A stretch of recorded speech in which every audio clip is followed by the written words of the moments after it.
For example, Devi Parashakti expresses through the being of Rajarajeshwari and manifests as the Nijavatara, the physical form of Devi Meenakshi.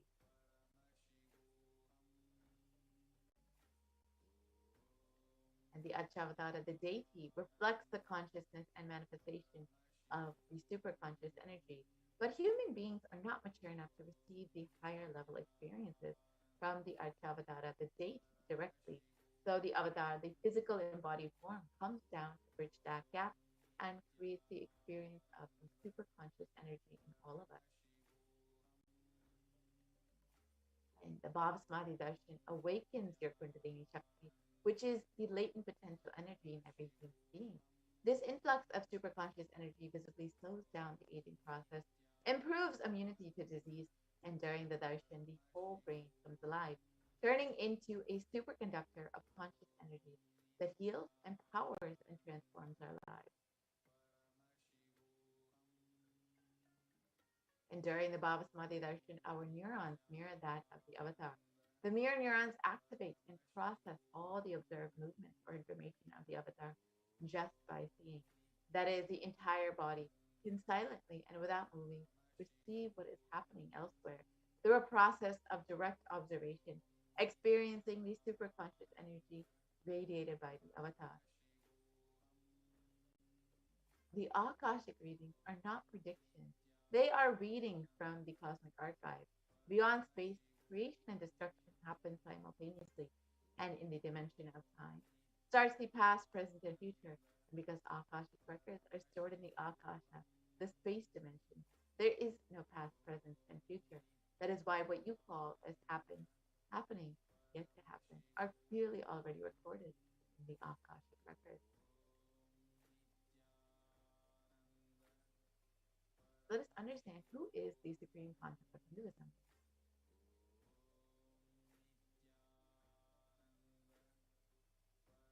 The supreme concept of Hinduism, Jagat Guru Mahasanidanam, His Divine Holiness Bhagavan Nithyananda Paramashivam, is the reviver of Kailasa, a macrocosmic ancient enlightened civilizational nation.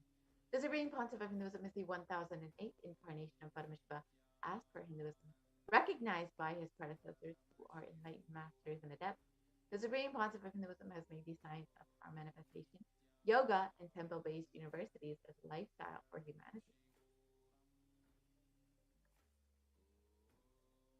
And supreme concept of Hinduism is ordained as the 233rd Guru Mahasanidanam of the Kanchi Kailasa Sarvajit, is the incumbent emperor of the Surya Vamshi Sarangi Samrajyam, is the present 293rd Jagat Guru Mahasanidanam of the Kailasanatha Shamla Pita Satyajidam, and is the present Mahamandaleshwar of the Mahanirvani Akara, the largest apex monastic order. The supreme concept of Hinduism is the 1008th Acharya Mahamandaleshwar of the Atalakada, is the present 23rd Guru Mahasanidanam of the Dharmakeswaragapara Adinam, and has been elected as the supreme concept of Hinduism by a congregation of over 1,000 Hindu leaders. And the supreme concept of Hinduism is revered as a teacher of Hinduism, the most prolific, most viewed, read, and watched, and has authored over 300 books and 10,000 articles in 3 languages, English, Tamil, and Sanskrit, and has over 20 million copies of books and articles sold, read, and downloaded, and has over 10,000 hours of discourses delivered available on YouTube, and has enriched over 1 billion lives digitally. The supreme concept of Hinduism is respected as the foremost commentator of all sacred scriptures of Hinduism, such as the Upanishads, the Bhagavad Gita, the Shiva Sutras, the Brahma Sutras, the Yoga Sutras, the Ashtavakra Gita, and the Jain. And the supreme concept of Hinduism is honored as the leader of Hinduism, the most awarded, internationally recognized Hindu leader, and is the reviver of 108 ancient Hindu sampradayas, including the Rudraganyas, Rudras, Rishis, Rishikas, Bhairavas, Bhairavis, and Sanyas. And the supreme concept of Hinduism is the establisher of the world's largest Hindu university, Kailasa Nithyananda University, in 150 countries, and the establisher of 1,000 plus Kailasa enlightenment ecosystems. The supreme concept of Hinduism is the founder and reviver of over 100 Satvijitas and the collector of the largest Hindu library with over 1 million books 1 million palm leaf scriptures, and over 20 million digital books. Now, with this, we will be entering into the demonstration of the extraordinary powers of Paramashiva and Parashakti with the initiated disciples and Nithyananda Gurukul Balasans of the Nithyananda order. So now we will be entering into this segment, and we have Ma Yoga Prana here with us to guide us through this demonstration of these extraordinary Shaktis.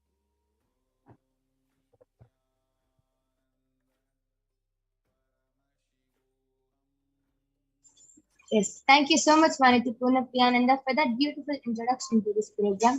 Let us now move on to the next segment, which is the manifesting of extraordinary Shaktis. Today, all of you will be witnessing the Balasans, the Nithyananda yogis, and initiated disciples of the Supreme Concept of Hinduism, demonstrating these extraordinary Shaktis in front of all of you. Before we begin with this extraordinary segment, let us understand what are Shaktis. Shaktis are described very elaborately by Paramashiva in the Vedas. Paramashiva beautifully says that we can manifest these extraordinary Shaktis just with the cognition that you are the divine and that you need to manifest the divine, not that you are a man and that you need to reach the divine.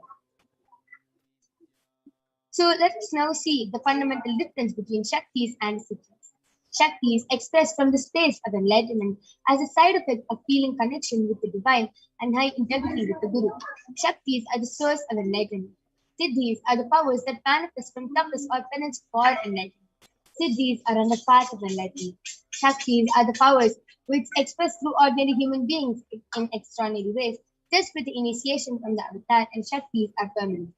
Siddhis are not permanent and they may divert you from enlightenment.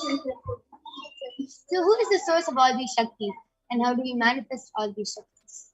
Paramashiva is the primordial divinity in Hinduism, the ultimate reality and cause which is self-present, Swayam Prakasha, all-pervading, unchanging beyond time, space, form and causality.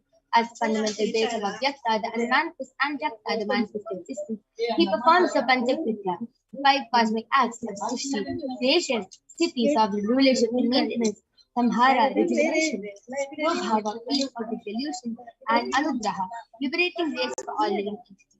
And Paramashiva himself has come down in the form of the Supreme Point of Hinduism, Jagat Guru Mahasanidhanam, His Divine Holiness, Bhagwan Nithyananda Paramashivam. The Supreme Pontiff of Hinduism is the 1008 incarnation and representation of Paramashiva and the revival of Kailasa, the ancient enlightened Hindu civilization nation, which is the great cosmic bodiless civilization.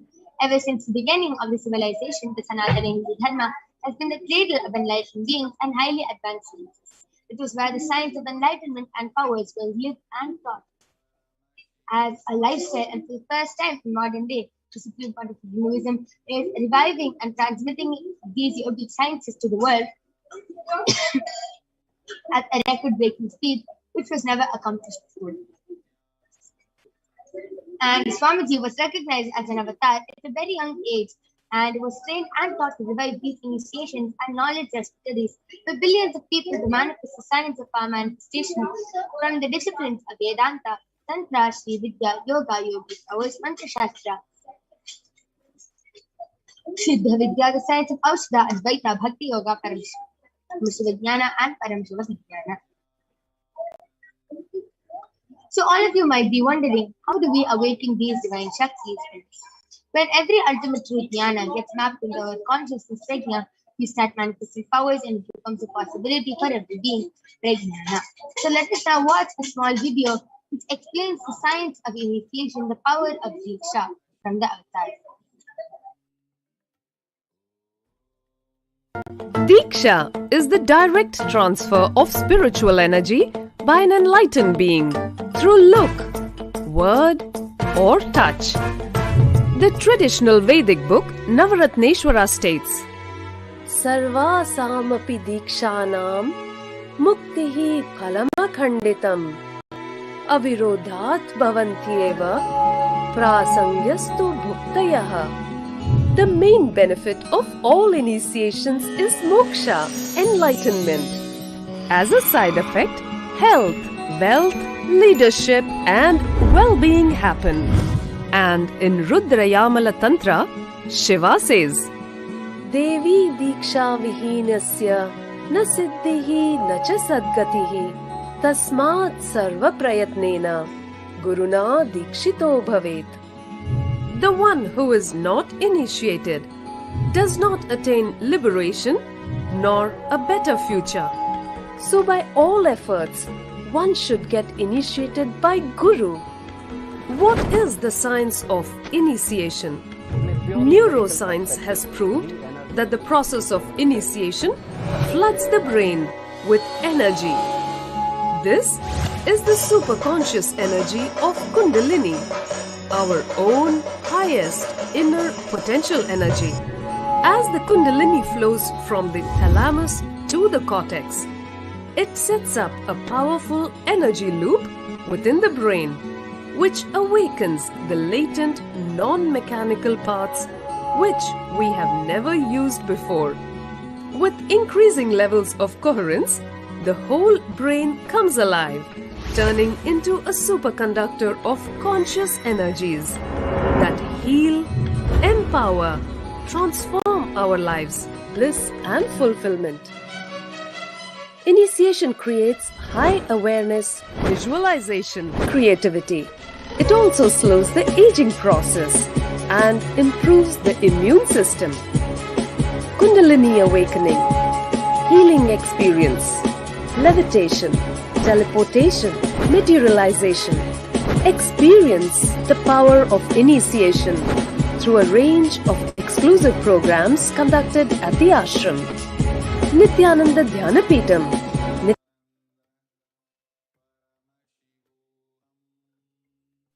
Yes. Let us now see how the science of power manifestation is authenticated through four aspects of evidences or pramanas.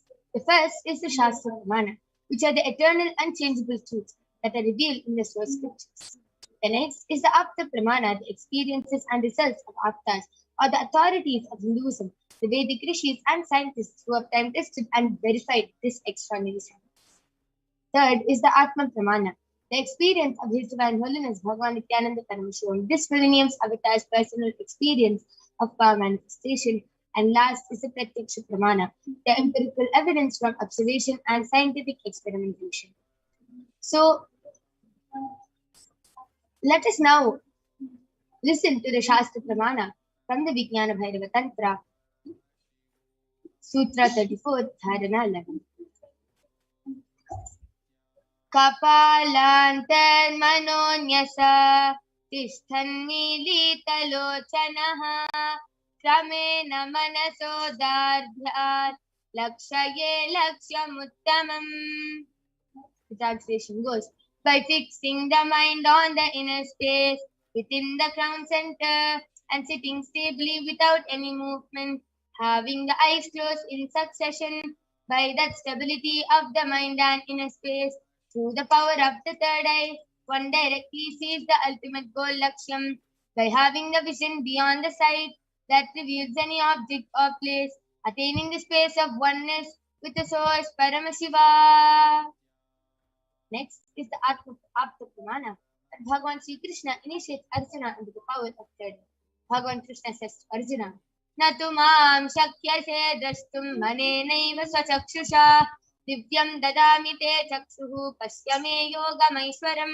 But you cannot see my cosmic form with these physical eyes of yours. Therefore I grant you the divine third eye. Behold my cosmic opulence. In the Hindu Purana, the Srimad Bhagavad Gita, Bhagavad Krishna initiates Arjuna into the power of third eye to behold his historical darshan. After which Arjuna completely narrates the cosmic form of Bhagavan Sri Krishna and narrates it in the 11th chapter of the Srimad Bhagavad Gita.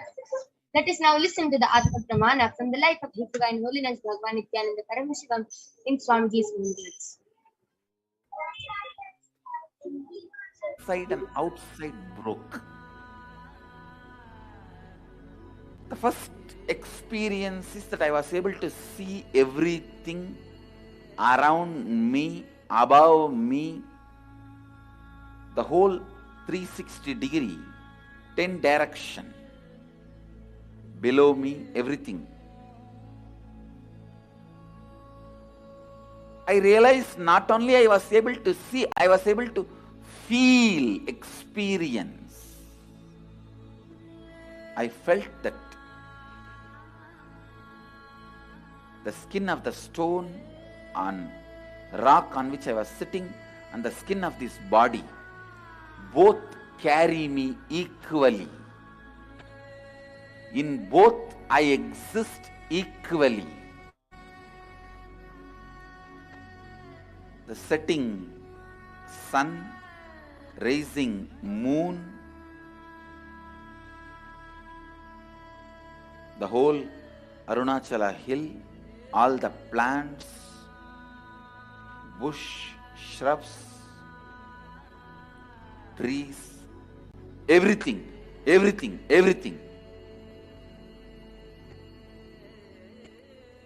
just became so alive. The idea, something is inside,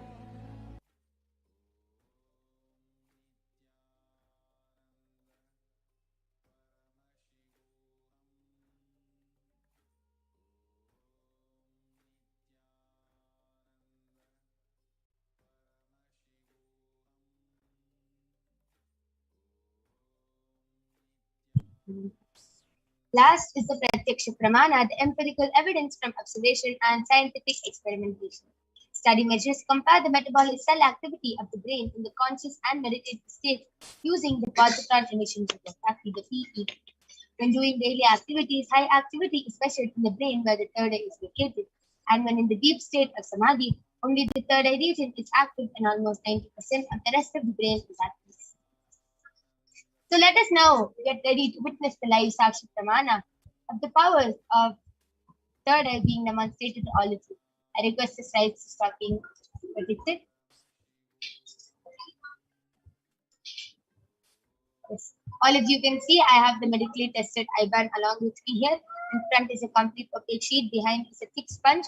There's no possible way of light entering in the sponge. You can see that there's no gap and there's no possible way of light entry. So this is the IBAN I'm going to be placing on Ma Kaladra's eyes. And yes, all of you can see I'm unstrapping it in front of you.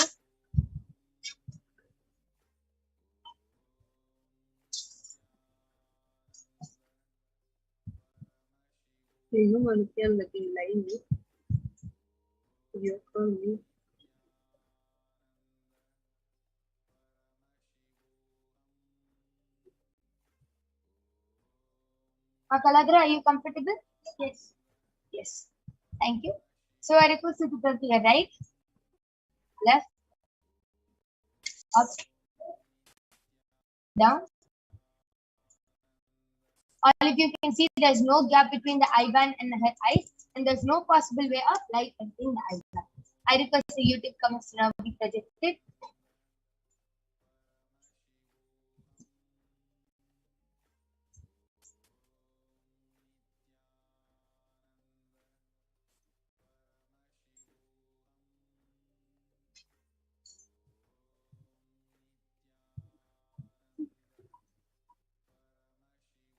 Yes, so all of you can go ahead, post any comments you want in the Kailasa's SEPT Nithyananda YouTube channel, and you can throw any challenges, Kaladra. You can post emojis, numbers, letters, paragraphs, words, anything you want in the Kailasa's SEPT Nithyananda YouTube channel, and Ma Kaladra will be reading it out live for all of you.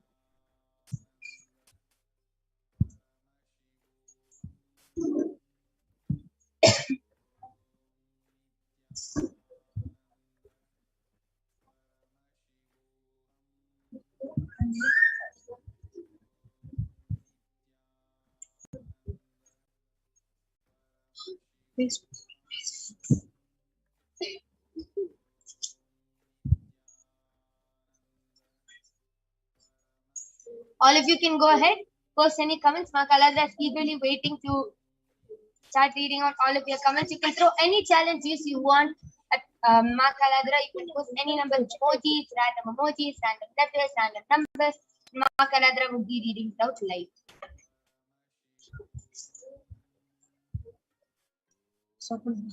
I request the YouTube comments to be refreshed.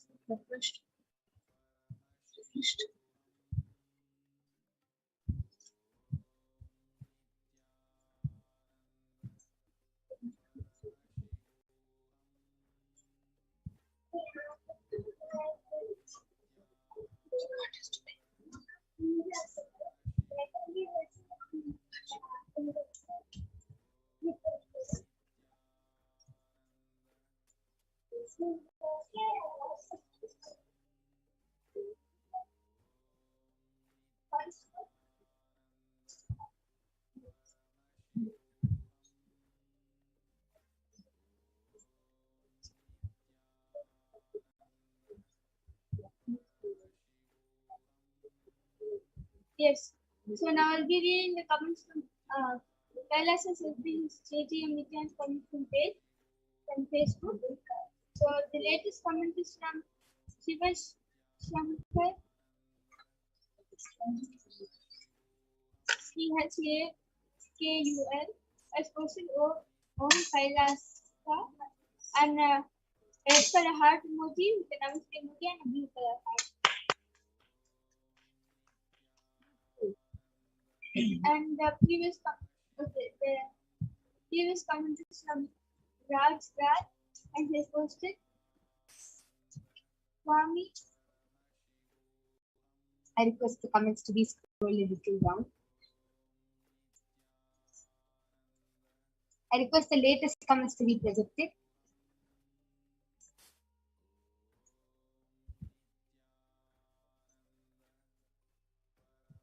I request the YouTube comments to be projected.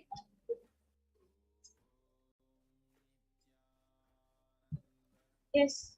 So now I'll be reading from YouTube comments. Makaladra, why don't you go ahead and speak a little louder?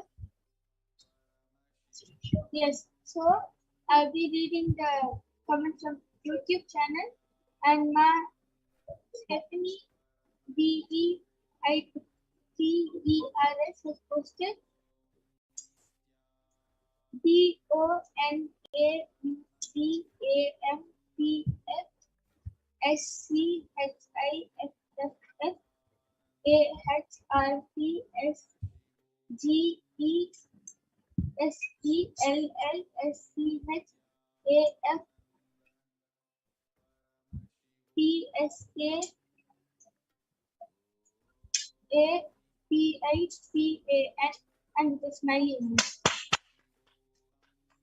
Wow, beautiful. With all of you saw, Ma Stephanie has posted random letters together and Ma Kaladra has fluently read them out, not even with one mistake. Beautiful. That was amazing. Anyone else who is watching now can go ahead and put any comments you want in the Kailasa HDH Nithyananda YouTube channel, and Ma Kaladra will be reading it out live.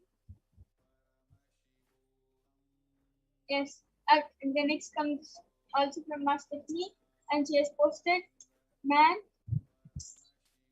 MUSSAALSPABMACHEN with a heart. Wow. With all of you, Ma Kaladra was able to read all these letters also out fluently. Beautiful. That was an amazing demonstration of the power of third eye. And yes, anyone else who wants to post and who wants to throw any challenge at Ma Kaladra, you can go ahead, post random emojis, numbers, letters, anything you want. Ma Kaladra will be reading it out live, and you can also request for the body scanning and remote vision, which we will be having right after the power of third eye. So you can go ahead, call your family members, friends, call everyone for the power of body scanning and remote vision, which will be manifesting right after this extraordinary Shakti. So all of you can go ahead, continue posting your comments.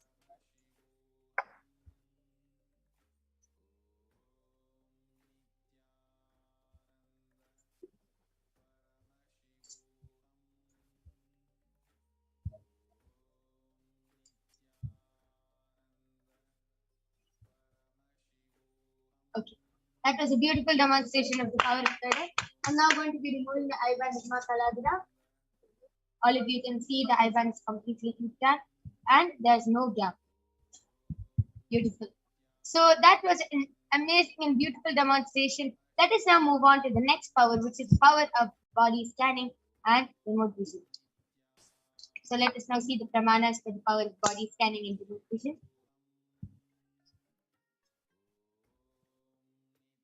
So the Shastra Pramana comes from the Vijnana Bhairava Tantra. So let us go ahead and listen to it. Swadehe jagato vapi sukshma sukshmataraani cha tattvani yani nilayam dhattvante vyajyate para. Bhagavan Paramashiva says, cognize deeply that from the subtle to the subtlest constitutive principles of your whole body, deha, or of the whole universe, simultaneously consist of the essential realities. They are being absorbed in their source cause, Paramashiva, and by the experience of such restful awareness, one becomes complete from all the thought, and the ultimate universal divine power, Paradevi Adi Shakti, is revealed, and the supreme power manifestation happens. Next is the Apta Pramana, which is from the life of a Siddha named Teriyar. Teriyar was a Siddha and one of the prominent disciples of Agatya. One day, a man suffering from a severe headache comes to Agatya for healing, and Agatya uses the power of body scanning and identifies the root cause of the headache. He reveals that there is a small tere, a type of frog, sitting in the person's brain. Agatya immediately instructs Teriyar, his disciple, to perform an open head surgery and remove the frog. After the surgery is completed successfully, the person is healed and cured of the headache. Thus, the disciple gained the name Teriyar. Next is the Atma Pramana from the life of His Divine Holiness Swamiji. All of you can see how Swamiji went beyond pain and manifested the power of Sushada, and how Swamiji was able to manifest the power of body scanning. Swamiji says, only when I had a multiple compound hand fracture, I was forced to go for surgery and therefore for medical checkup to later. At that time, they detected heavy metal quantity in my different organs, and it was revealed that I had been poisoned without my knowledge. I immediately used diagnostic methods instead of medical facilities to study the body condition due to the poisoning. Through the power of body scanning, I found out what had happened and where the balance had to be done. I used allopathy as a second opinion just to verify my findings. And last is the Sakshi Pramana. All of you can see all the devotees and disciples of Swamiji who have been initiated into these extraordinary Shaktis are able to manifest just with the grace of the Supreme Pontiff of Hinduism, and they have beautifully shared their experience on social media. Let us now see the Shastra Pramana for the power of remote vision. So the Shastra Pramana goes, Vyomakaram swamatmanam dhyaye digbhiranavritam nirashraya chitish shaktihi Swarupam darshaye tata. Bhagavan Paramashiva says, concentrate and cognize with restful awareness on oneself in the form of a vast etheric space or sky, Vyomakara, which is limitless in any direction whatsoever. Thus, the Chitish Shakti, the power of consciousness, freed from all support, reveals and manifests itself as the form of one's essential nature of the self. Next is the Apta Pramana, which is from the Hindu Purana, the Mahabharata. The whole war, the sacred scripture, the Srimad Bhagavad Gita, is narrated to the blind king Dhritarashtra by his trusted charioteer Sanjaya. Sanjaya is initiated into the power of third eye, the Dura Drishti, and the Dura Sruti, the remote vision, and the hearing remote distances by sage Vedavyasa. And it is through Sanjaya's narration that the humanity has received the sacred scripture of the Srimad Bhagavad Gita. Next is the Atma Pramana, which is from the life of His Divine Holiness Swamiji. Narayana Swami Tata was one of Swamiji's gurus, and he was well known for being able to scan remote distances at ease. One day, a senior police officer came to Narayana Swami Tata seeking help to find a thief whom they were searching for the last 1 week. And Narayana Swami Tata turned towards His Divine Holiness and asked him to see the whereabouts in the mirror with an Jnananjana and also show the police officer. The Supreme Pontiff of Hinduism not only saw the whereabouts in the mirror, but also showed the same to the police officer, after which the thief was caught in the same location as revealed by the Supreme Pontiff of Hinduism. And last is the Pratyaksha Pramana, the Sakshi Pramana. All of you can see how thousands of disciples have been initiated and have been able to manifest these extraordinary Shaktis, and how few of the disciples have beautifully shared their experience of how they were able to manifest just by the initiation from Swamiji. Beautiful. So let us now witness the live demonstration of this power being manifested by the violations of the Nithyananda Guru. So we'll be back with you right after a short break. Till then, go ahead, post any comments and requests you want on the Kailasa SEPT Nithyananda YouTube channel, and we will be attending to them.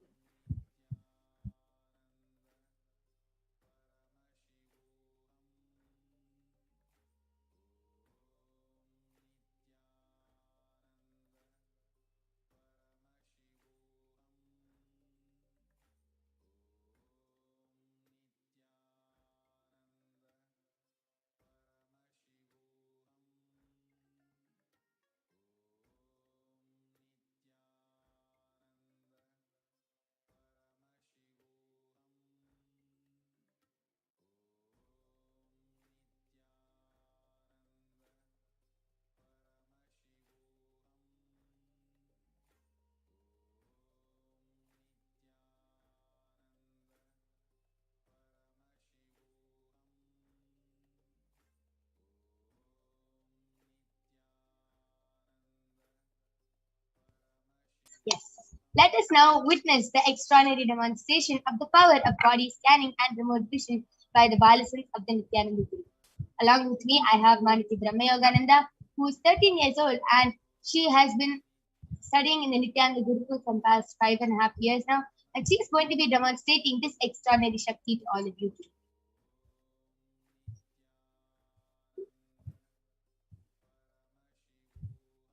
Yes. So I request all of you to go ahead, post any comments and requests in the Kailasa SEPT Nithyananda YouTube channels for either a body scanning or a remote vision, and we will be immediately attending to it. So anyone who's watching can go ahead and request for a remote vision or a body scanning, and Ma Brahma Yoga and myself will be doing the body scanning and remote vision for you. Please go ahead and start posting. Till then, Ma Brahma Yoga, why don't you go ahead and share your experience? How do you manifest this power of body scanning, and how do you feel manifesting this extraordinary?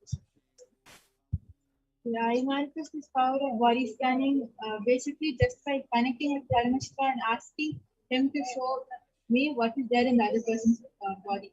That's the only thing which I do to manifest this power.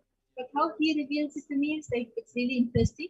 So like I'll close my eyes and I'll say to Shamji, please show me what is in this person's body, and then I'll get an image of a black figure of a body, and then if the person's knee is injured, then his knee will be highlighted. If it's his right knee, then his right knee will be highlighted. And then after that, like it will be highlighted in red color. And then after that, I'll see the problem. And then I'll ask Swamiji, can you please tell the solution for this? And then the picture of the black figure will disappear, and I'll get another image of the solution. If the solution is applying vibhuti, then I'll get an image of vibhuti. Or if it is castor oil, then I'll get castor oil. Whatever it is, I will get an image of the solution. And another way in which Paramashiva reveals it to me is if the person is having a headache, for example, I will feel the headache. Or if the person is, if their back is hurting, then I will feel it.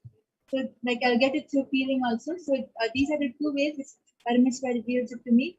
And it's not just like a picture of a body, it is like an actual, it's like a whole 3D colorful live image. It's like when I close my eyes, it's like a 3D TV which I'm seeing and which I'm looking at. So this is how I manifest the power of body. Wow, beautiful sharing. That was a very beautiful sharing of how Paramashiva shows you the whole thing and how it is just Paramashiva flowing through you and manifesting himself through you. Beautiful. That was a beautiful sharing. And yes, anyone who wants a body scanning or remote vision can go ahead and post in the Kailasa's SEPT Nithyananda YouTube channel, and we'll gladly be doing the body scanning and remote vision for you. Okay, Spiritual Solutions has requested for a body scanning. Thank you. Yes, Spiritual Solutions, I request you to post your actual name as if it is a personal body scanning. I request you to post your name so Ma Brahma Yoga can start the scan.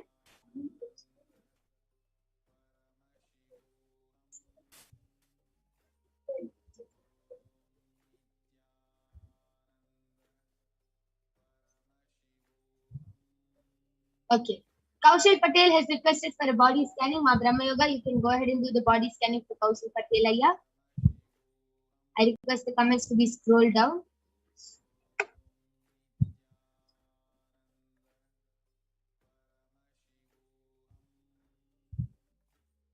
Ma Sumi Murali has posted, Ma, I am not able to sleep properly.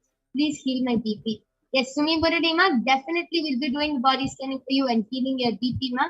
And with Swamiji's grace, you will definitely be able to sleep and you'll be completely healed. Okay, Spiritual Solutions has posted, my name is Dominic Walter. Yes, Saya, thank you for posting your name. Surely we'll be doing a body scanning for you. Yes, Ma Brahmayoga, you can go ahead and repeat. Yes, so Kaushik Patel Aya, I did the body scanning for you, and Paramashiva revealed to me that you have a lot of mucus in your body, and also your whole immune system is getting weaker and weaker, and that is your immune system is getting weaker, and because of the toxins you have in your body, that is really weakening your nervous system. And the solution which Paramashiva revealed is you have to immediately start cleansing your body. You have to start doing Panchakriya, you have to start taking castor oil, neem juice, and haritaki, and continuously do this intensely, and also follow the Ram Nirahara Samyama. That will help you in the mucus you have in your body, and also if you follow this Ram Nirahara Samyama to be faster for you to cleanse your body. So Ram Nirahara Samyama is basically being only on fruits and vegetables, especially avoiding dairy products. So follow the Ram Nirahara Samyama and the Panchakriya authentically every day, and you'll see that a lot of improvement is happening in your body, and all the mucus will start going away.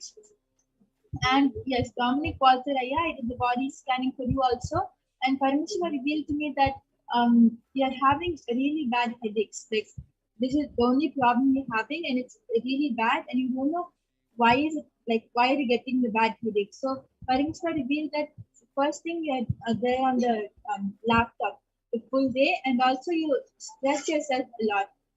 Even if it's a tiny problem which is coming in front of you, you'll stress yourself a lot, and you'll not be able to think of a solution. But still, you'll be like, oh God, I don't know what solution to, like I don't have any solution.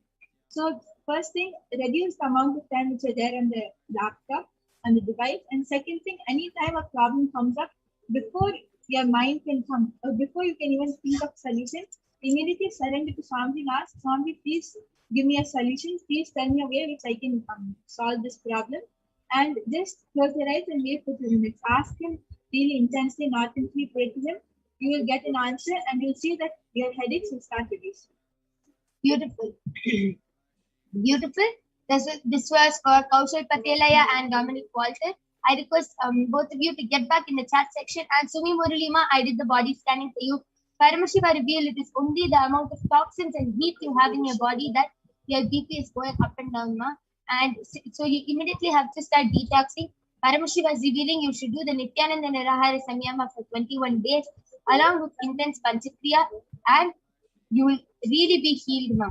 Paramashiva is showing that just with Nithyananda Nirahara Samyama for 21 days with neem juice and authentic Panchakriya, you will be completely healed from this BP problem. And every day sleep with a wet cloth on your on your stomach, ma. You will be healed. Anup Kaushal Patel Aya has gotten back telling thank you, ma. Yes, thank you, Aya, for getting back. Anup K has posted, ma, can you please heal the mango tree in my native home? It is not regenerating from last year after we cut its branches. Yes, Aya, surely will be healing your mango tree.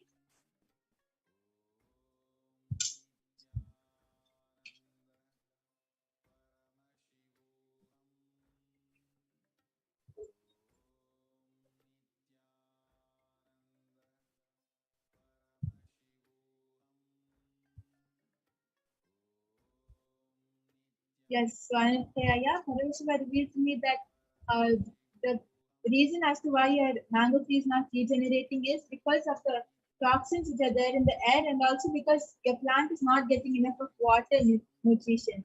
So first thing, you have to start taking care of your plant properly. And second thing, continuously let the Mahavakya, Om Nithyananda Paramashivoham, play outside, like just near the tree. And also plant a banyan tree. Just if it's not, even though it's not right next to the mango tree, it's fine. But in that area, around somewhere around the mango tree, and you'll see that your mango tree will automatically start regenerating, and also it will be much more healthier than how it was before. Yes, thank you, Ma Brahmayoga. Anup K.I., I request you to get back in the chat section, and Ma Sumi Murali, I request you to get back. Spiritual Solution has gotten back telling thank you, Ma, but I do not really have any headache. Other things you were saying is pretty accurate, like feeling overwhelmed, of confusion, and mind. Thank you. Yes, Saya, thank you for getting back in the chat section. And just follow what Paramashiva is saying. And any other side effects or any other problems you're having in your body will be completely healed just with the solution which Paramashiva gave. Yes, that was beautiful. Anyone else who requests, who wants a body scanning or a remote vision, please go ahead. Post comments in the Kailasa's SPH Nithyananda YouTube channel, and we'll be doing the scanning for all of you.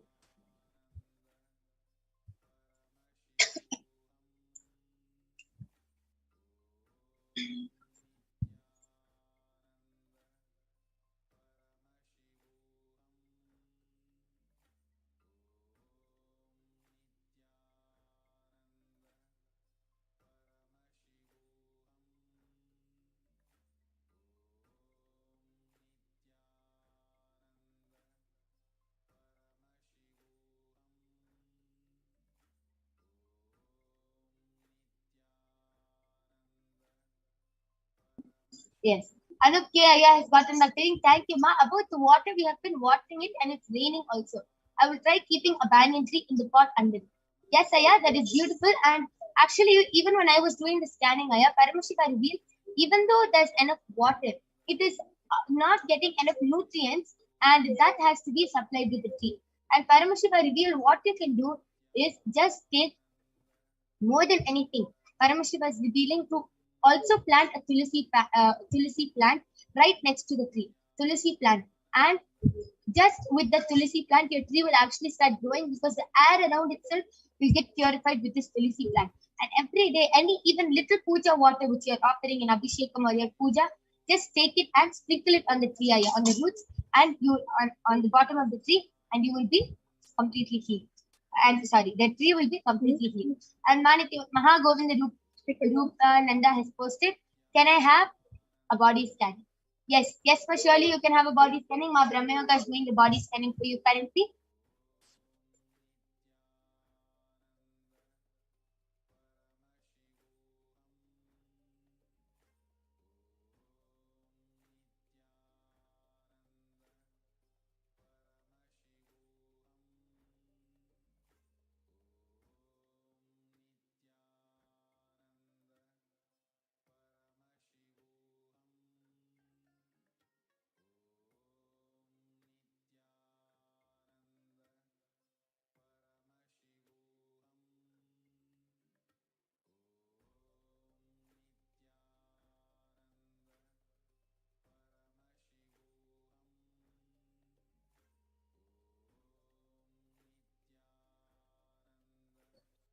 Yes, so Manitya Maha Govinda Rupini Nanda, Paramashiva revealed to me that the position which you're sleeping in the night time is not right. Your body is not in the right position, and because of that, your whole shoulder area and your neck area, the nerves over there are really pulling. It's really troubling you. You're not able to sit properly, and you continuously have to do exercise for it not to pain a lot. So Paramashiva revealed that you should start sleeping straight on your back, like this, straight like that, and also start try sitting on the floor as much as you can during the day. You have to stop sitting on the chair and start sitting on the floor as much as you can.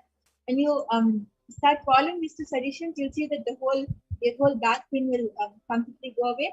And also, when you sit on the floor, it will help you, and not only for the back pain, but also your whole body will become more. It will become used to the floor, and you'll be able to do many things, and also it will help you in getting a really yogic body. Yes, that is a beautiful scanning. And Ma Mahagovinda Rupa, Paramashiva also revealed one more thing, that in your lower back around your hip region, there's actually a slight swelling and pain which you're experiencing because of your muscles. They're not getting exercised enough, and suddenly, like from past few days, you've been they're getting very strained. So there's a slight swelling and pain which you've been experiencing. Paramashiva revealed that you have to start doing more yoga and start walking around more so that your body can get healed. Paramashiva also revealed that you've been sitting in too much of polluted air. So you need some fresh air and to regenerate your whole body every day. So in the morning, around 6 o'clock or like early morning, 5 o'clock, Just sit for 15 minutes in the sun and regenerate your whole body. Just be absorbed in Paramashiva, chant the Mahavakya and regenerate your whole body by sitting under the sun, ma, and all these problems will be healed. Yes, Suma Mahagovinda Rupini, I request you to get back in the chat section.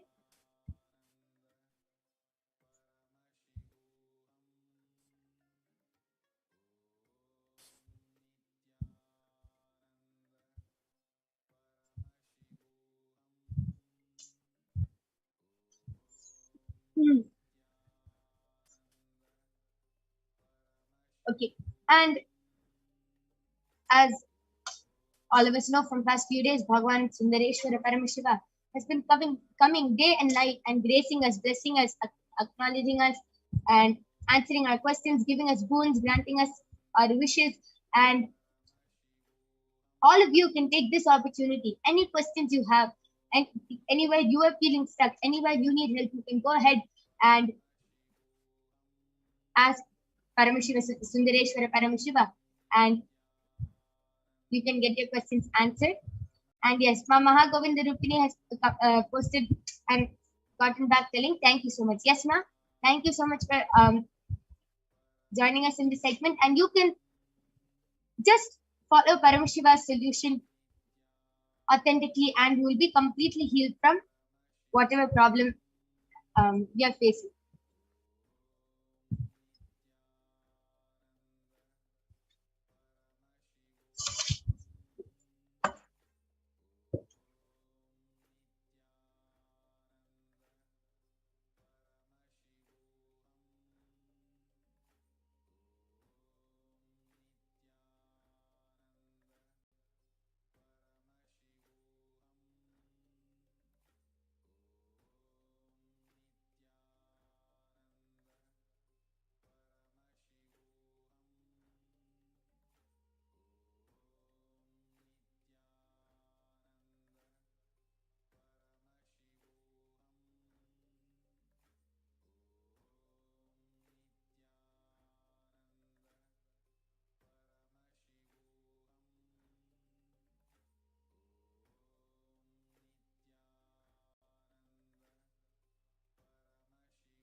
Ma Mahagovinda Rupini has posted, I feel that I do not have enough strength in my back. Can you scan my stomach and kidney? Yes, Ma Brahma Yoga, you can go ahead and do the body scanning for Ma Mahagovinda Rupini for her stomach and kidneys. Yes. And all of you who want to manifest these extraordinary Shaktis, you feel like you can also manifest just with an initiation from Swamiji. All of you can join the Paramashivoham program, which is a 16-day program where you will be led into guided power manifestation session and you will be understanding the science of power manifestation and how you can manifest. And it's not some 50 years of tapas you have to do, 50 years of penance you have to do to be able to manifest these powers. Just within 50 seconds, Swamiji can initiate all of us into these Shaktis and all of you can also manifest it. Understand that this demonstration is just for all of you to understand that this is a possibility for everyone. So all of you can also manifest these extraordinary Shaktis, and there's a Paramashivoham, a 16-day Paramashivoham program going on, and you will be led into guided power manifestation sessions completely free of cost. Anyone who wants to manifest these extraordinary Shaktis, go ahead, join this program, and you will be led into these extraordinary Shaktis. Yes, so Mahagovinda Rupini Nanda, I did the body scanning for you and Paramashiva revealed to me that the only solution for your stomach and kidneys is castor oil with warm water. Take at least 1 tablespoon of castor oil with 1 to 2 cups of warm water, empty stomach in the morning, and that will be that is the only solution for you, and that will really help you in cleaning your stomach and kidneys. And not only will it help you for your stomach and kidneys, but you can detoxify your whole body, and you'll detoxify your whole body and you'll feel really rejuvenated and active throughout the day. You taking this like 1 tablespoon of castor oil will actually help you in being active throughout the day. You yourself will be surprised. Like, how is it helping me? How am I suddenly feeling so active throughout the day? But it will actually help you in feeling active throughout the day, and you'll start experiencing so many breakthroughs just because your stomach is clean and your whole body is free from toxins. So without mistake, it fast well every day with 1 or 2 cups of warm water. Yes, it will be a little bitter at that time, but you'll see that the effect it has is worth it. And yes, so this is what Parameshwar revealed to me for your stomach infections. Beautiful. That is amazing body scanning. Mahagovind Rupini has posted. The answer was too fast for me because I do not understand everything. I listen to your answers again and implement it. Thank you. Yes, Ma, thank you for getting back so much. Just implement what Paramashiva has revealed through the third eye, and you will be completely healed from any problems you are facing. And with this, we thank all of you for joining us in this power manifestation session. We are now going to be concluding, and please stay tuned for the upcoming segments where all of you will be learning so much more about Devi Parashakti, what are the Akashic readings, and much more. With this, we thank all of you for joining us. Thank you, Nithyananda.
Most easiest, most powerful, most inspiring, most exciting way to connect with life as the form of mother.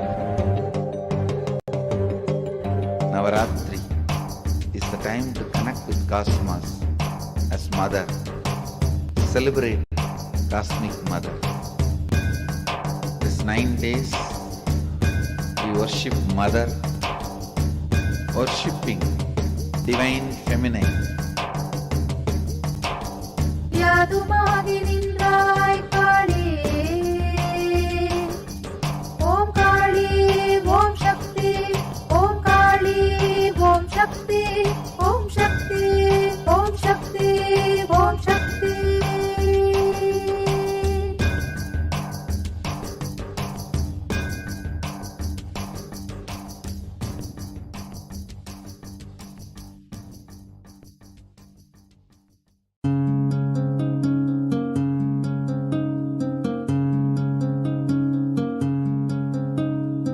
There are some gods, 9 unknown gods. The moment you call, they will be there. Venkateshwara, Balaji. I tell you, people give so much for Venkateshwara because he does the job. He is a 9 unknown god.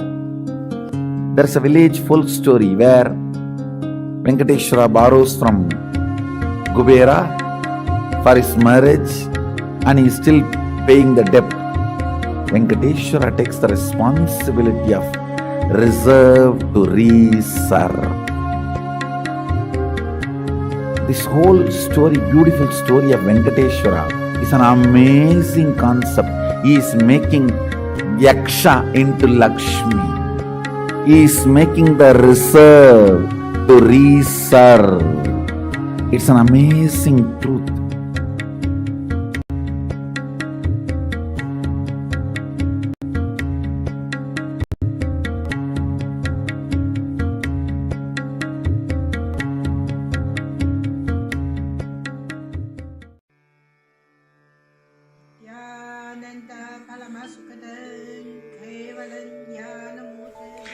Here is the Australia Kailasa. How can I be so lucky and have a happy life in Kailasa? It's a long story. My name is Li Qi. My guru is His Divine Holiness Bhagwan Nithyananda Paramashivam. Since I was very little, I already wonder what life for. I really want to know the result, the reason. A long time ago, I think if I earn enough money, I will be very happy person, and then life is for happy.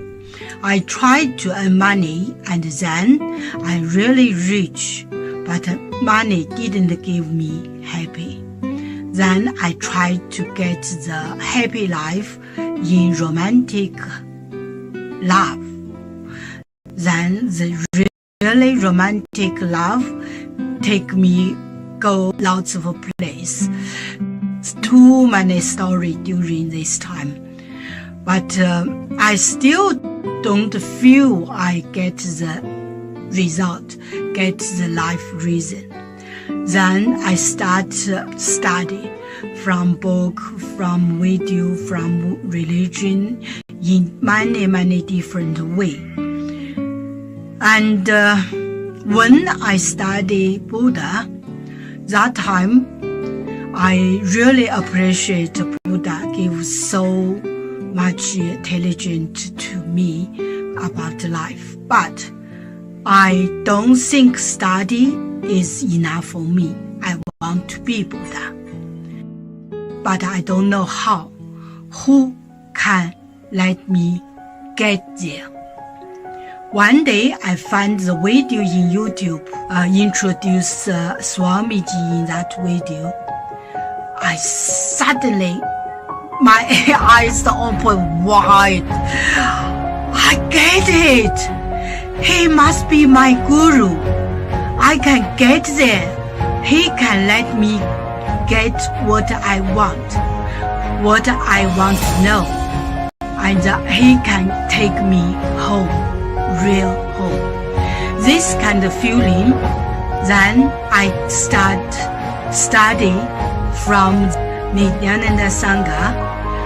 One day, Swamiji Satsang said he need people devote land, home, money to build up Kailasa. Then I discussed with my husband, decide to give the whole farm to Nithyananda. That time, because both of us believe help Swamiji means help whole world. It's a big decision, but we just discussed so short time already. Decide. I really appreciate my husband love me so much and believe me, trust Swamiji so much. Soon here will be big temple, Gurukul, Goshena, and library. introduce this my story to you, just me. Don't give up any chance to be founding father of Kailasa. It's best thing you can do in your life.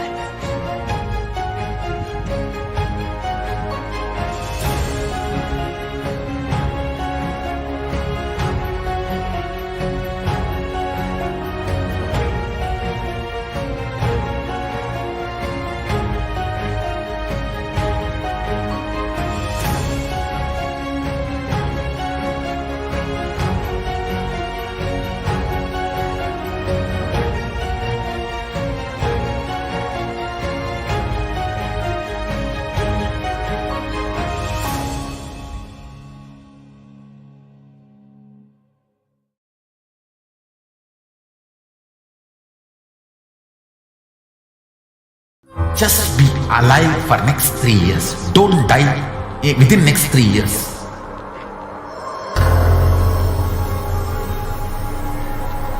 Just don't die within next 3 years. Be alive. Somehow be alive. I'm working sincerely. I will reach you somehow. Somehow I will reach you. It's my commitment to humanity.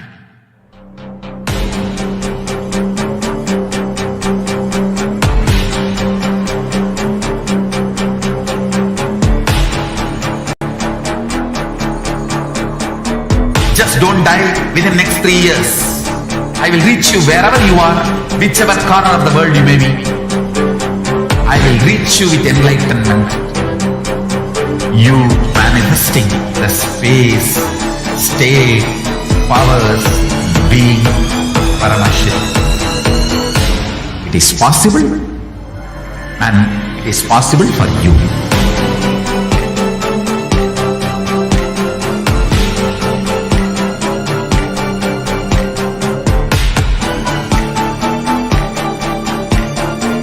Paramashivoham will reach you with enlightenment science. I know he is going to do the job. Just be alive for next 3 years. Nothing else.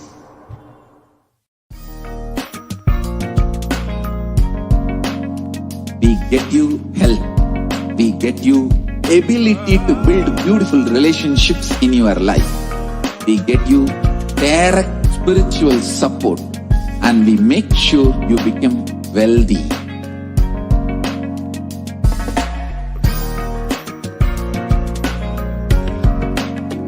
We won't stop giving you just good life. We will literally not stop till you live enlightened life. Manifesting the state of Paramashiva, space of Paramashiva, powers of Paramashiva, being of Paramashiva.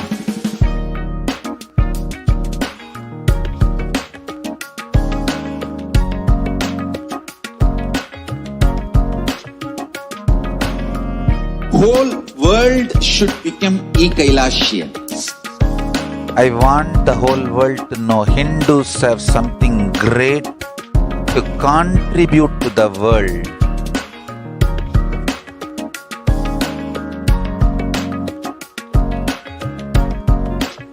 We have something great to contribute to the world. Let us do that.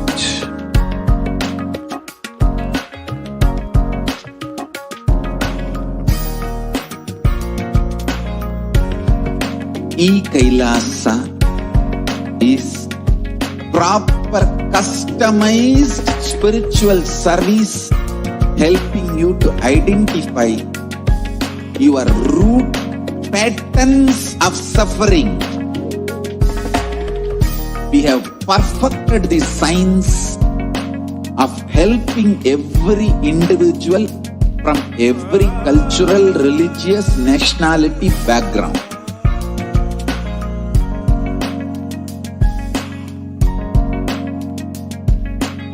You will have lowest reactionary assumptions, highest awakened response, alive response for life continuously.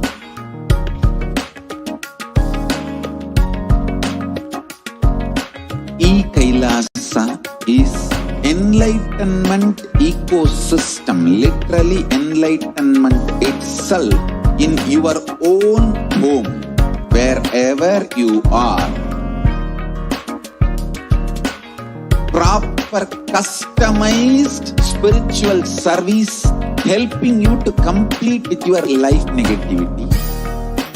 Withdrawal from life, self-hatred, self-denial, self-doubt, so much of tiredness, laziness. We can support you, aligning your diet, your attitude, your aptitude, your understanding about life. We can help you with everything.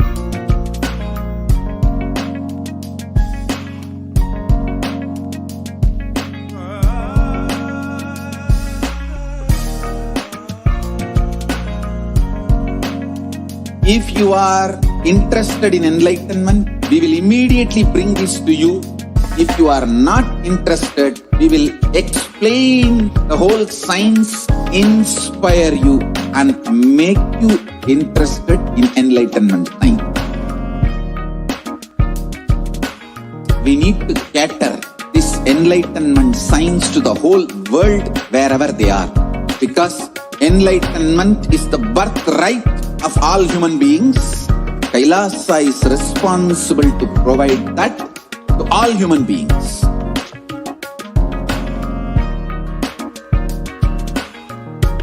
Kailasa is the totality of the knowledge I received from my gurus and practice manifested in my life, perfected by teaching millions of people from all cultures, time zones, backgrounds, genders, nationality, race, from every creed.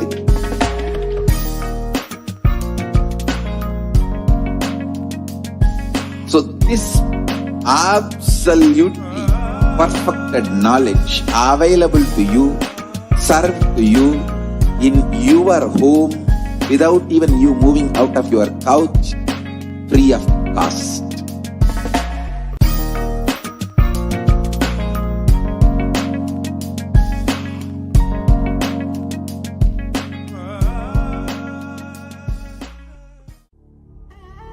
What I mean by the word Kailasa, listen intensely. Enlightenment ecosystem, literally enlightenment itself, in your own home, wherever you are. If you cannot come to Kailasa, it's okay. Kailasa can come to you. Kailasa coming to you is Kailasa.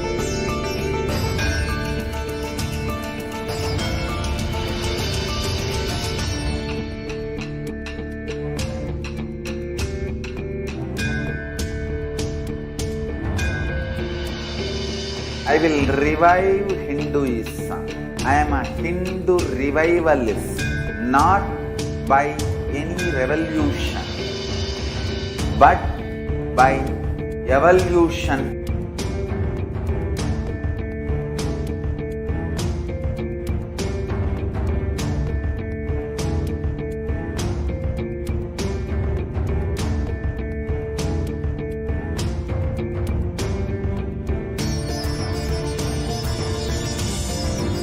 And setting model community.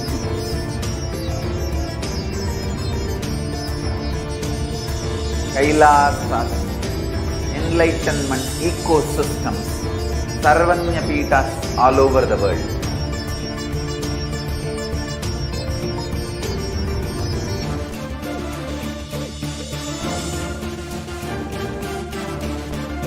All powerful cognition, knowledge, only when you live, power manifestation and possibilities manifestation happens. This is a fundamental truth.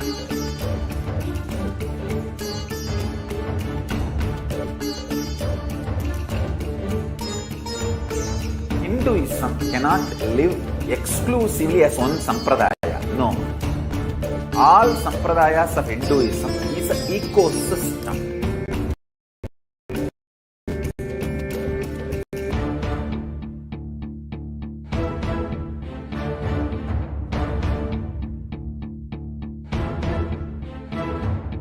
So don't keep quiet thinking that if one sampradaya is attacked, only that sampradaya is going to be affected. All of us are ecosystem.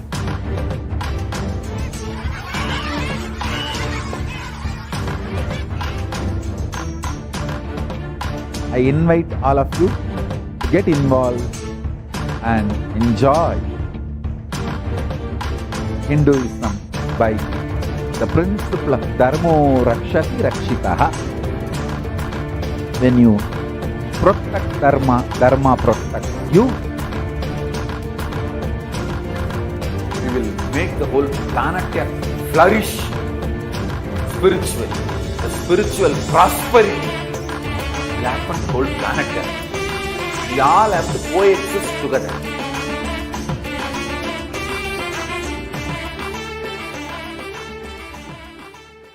There are some great spiritual sciences unique to Hinduism.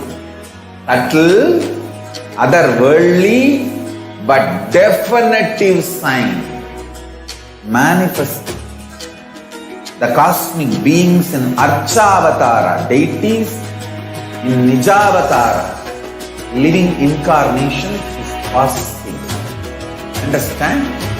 Kriya Pada of Vedas and Agamas elaborately explain the whole science of making the cosmic beings manifest in Archavatara, deities and Nijavatara, living incarnation, both.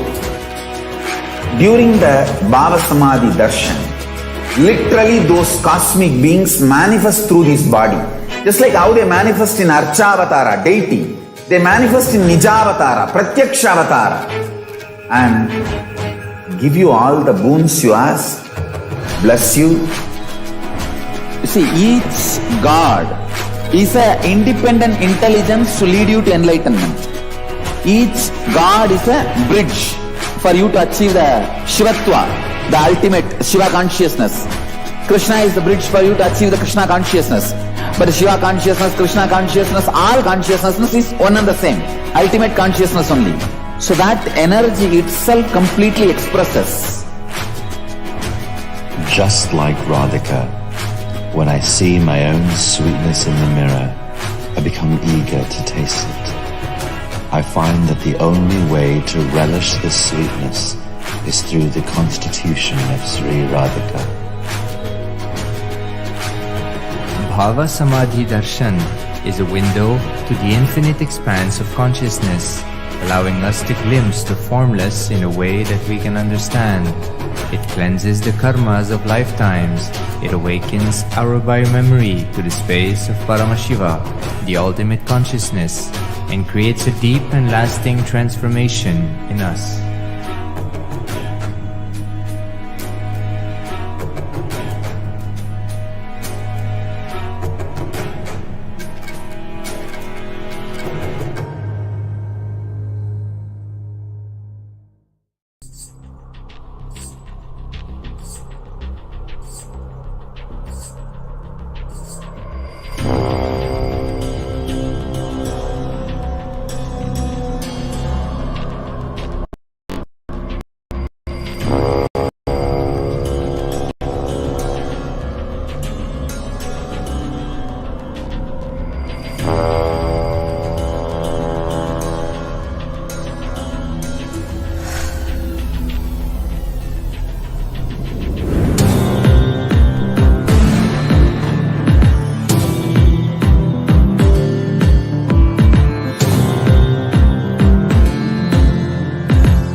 most easiest, most powerful, most inspiring, most exciting way to connect with life as the form of mother.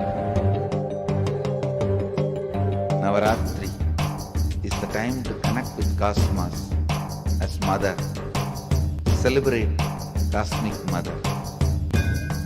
This 9 days we worship Mother, worshipping Divine Feminine. यादुमागी निंद्राय Kali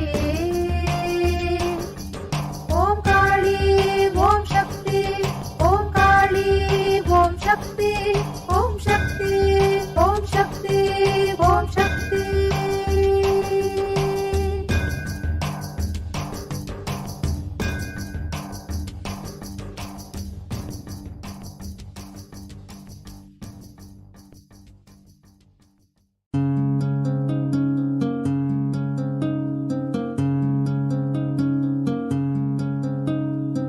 There are some gods, 9 unknown gods.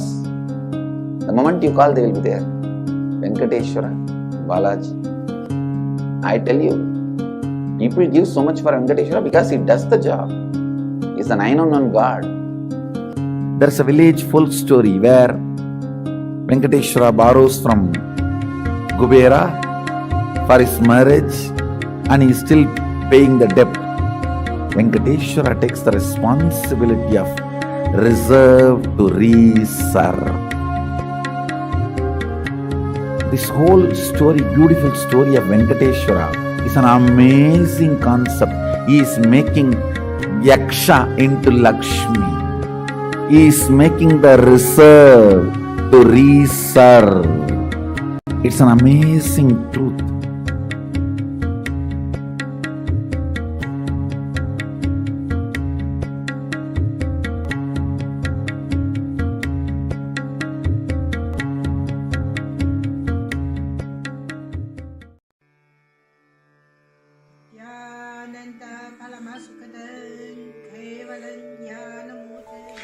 Here is the Australia Kailasa. How can I be so lucky and have a happy life in Kailasa? It's a long story. My name is Li Qi. My guru is His Divine Holiness Bhagwan Nithyananda Paramashivam. Since I was very little, I already wonder what life for. I really want to know the result, the reason. A long time ago, I think if I earn enough money, I will be very happy person, and then life is for happy.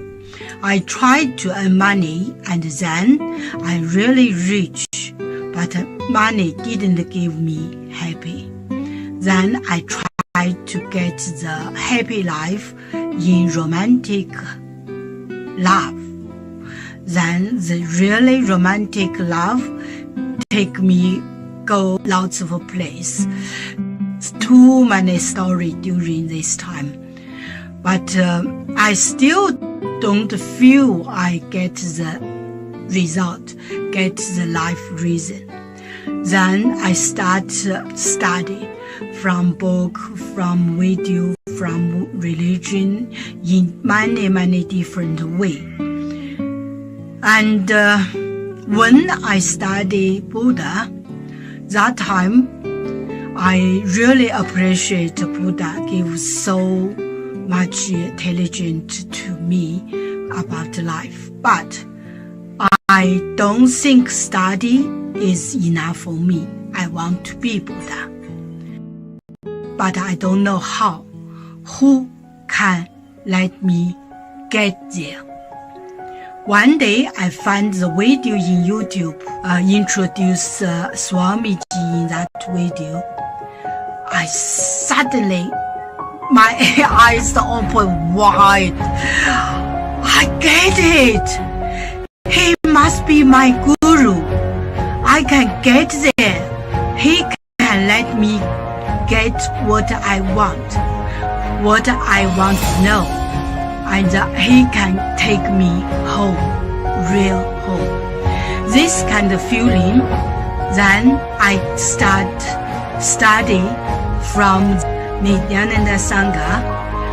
One day, Swamiji Satsang said he need people devote land, home, money to build up Kailasa.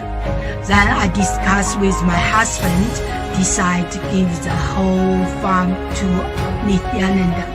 That time, because both of us believe help Swamiji means help whole world. It's a big decision, but we just discussed so short time already. Done, decide. I really appreciate my husband love me so much and believe me, trust Swamiji so much. Soon here will be big temple, Gurukul, Goshena, and library. Introduce this my story to you, just me. Don't give up any chance to be founding father of Kailasa. It's the best thing you can do in your life.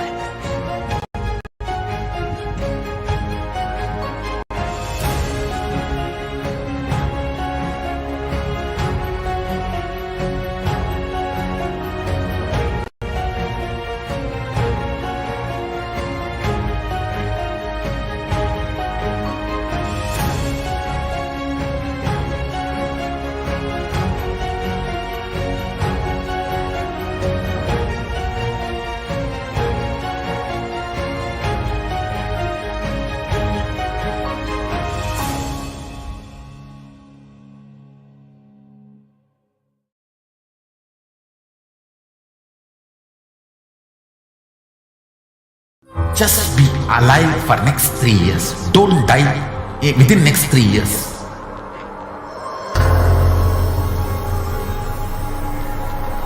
Just don't die within next 3 years. Be alive. Somehow be alive. I'm working sincerely. I will reach you somehow. Somehow I will reach you. It's my commitment to humanity.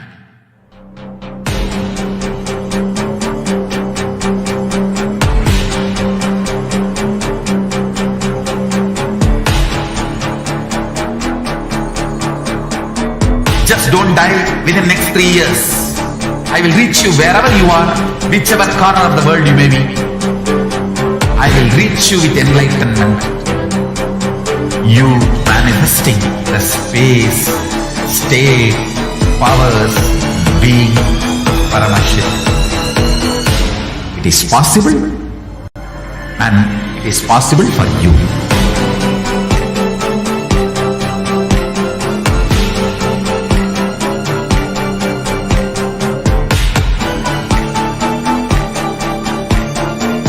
Paramashivoham will reach you with enlightenment science. I know he is going to do the job.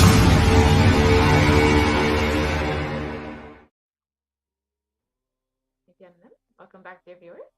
Now let us enter into this next segment where we apologize for the delay in the program. So now let us enter into the next segment where we will understand some of the sacred revelations made by Devi Parashakti. Yes.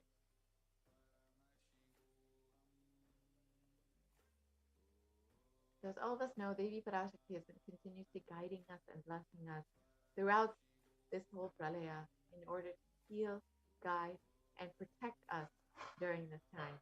So now let us look at some of the revelations made by Devi Parashakti.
Now, let us enter into the segment and understand what Devi Parashakti has revealed about the rising sea levels and how we will be facing the cascading effects of climate change. So, in the Guru Padaka Stotram, proposed by Adi Shankaracharya, the very first verse describes how the Guru Padakas, the sacred feet of the Guru, is the boat that helps us cross the Ananta Samsara Samudra, the seemingly endless ocean of samsara or suffering.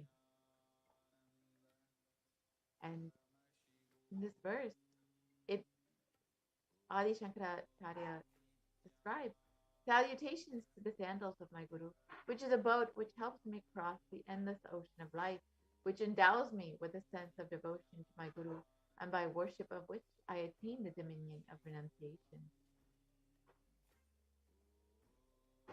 Many of us have been feeling stuck in the same stormy and raging ocean, being unable to navigate ourselves and lost in the overwhelming vastness and suffering that surrounds us during this pralaya, the great deluge. Our loved ones are dying due to the pandemic. Our homes are being destroyed due to natural disasters. Social institutions are crumbling, and the whole of humanity is in a desperate and dire need of hope.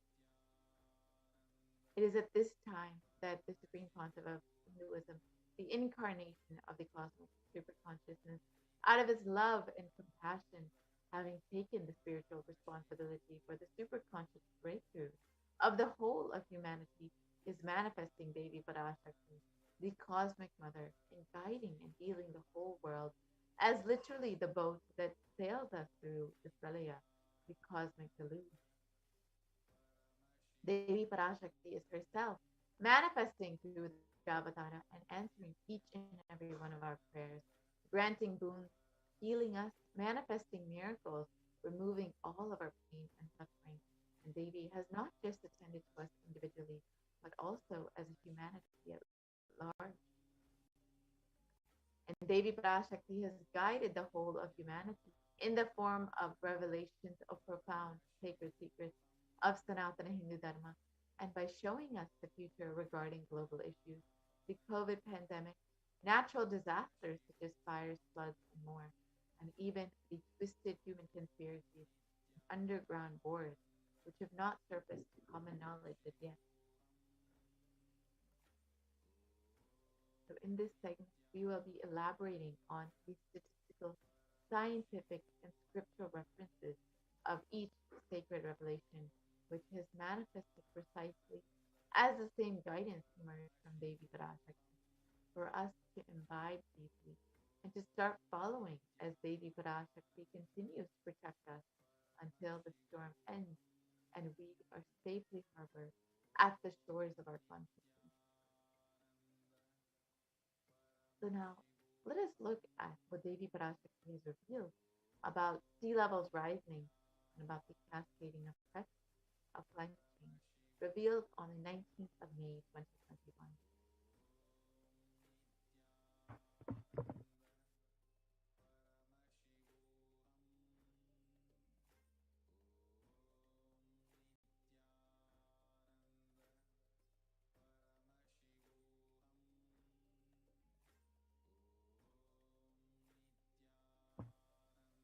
So, translation of Devi Parashakti's revelations. You are asking which country is safe to escape from the Third World War. Listen to everything which is said. War in the Middle East, deadly corona in India, and rising sea levels. Protection from all these three is one and only Kailasa. Only it is good for life, if possible, come and reach.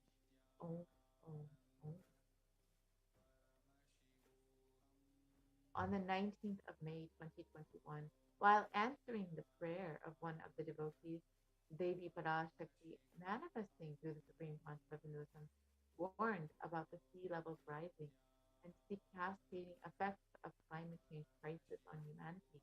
Exactly as Devi Parashakti revealed the very next day, on the 20th of May 2021, the biggest iceberg, which was 70 times the size of Manhattan, broke and posed a huge threat to humanity, causing sea levels to rise. Let us now see the scientific articles about sea levels rising as per Devi's revelation.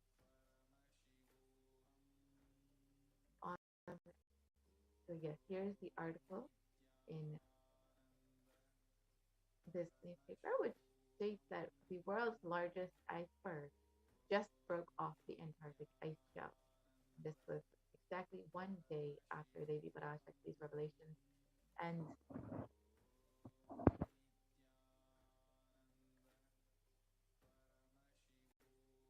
this iceberg was covers more than 1,600 square miles, and it's the largest iceberg in the world. And this was exactly 1 day after the Devi Parashakti's revelation.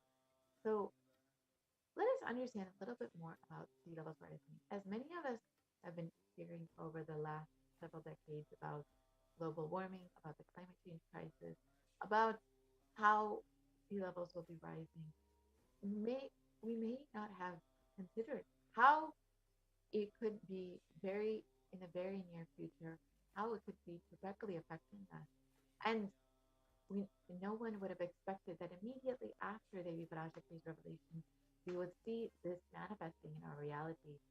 As we've been warned about this for years, but it was only after Devi Parashakti warned that we saw immediately how it manifested.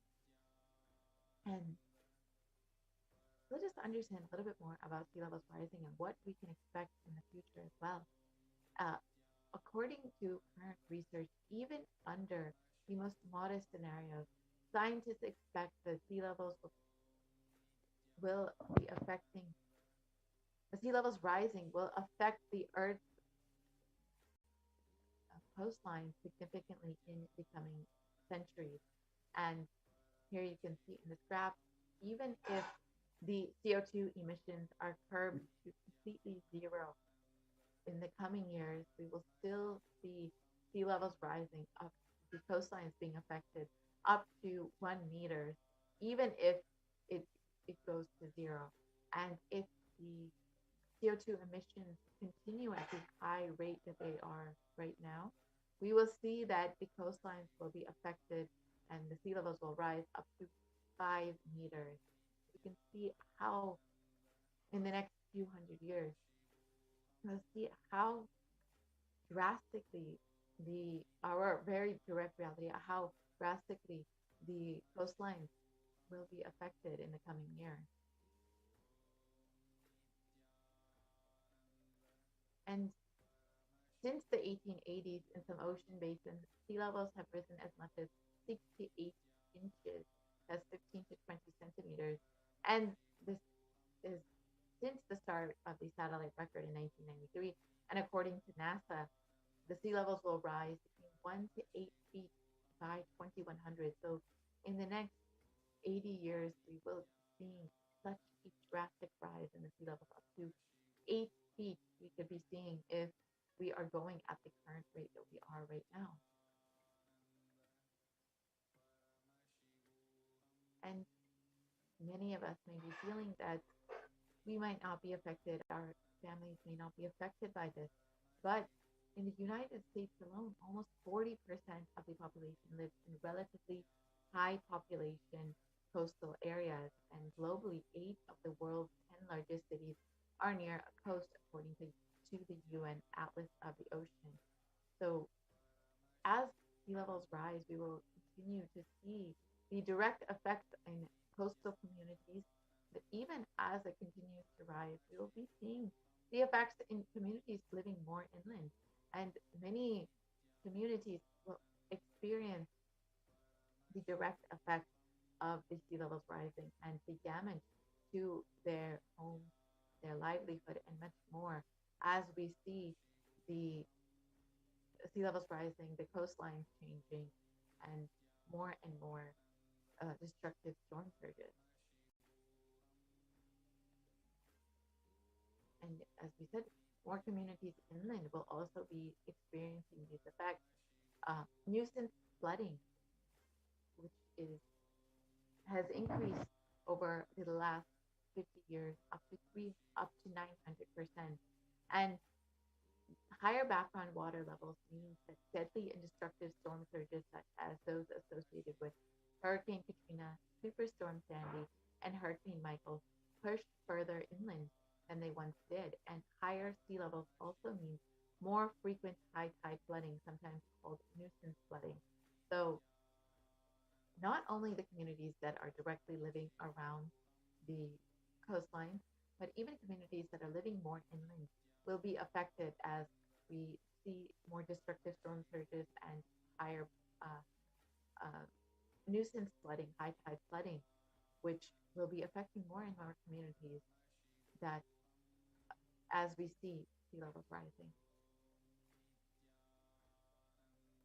So let us understand a little bit more about what is the cause of sea levels rising. As most of us know, it is global warming, and this happens in two ways. First is that glaciers and ice sheets worldwide are melting and adding water to the ocean. And second, the volume of the ocean is expanding as the water warms. So as water warms, it expands, and of course, as the entire world is warming, the ocean is also warming and it is expanding. And a third, but much smaller contributor to sea levels rising is the decline in the amount of liquid water on land. So in aquifers, lakes, and reservoirs, rivers, soil, and soil moisture, that land is shifting from, that water is shifting from land to the ocean. And this shift of liquid water from land to ocean is due largely to groundwater pumping. And of course, most of the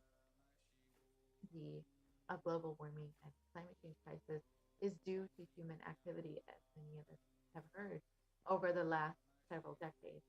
And here is a perfect example of how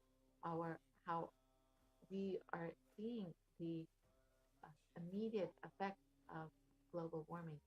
In 1917, the Fetterson Glacier was fully formed. You can see the left side photo, the glacier that is fully formed. And then on the right, in 2005, the glacier has almost fully melted and is almost looking like a grassland. This is in less than 100 years. So in one lifetime of a person, we are seeing that the entire glacier is almost fully melted.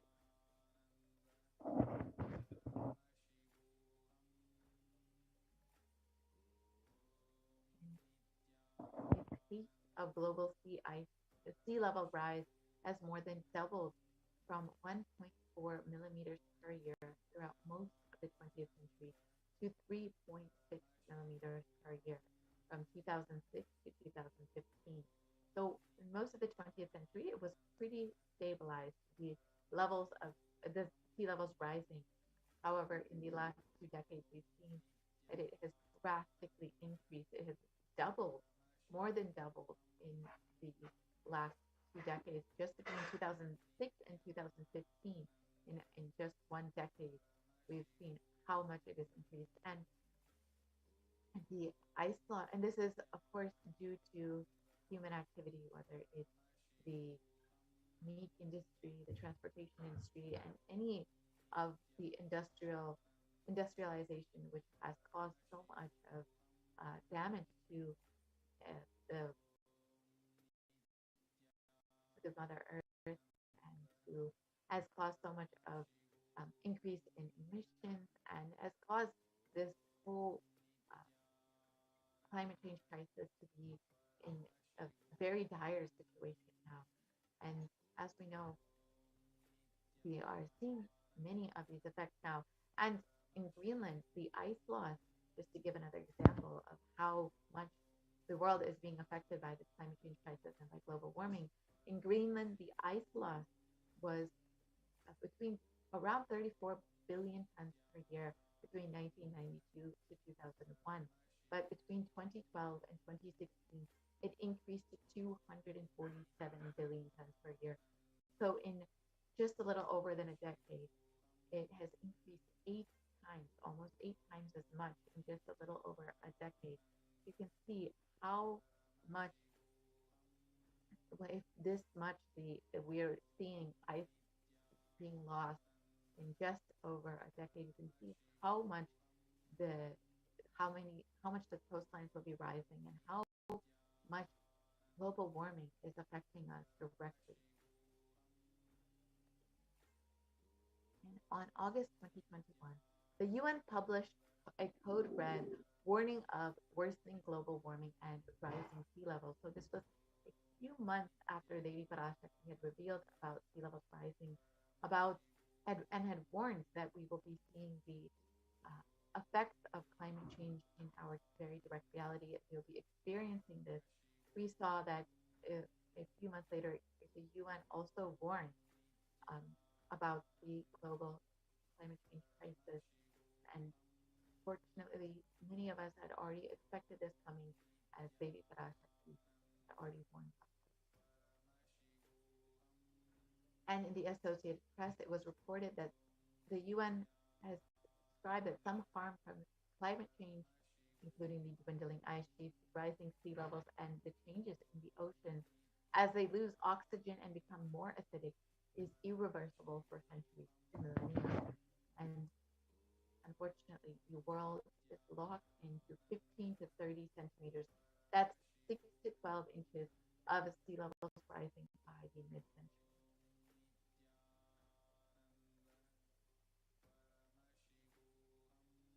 And even if we are able to significantly curb emissions in the coming decade, more than a third of the world's remaining glaciers will melt before the year 2100. And when it comes to sea ice, 95% of the oldest and thickest ice is in the Arctic is already gone.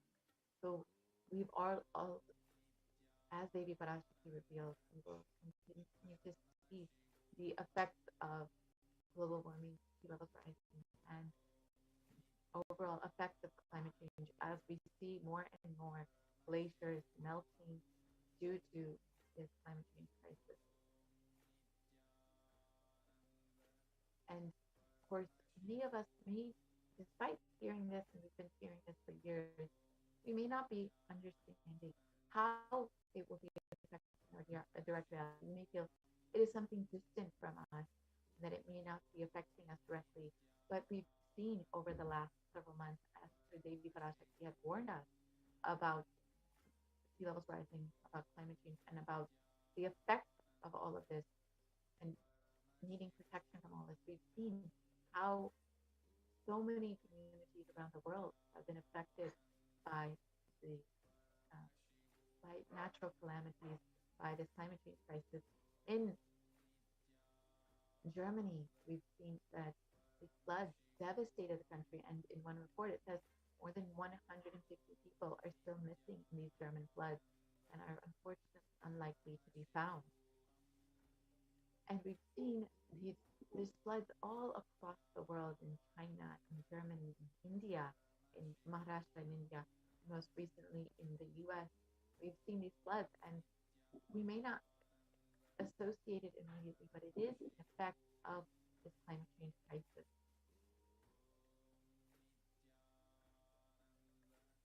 And in science, it was reported that Europe's deadly floods leave even scientists stunned. Even scientists had never expected how badly these floods would, how deadly these floods would be. And unfortunately,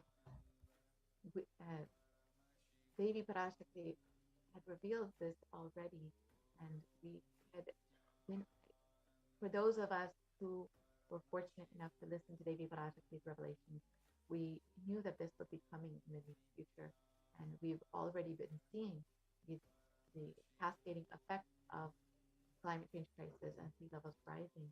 And in one report, it stated that the climate crisis has made deadly German floods up to 9 times more likely. Unfortunately, as we've seen in this segment, that modern science does not have a way to reverse the damage that has already been done. At best, they are a curb the emissions, curb the ongoing damage, but there is no method for reversing the damage as per modern science. There's only Hinduism and the Supreme Council of Hinduism that have revealed the science behind healing the Mother Earth. can go back to the previous video.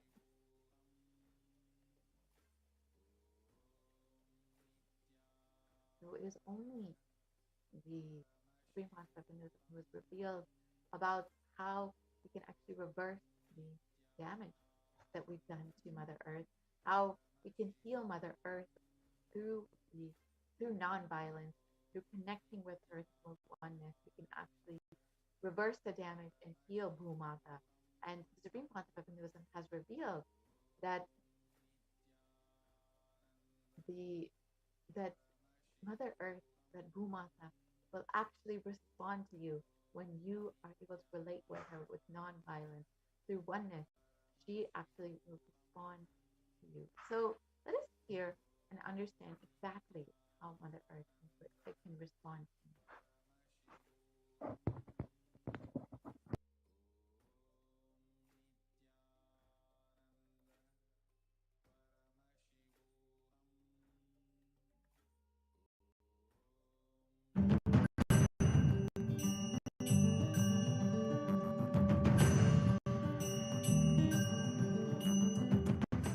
The human beings have become so distanced from the real life, are ready to explore things.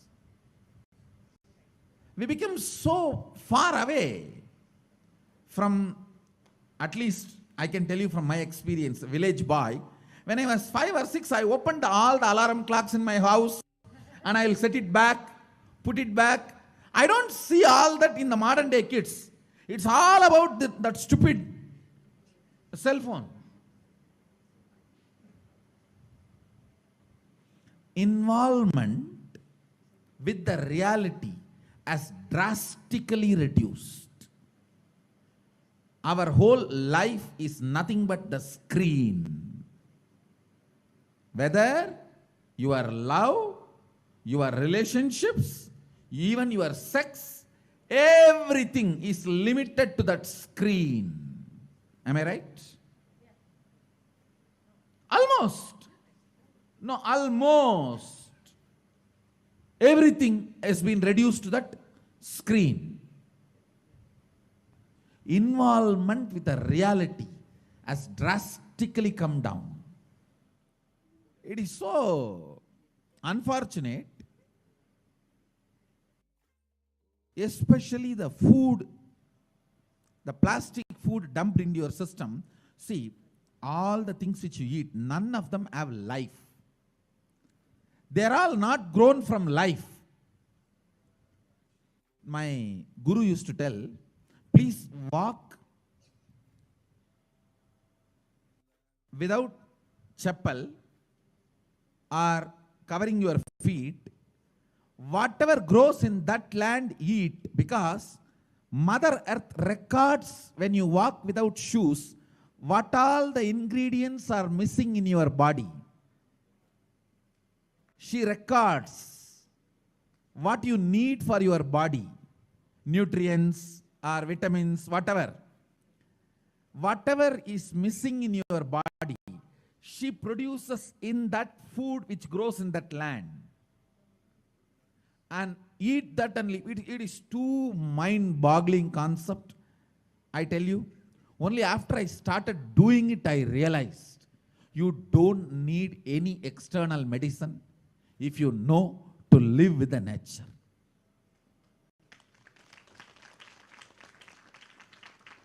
Mother Earth, Bhumata,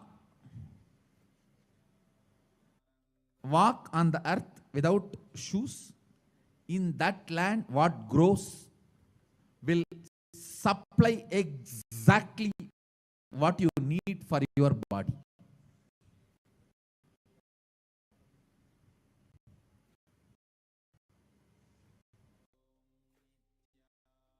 Looks too difficult to believe. But after I started doing that, I realized it. Your body does not need any other medicine, anything else. Actually,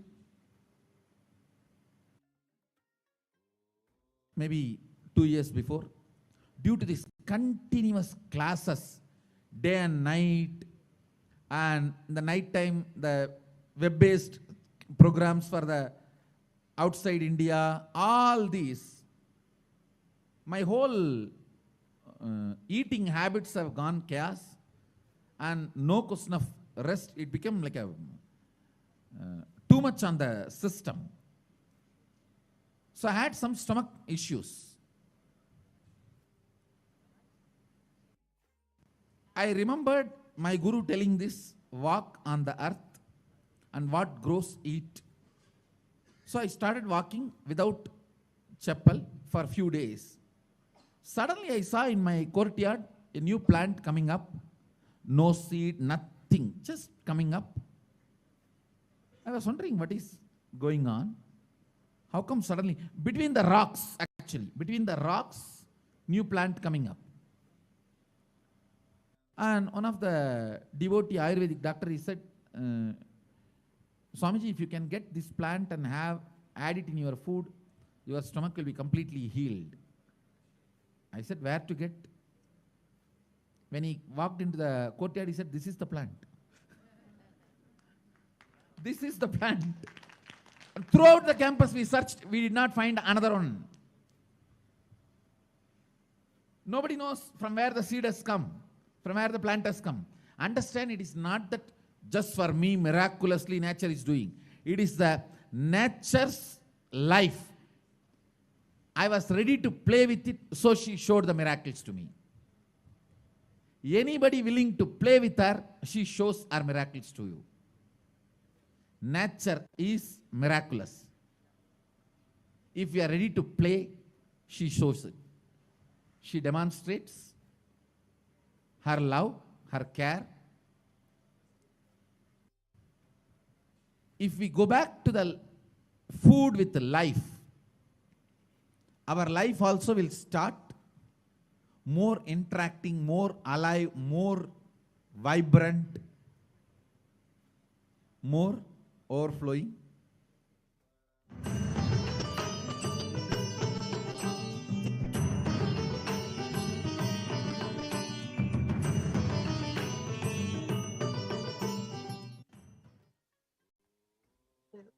We've seen how Bhumata has so much of intelligence. When we are able to relate with her, when we are able to connect with her, she will literally respond to us.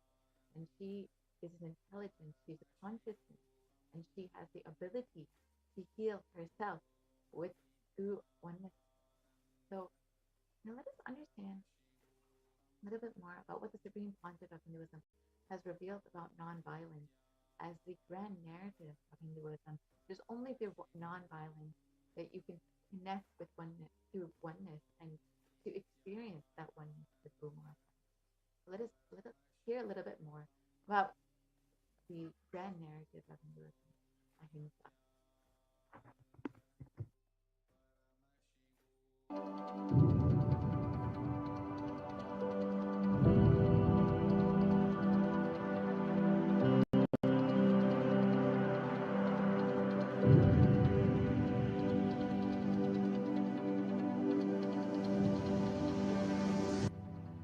We often believe that exacting revenge is a form of emotional release and that getting retribution will help us feel better. Especially this modern day cinema, entertainment industry, cult brainwashes you. The act of revenge as a way of gaining closure after a wrong is done. No! I tell you the truth, revenge has the opposite effect. Revenge is like a korangu sorinjikra mari, ari padangadu. Tamil, they say that monkey feeling itching and scratching itself is never going to settle down. Till that monkey dies, it will not settle down because it will create a wound. And it will not keep quiet with that wound. That same wound it will scratch more and more. And it will be more infection. Finally the monkey will die. Orangu sorinjikittadum nama violence la vidaradum onnu. Understand? Mass media, cult, entertainment industry, TV and cinema, cult is brainwashing you telling that revenge is heroism, violence is heroism. No, it is not. Non-violence is heroism. I tell you, in every level, non-violence as a strategy. Because you see, non-violence makes you realize more and more oneness. It strengthens the oneness. Oneness strengthens the non-violence, and non-violence strengthens the oneness. You need to understand the context. Only then you will understand how this non-violence can be a successful strategy. If you miss one or two components and do it out of wrong context, it will become a mess. It will become a laziness and non-involvement. Laziness and non-involvement is not non-violence. Don't use non-violence brand and tag to justify your non-involvement and laziness. No. That's what Arjuna was trying to do in the Arjuna Vishada Yoga. He was telling Krishna, oh, why should I kill people? Why should I kill people? Let me go away and become a sannyasi. This fellow, when he went to do tapas in the forest also, he got married to a girl. Every time this fellow goes for tapas, whether he brings boons or not, he brings girls. Alright, no disrespect to Arjuna, is incarnation of Nara and Narayana. So no disrespect to Arjuna. Non-violence should not be misconstrued or should not be used to portray your non-involvement and laziness, tiredness and boredom. Hinduism is actively enriched. World will become a great place. Not only we are a non-violent tradition, we believe in consciousness. We have the science of consciousness, raising the quality of the humanity. We believe in it, we spread it, we live it. We be, live, believe. Let us all understand non-violence needs to be actively lived, be lived, believed, and actively enriched. Actively enriched. All I wanted all of you to know what Hindus miss, Sri Kailasa should do. To Tyaga, to tell the world actively, enrich the world actively about Hinduism. Ahimsa paramo dharmaha. Ahimsa is the highest value as per Hinduism. Ahimsa paramo dharmaha. That is the grand narrative of Hinduism. Non-violence is the grand narrative of Hinduism. We need to tell that grand narrative to the whole world. Actively. Actively we need to tell that grand narrative to the whole world. Ahimsa paramo dharmaha. Tyaga. Non-violence. Unclutching. All these are not inactive, tamasic, inertia, lazy, tired, bored, withdrawn lifestyle. Non-violence means not only you will be non-violent, ahimsa, established in ahimsa, you will actively practice ahimsa and enrich everyone to live ahimsa. You will create an ecosystem where ahimsa can be practiced with integrity. Understand? all the infrastructures needed to keep the non-violence, ahimsa, alive. Media is the non-violent way of reaching out to people and telling the real truths and facts. Like media, education mechanisms, everything should be actively filled with the truths, ideas about non-violence, yaga, spiritual strength, powerful cognitions, all these great truths. Listen. Again and again and again. Many are trying to harass me through the social media and all other way, saying, oh, you are teaching constantly non-violence, ahimsa, peace. Don't you see you are making Hindus weaker and weaker? Understand?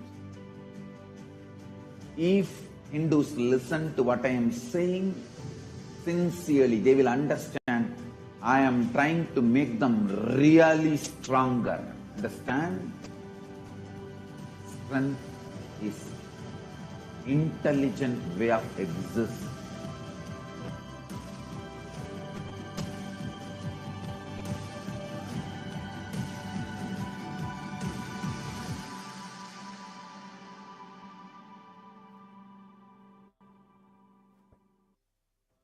As the Supreme Pontiff reveals, non-violence is the grand narrative of Hinduism. It is only through non-violence that we can connect with Mother Nature, that we can experience the feelings of Mother Nature and Bhumata. And if you want to learn how to connect with Mother Nature, how to feel Mother Nature, you can visit Kailasa.org, become an e-Kailasan, avail all the benefits that Hinduism has to offer to the world, that the Supreme Pontiff of Hinduism has been contributing to humanity over the last 3 decades. You can learn more about all of this on Kailasa.org and become an e-Kailasan. You can also visit Nithyanandapedia.org and learn more about the various teachings of the Supreme Pontiff of Hinduism from Hinduism itself. So with this, we'll be concluding this portion of the segment, and we'll be moving into the next segment, which is the offering segment. So as we know, as the Supreme Pontiff of Hinduism reveals, it is only when we connect with the cosmos, connect with the Bhumata, we connect through oneness, that we can experience the direct benefits. And it's now through this offering segment, that is exactly what you will have the opportunity to do. To connect with the cosmos, to connect with the divine, connect with Devi Parashakti, the divine cosmic mother herself. So in this segment, now that we'll be entering into, we will understand some of the various offerings that we can make to Devi Parashakti. And these offerings are not made out of fear or out of any greed. Not that you will get something just because you offer, or that you'll be denied something if you don't offer, but out of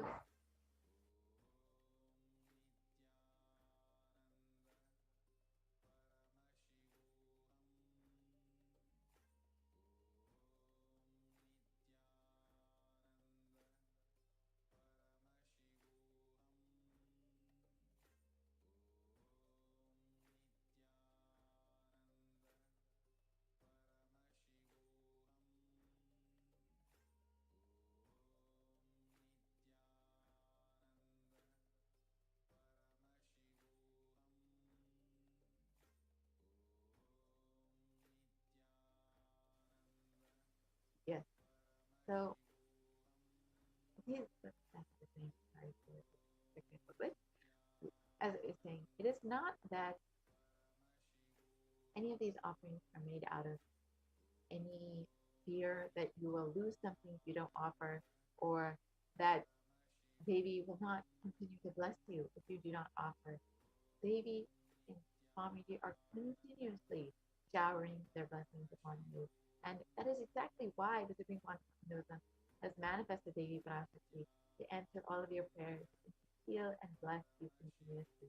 But it is only when you decide to open up your being will you be able to receive all of the energy of Devi Parashakti. Will you be able to receive all the blessings of Devi Parashakti? So through this offering technique, this is exactly what you will be doing. You will be opening up your being to receive more and more. When you give something, when you offer something, you open yourself up to receive more and more. And so through these offerings, you will be opening up your being to receive all of the blessings and grace of Devi Parashakti.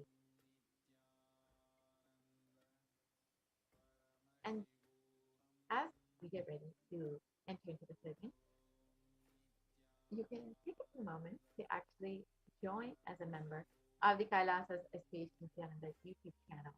So this is one of the ways that you can connect with Devi Parashakti is through Kailasa's SEPT Nithyananda YouTube channel.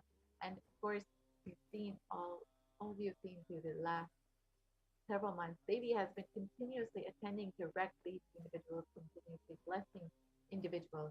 So if you too want to receive the direct blessings of Devi Parashakti, you can ask your questions directly to Devi through the comment section in the YouTube channel. So it's a very simple process to do this. You simply have to join as a member of Kailasa's SPH Nithyananda YouTube channel. And once you have joined, you can ask your questions in the comment section of the YouTube video, of the live video. So yes, now let us enter into this segment and understand how we can connect with Devi Parashakti more deeply.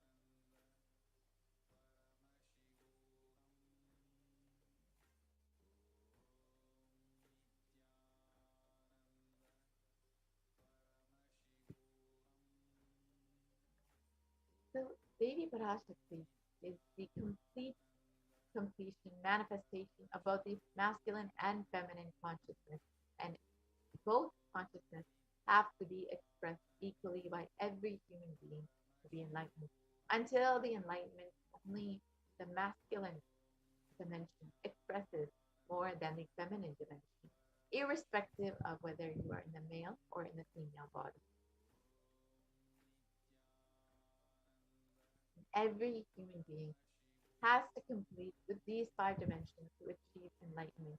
The first is the Pitrus or the ancestors. The next is the Kula Devatas, the family deities. The third is the parents. Fourth is nature. And fifth, ultimately, is Guru, who will be bestowing in the enlightenment experience upon us.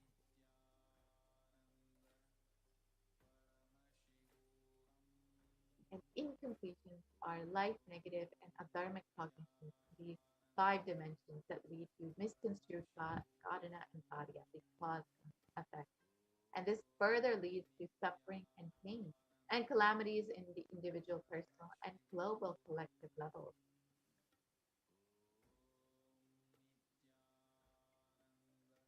Being sensitive is being aware and in gratitude to life for everything that we have, from the air that we breathe, to the place that we sit, to the feeling that we exist, to the energy to celebrate our existence.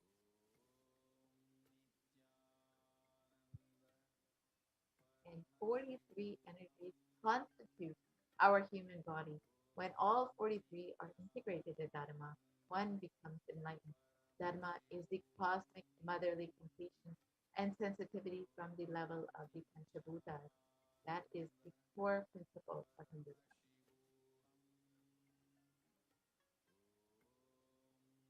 Awakening the sacred feminine is the key to enlightenment.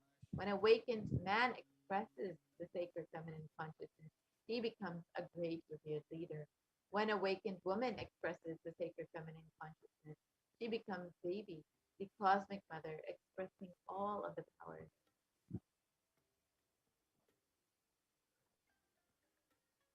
And key to awaken the sacred feminine consciousness is through conscious sovereignty.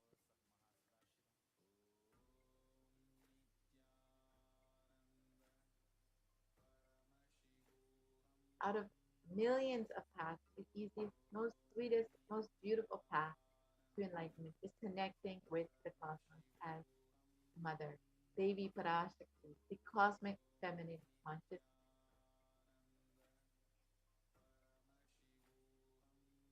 Devi is the one who expresses as Guru all the gods and all the manifestations in this universe. She can straight away deliver enlightenment by connecting through the cosmic umbilical cord.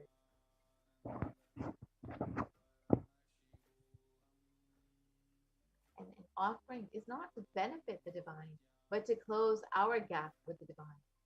And when we achieve completion with the Divine Mother, her infinite powers with her sweet grace start nourishing all of our dimensions through the cosmic umbilical cord.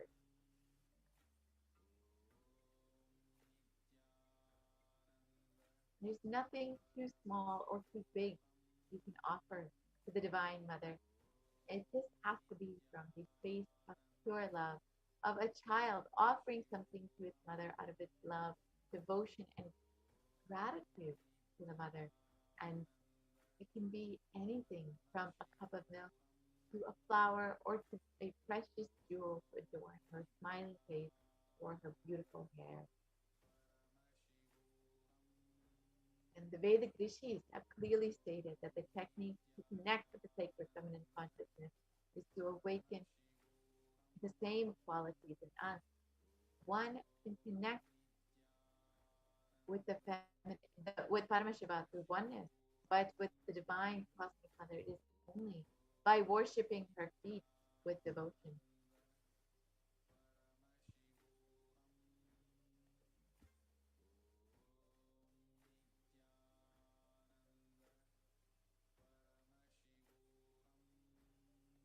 So when you connect with the divine feminine consciousness, you will experience that same energy in you. You will experience that divine feminine consciousness in you. And mother worship is the most non-violent, most peace-centered, most healing, soothing, and sweetest path to enlightenment among all traditions on planet Earth. Worshipping mother includes contemplating and meditating through sacred offerings of mantras and oblations at her feet.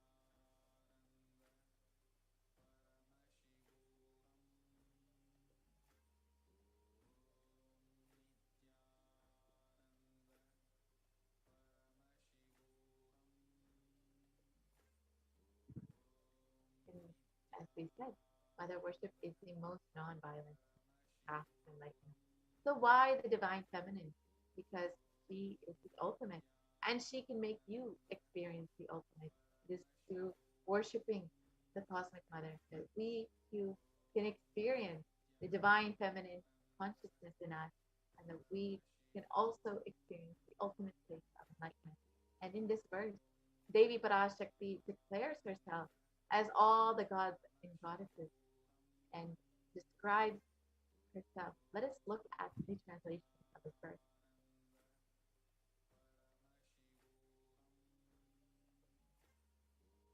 I walk as the 11 Rudras. I walk as the Vasus. I walk as Vishnu and other Adityas, and all the divine forms, the Vishvadevas, assuming the form of the inner self of all the gods.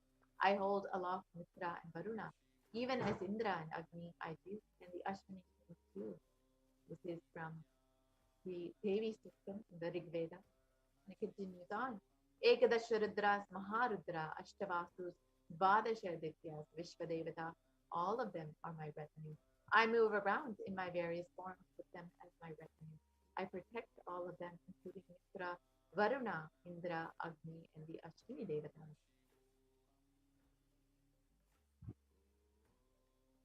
Devi, in this verse, declares herself as the inner self of all the gods, the divine energies. She is all pervading and all permeating. When we connect with Devi Parashakti, when we connect with the divine cosmic mother, we will awaken that same consciousness, the divine feminine consciousness in us, and experience the ultimate state of enlightenment. So in this segment, let us see how we can connect with Devi Parashakti through these various offerings. So the first offering that you can make is the E20 offering. This is a general donation, and this can be very easily done through the super chat and super sticker option on the YouTube channel, on the YouTube page, in the live comment. And this is a very simple offering that you might find in any temple that you go to. You will offer just a few dollars in Devi, just out of your gratitude, out of your love, just to say thank you to the divine for happening in your life. And in this verse, it describes that Devi is fond of true devotion and is realized through true devotion. She can be won over through true devotion, and she removes all fears. When you worship Devi through true devotion, if there is any fear in your mind, Devi is sure to remove that fear. It is stated that Devi likes to be worshipped in autumn. This is not the autumn this season, but rather the autumn of our lives when our thoughts turn inward and the role of the divine becomes much more prominent in our lives. And the need for Devi worship becomes much stronger. And Devi is described as the one who bestows happiness on all of her devotees. So you can offer your gratitude and devotion to Devi Parashakti by offering your kanika, and your name shall be chanted during the puja of Devi Parashakti.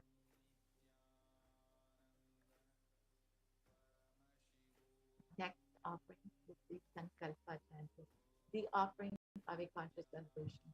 So before you start any endeavor, before you do anything, you always want to make sure that you set a conscious resolution, a conscious intention for exactly what it is you want to manifest.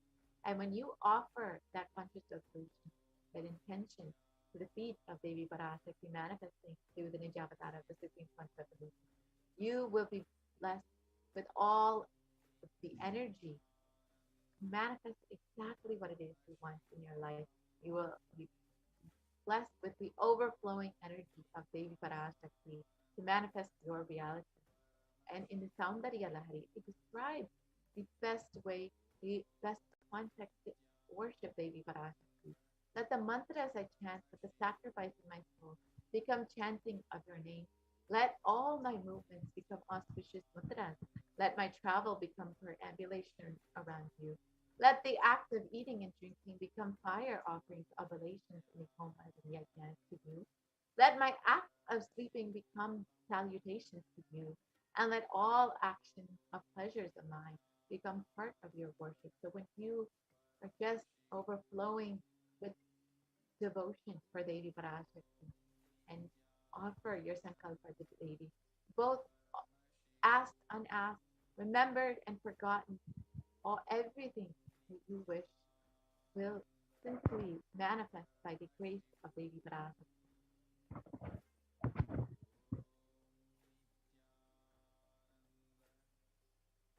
The next offering that we have is the Devi Sahasranama Swarnakasu. This is the gold coin with the various inscriptions of Devi Parashakti's divine qualities, the divine names of Devi Parashakti. So each name of Devi Parashakti is one of her divine qualities. She's known as Nama Parayana Prita. It is not that the one Devi is known as Nama Parayana Prita, the one who likes the repetition of her various names. And when you repeat these various names of Devi Parashakti, you're not repeating simply the names of her, but the various divine qualities of Devi Parashakti. Each name describes of one of her various attributes, whether it's her overflowing compassion or her infinite knowledge. Whichever aspect of Devi Parashakti you connect to, you can offer that as a as one of the gold coins in the 1008 names of Devi Parashakti. And when you offer this, you will be blessed to awaken all the Ananta Kalyana Gunas of Devi Parashakti, all the divine feminine qualities of Devi Parashakti.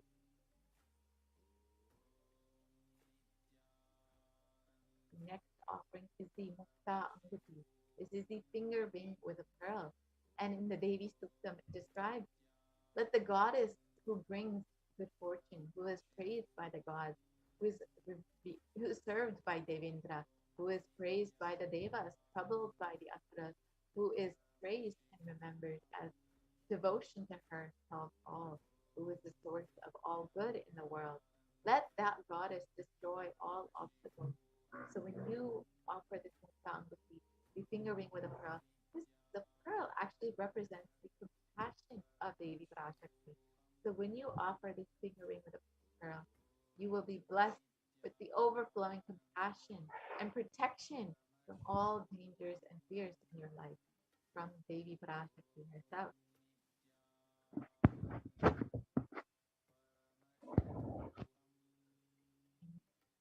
The next offering is the Swarna Padma Pushpa. This is the golden lotus, and it is described that Devi is the one who bestows accomplishments and intellect and who showers worldly prosperity. Devi is the one who showers the subtle mantras of the cosmos. I bow to you, O Devi Mahalakshmi. And yes, so when you offer this Swarna Padma Pushpa, you will be blessed with the prosperity, overflowing prosperity in your life and the abundance blessed by Devi Mahalakshmi, the manifestation of Devi Parashakti. And the next offering is the Swarna Mekhi, the golden covering.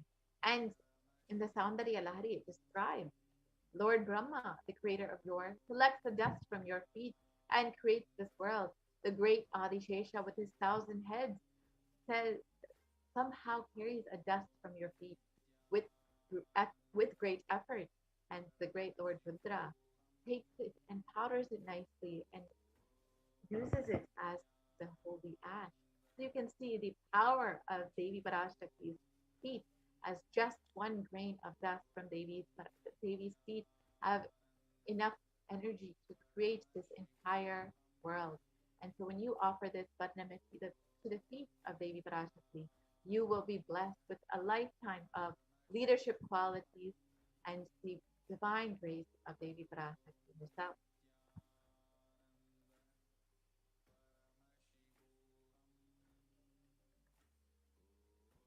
The next offering is the Mantika, the gold hairline jewelry. And Devi is described as the one who makes the nectar flow from the Sahasrara, the crown center, to the Anya, the third eye, and permeates through all of the 72,000 nadis, the energy centers, to give us the ultimate experience of the divine. And the Mantika represents the overflowing Sahasrara. So when you offer this Mantika to Devi Parashakti, you will be blessed with the overflowing Sahasrara and the energy flowing through all of your 72,000 nadis to awaken all of your nadis and to ultimately live the enlightenment, the lifestyle of enlightenment.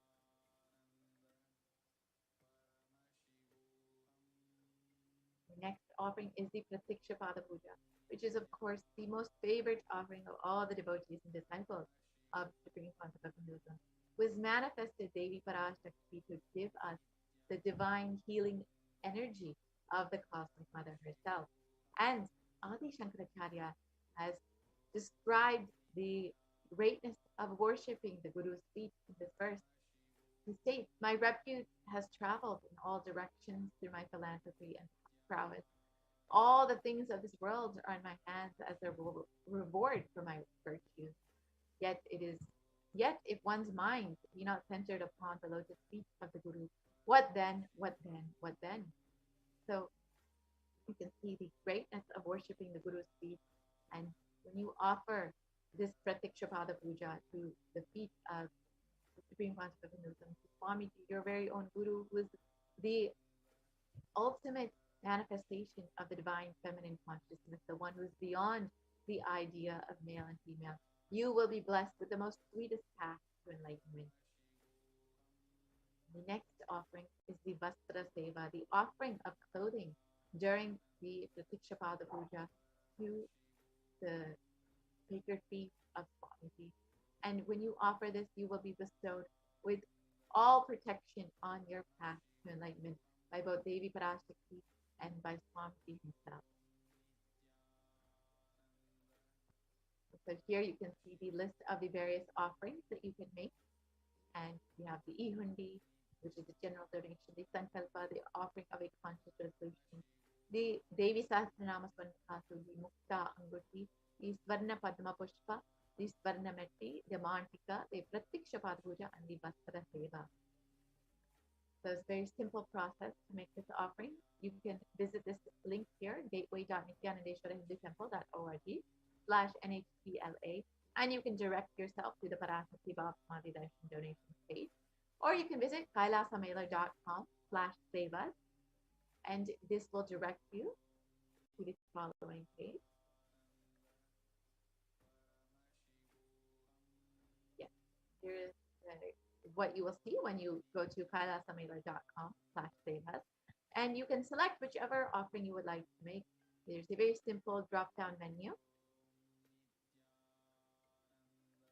So you can see the very simple drop-down menu, and you can choose whichever offering. If you would like to make the Sadhanamet offering of the Sadhanameti, offering of the Pratiksha Puja, you can choose whichever you want to make, how many ever you would like to make. You can choose and add that to your cart. And once you've added that to your cart, this is what your cart will look like. And you can go ahead and proceed to the checkout. And once you do that, you can fill out all of your billing details just as you would for any other online order. And once you are done with that, you can go ahead and place your order for your seva, and you will be able to offer your seva to Devi Parashakti. And be sure to join as a member of Kailasa's SEPT Nithyananda YouTube channel. It's a very simple process. You can go ahead and just press the join button, as you can see on the screen. And once you join, you will be, click this button, you will be directed to the next page, which will show you the various levels that you can become an e-Kailasan: bronze, silver, gold, platinum, and premium. And once you choose this, you can go ahead and fill out your payment details.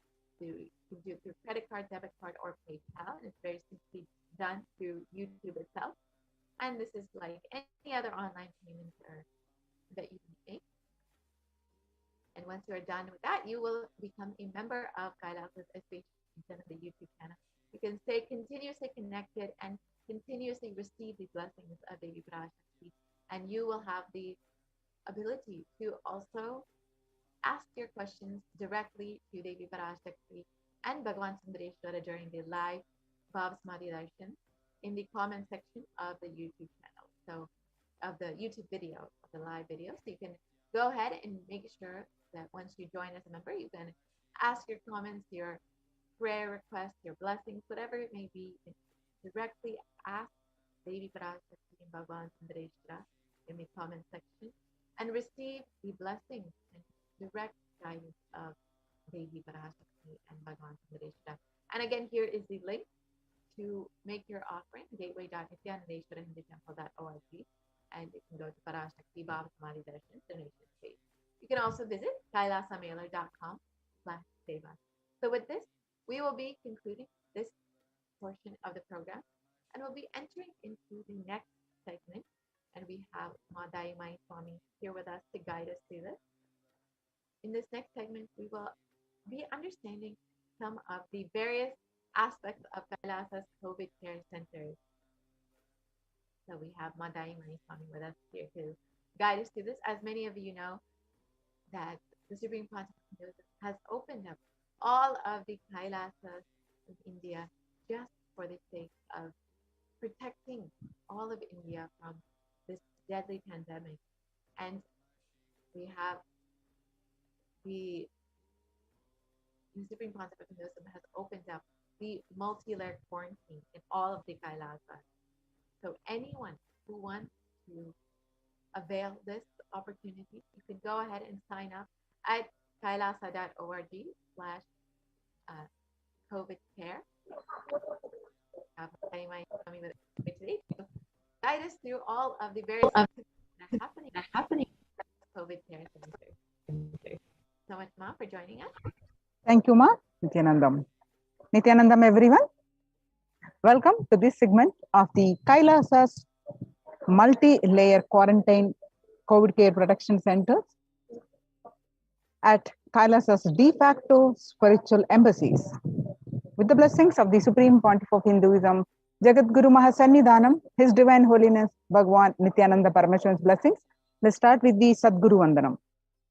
Nithyanandam Paramasugadam Kevalam Jnanamurtim Dvandvatitam Gagana Sadrusham Tattvamasyaadilaksham Ekam Nityam Vimalamachalam Sarvadi Sakshibhutam Bhavatitam Triguna Rahitam Sadgurum Tam Namami.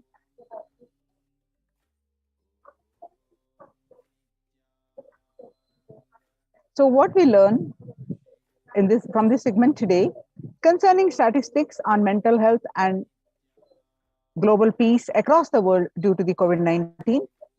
What are the Supreme Pontiff of Hinduism and Kailasa's contribution for global peace and Supreme Pontiff of Hinduism spiritual solutions for COVID-19 and Kailasa's COVID care protection centers, some glimpses, and why temple-based ecosystems. And UN recognizes Kailasa's contributions, join Kailasa's COVID care protection centers. The crisis that we are under. Today, people around the world are trying to grapple with the grim reality that the pandemic is far from over. The aftermath of the current calamity promises to be much more devastating. The greatest economies of the world are facing disastrous futures. Countries are facing off each other in deep mistrust.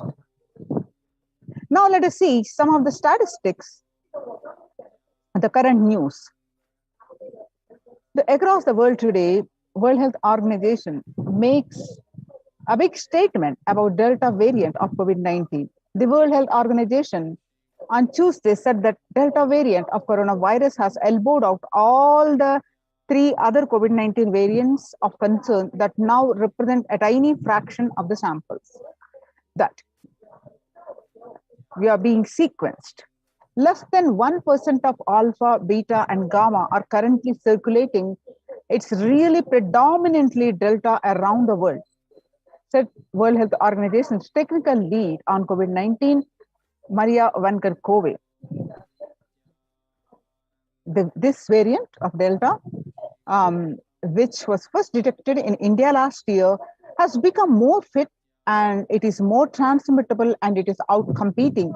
It is replacing the other viruses that are circulating. She said that and added that the variant has been detected in more than 185 nations till date. COVID-19 has now killed more Americans than in the influenza pandemic of 1918-19. The coronavirus pandemic has now killed more Americans than 1918-19 influenza pandemic did. The 1918 flu infected about 25% of Americans and killed an estimated of 65.65% with 675,000 deaths. COVID-19 has infected more than 12% of Americans and killed about 0.2% with 676,000 deaths. Now that the US death toll from COVID-19 has surpassed 676,000, the coronavirus pandemic has killed more Americans than the 1918-19 influenza pandemic. Axios and the Associated Press both reported the grim milestone on Monday. That means the COVID-19 now officially the US deadliest pandemic as the death toll crosses that of 1918-19 flu. People infected with alpha variant exhales 100 times more virus into the air than original COVID strain.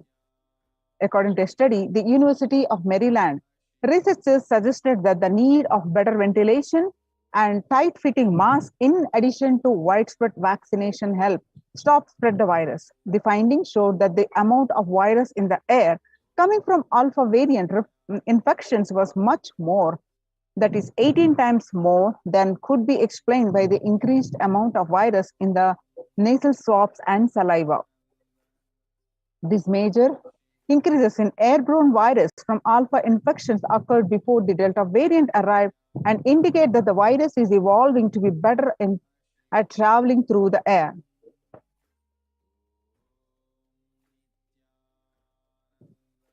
As we were maintaining the 6 feet distance all these days, but 6 feet distance may not be enough to prevent viral transmission indoors. According to a study in Washington, the physical distancing of 2 meters, about 6.5 feet, may not be enough to sufficiently prevent transmission of virus carrying airborne aerosols indoors. According to a study, the result published in the journal Sustainable Cities and Society suggests that the physical distance alone is not enough to prevent human exposure to exhaled aerosols and should be implemented with other control strategies such as masking and adequate ventilation. The researchers examined 3 factors: the amount and rate of air ventilated through a space, the indoor airflow patterns associated with the different ventilation strategies, and the aerosols emission mode of breathing versus talking.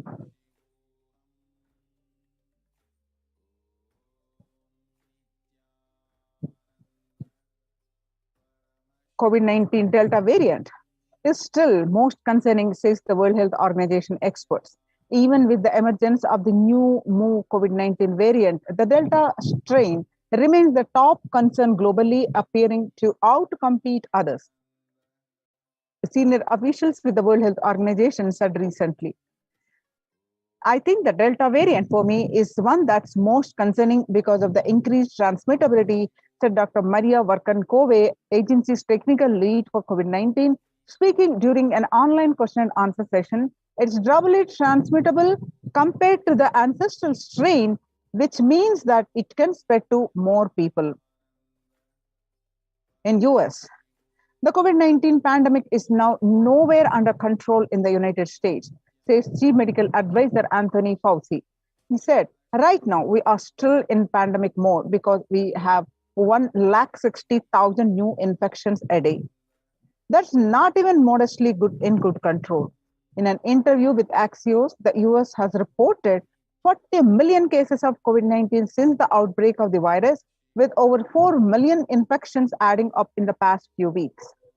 The increase in COVID-19 cases comes as the US administration earlier this month announced that it is planning to provide booster shots of the vaccine, as the Delta variant has become dominant in the nation and is wreaking havoc. This surge in Delta variant is driven by the low vaccination coverage in many communities across the US, according to the US Centers for Disease Control and Prevention. In a country of our size, you can't be hanging around and having 100,000 infections a day. You have got to get well below 10,000 before you start feeling comfortable, Mr. Fauci said. In a report, younger adults are more likely to report symptoms of anxiety and or depressive disorder during the COVID-19 pandemic. Younger adults of about 18 to 24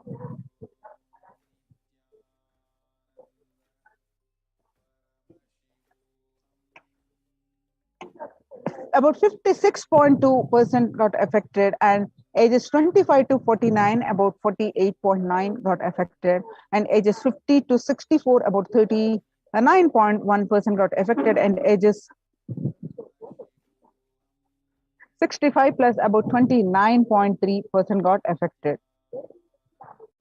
The average share of adults reporting symptoms of anxiety and or depressive disorder January to June 2019, which is in a 6 months period, what it was 11%. Now, in just 1 month in the beginning of this year, it is rose up to 41.1%. Again, some more statistics confirming the same, that younger adults are getting reported more symptoms of anxiety and or depressive disorders than the older adults. Stress in America, a national mental health survey. COVID-19 is a significant stressor for most Americans. Nearly 8 in 10, about 78% say the coronavirus pandemic is a significant source of stress in their life. Nearly 7 in 10, which is 67%, say they have experienced increased stress over the course of the pandemic. More than 60,000 healthcare workers have contracted COVID-19 and 300 have died. Of the health workers who treated patients during the China's COVID-19 outbreak, 50% showed signs of depression and 45% showed signs of anxiety. Self-reported mental health among pregnant women, new mothers. Before COVID-19 pandemic, the depression was 15%. Now it increased to 40.7%. And the anxiety before pandemic was 29%. Now it rose up to 72%.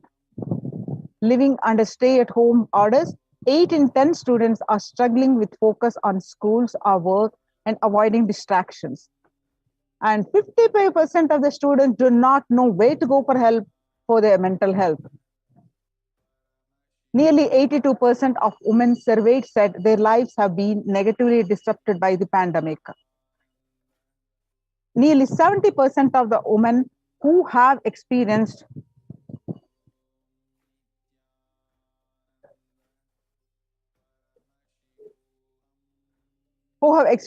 these disruptions are concerned their career growth may be limited as a result.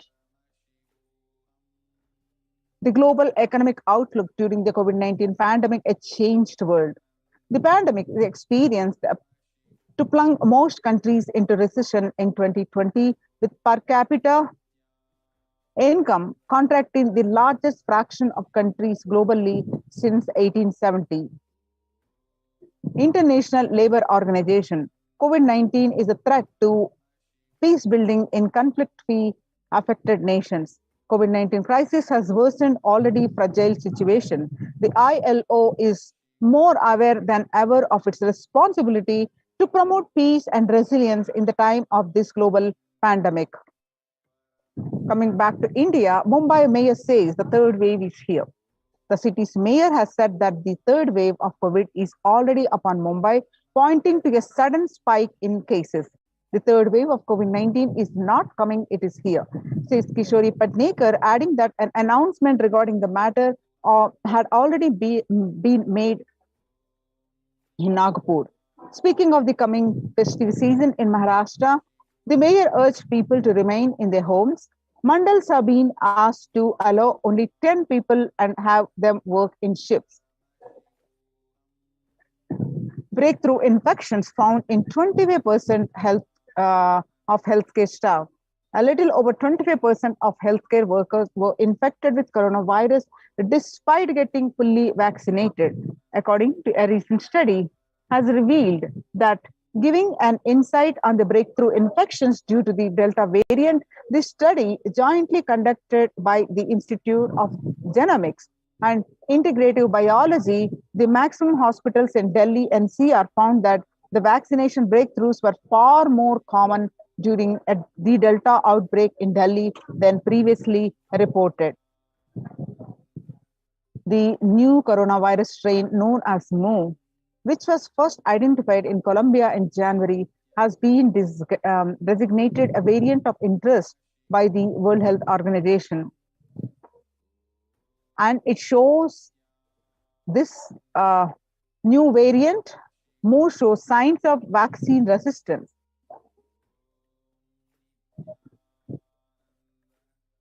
Now, how to cope up with current COVID-19 pandemic? It is important to address the COVID-19 pandemic, which is seeing another wave destroying many more lives. Supreme Pontiff of Hinduism says the pandemic fatigue setting in as a result of continuous lockdown is resulting in delusional ignorance. Holding on to the delusion and supporting this space of delusional decisions leads to delusional arrogance through bhava sankalpa. Continuous lockdown leads to delusional thoughts like, so what if I die, it's okay. I can't live forever in this lockdown. Going out and then exposing oneself and putting risk on yourself and the others, and with irresponsibility and insensitivity is the delusional arrogance through bhava sankalpa. The global COVID pandemic has left the whole world desperately looking for answers. Life as it had been experienced even back in February 2020 is no longer recognizable. Drastic change is the order of the day, with people having to redefine their world with new paradigms of economy, society, faith, religion, and health. Blessed are those who have had the greatest fortune to be with the incarnation of Paramashiva, the supreme pontiff of Hinduism, in their lives and to carry them through this crisis. Join the COVID Care Protection Centers. Register now through the link below, https://kailasa.org/Kailasa care. Making sustainable developmental goals, making peace with nature is possible if we start now. Even amid pandemic, 2021 can go down as the year we made peace with nature and set the planet to healing. Our environmental, social, economic challenges are interlinked. They must be tackled together. For example, we cannot achieve the sustainable developmental goals, including ending poverty, by 2030 if climate change and economic collapse are undermining food and water supplies in the world's poorest countries. We have no choice but to transform our economies and societies by valuing nature and putting its health at the heart of all our decisions. The World Health Organization's Health and Peace Initiative. Health and peace are interrelated, in the words of the Director General of World Health Organization, Dr. Tedros. There cannot be health without peace, and there cannot be peace without health. If individuals and groups enjoy equitable access to health services, fulfilling their rights to physical and mental health, and health actors design neutral health interventions that promote trust and dialogue, and communities are empowered to cope with a violent conflict, then health coverage is more universal, grievances can be heard and addressed to generate trust, and health emergency concerns affected communities are more likely to make meaningful contributions to peace and reconciliation and to resist incitement to violence. Amid COVID, we need enhanced international coordination to build peace. United States Institute of Peace. Tackling the pandemic and building intelligence, building resilience in the fragile stage requires concerted international action at local and global levels. The humanitarian and economic toll of the COVID-19 pandemic continues to grow, so does the risk that this crisis will fuel now new conflict around the world while stemming prospects for resolving ongoing ones.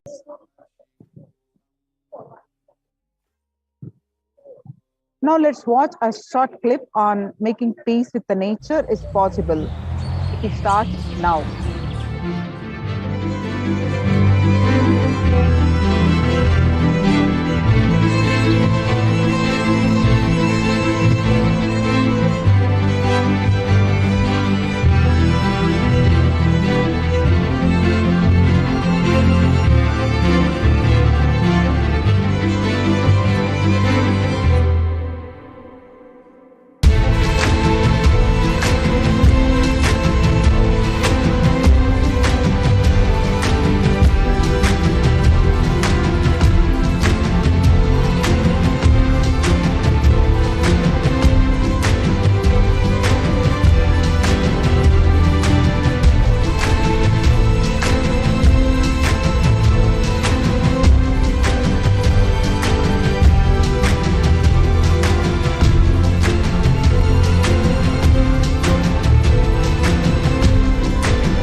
Stronger health systems and universal health coverage must be a priority. Remarks to the General Assembly special session in response to the COVID-19 pandemic. For the first time since 1945, the entire world is confronted by a common threat, regardless of nationality, ethnicity, or faith. The social contact between people, government, the private sector, civil society, and more can tackle the roots of inequality with fair taxation on income and wealth, universal benefits, and opportunities for all. United Nations International Day of Yoga. 2021 theme, Yoga for Well-Being. The day will be marked at a time when COVID-19 pandemic continued to upend lives and livelihood of people globally. Beyond its immediate impact on physical health, the COVID-19 pandemic has also exacerbated psychological suffering and mental health problems, including depression and anxiety, as pandemic-related restrictions continue in various forms in many countries. This has highlighted the urgent need to address the mental health dimensions of the pandemic in addition to the physical health aspects. The message of yoga in promoting both the physical and mental well-being of humanity has never been more relevant. A growing trend of people around the world embracing yoga to stay healthy and rejuvenated and to fight social isolation and depression has been witnessed during the pandemic. Yoga is also playing a significant role in the psychosocial care and rehabilitation of COVID-19 patients in quarantine and isolation. It is particularly helpful in allaying their fears and anxiety. Sustainable Developmental Goals. UN spotlights the health benefits of yoga, ancient practice that can ease the stress of our modern laptop lives. Yoga is a practice that can be relevant to all ages, relevant to all cultures, irrespective of what socio-economic status people represent. It can be used to unite our complex and difficult world to promote not only healthy lifestyle, but to promote peace and security in the world, said Dr. Nata Manapte, the Executive Director of the New York World Office of the World Health Organization, at an event entitled Conversation Yoga for Health. Our contemporary world is showing no signs of decline in the intensity of violent conflicts, crime, displacement, and prevalence of continued state of tension in many regions of the world. According to a UN report, in the year 2019 alone, about 55% of 358 political conflicts worldwide involve the use of violence. Geopolitical tensions, which have been on the rise even before COVID-19 pandemic, have only prolonged violent conflict, making it difficult for policymakers to come together and resolve their differences peacefully and amicably. The last decade witnessed the highest number of people internally displaced by conflict and violence. Now let us see the Supreme Pontiff of Hinduism's contributions for the global peace. The Vedic civilization beautifully describes Yastu sarvani bhutani atmani ivani pushyati sarva bhuteshu chatmanam tadona vigupshate. Isha Upanishad verse 6. Global peace is the byproduct of the individual bliss. Whenever an individual goes through a spiritual bliss, he manifests a beautiful, peaceful life for him and everyone around him. If he is powerful enough, he moves the whole city and manifests peace. He is more powerful, he moves the whole village or whole country. If he is powerful enough to, like incarnations, he moves the whole world and manifests for them. The individual bliss is the source of the global peace in the level of Om, the microscope, and the macroscopic level Om, or on the macroscopic level, the universe.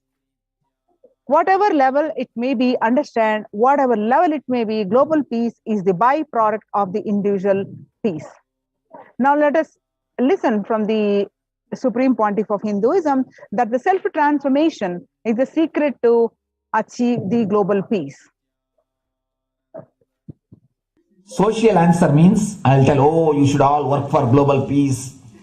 You should all work for turning the world, you should work for revolution, you should work for all these, that things, you should vote only the party which says that it will stop the war and all these things. This is the social answer.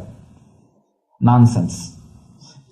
If you want the honest answer, I tell you, simply transform yourself. You can't do anything. If at all you can do, you would have done it. Be honest. If you can do, you would have done it. You are raising this question because you are not able to do. Am I right? So let us be very clear. Let us be honest. We are not able to do socially. That's the truth. That's the reason you are sitting here and raising the question. I tell you, understand few important things. There are a lot more attached to this question. There are many things which is attached to this question. We always feel the present is the world is totally spoiled. It is not going according to the rules or how it is supposed to be. It was wonderful once upon a time. In ancient time, things were going properly. Everything was well and great. And I tell you, 10,000 years ago, they found some writings on stone in Harappa Mohenjo-daro culture. Some stone writings have been discovered. The other day I read a beautiful book about that stone writings. That writings, it says, oh, nowadays the society is not as it should be. So much of war. There is no peace. In the early times, there was so much of peace. Society was really great. Things were as it should be. And it almost looks like a today newspaper editorial. 10,000 years ago, the same thing carved on a stone. Then understand, there was no such time as only good prevailed. It is just a fantasy. Hinduism, they call it Satya Yuga, the age of truth. There was a time only truth prevailed. And every religion, Christianity, they say the Garden of Adam and Eve. There was a time everything was wonderful. Every religion has got the fantasy. The past was great. There was golden past. Always the idea of golden past exists only in the past. The more you go back, again you say the past was great. And I tell you one thing, it is a wonderful way of postponing accepting the reality. Otherwise, I can be sure the world was same as it is today. Whether it is 5,000 years ago or 10,000 years ago. Maybe one thing, there was no CNN channel that time. So the news did not reach you so quickly. That's all. The news did not reach you so quickly. That may be the only difference. But otherwise I can be sure the good and the bad was equal. Good and the bad was equal. The same amount of wars were there. All the other things were there. If you read the Puranas, the mythological stories of India, you see enough of things. Enough of dirty things. I think sometimes I find little more. And if you read completely the Puranas or the Hindu scriptures, there are a lot of things much worse than modern day. The criminal activities or bad things or negative things, whatever you say, all this stuff. And never think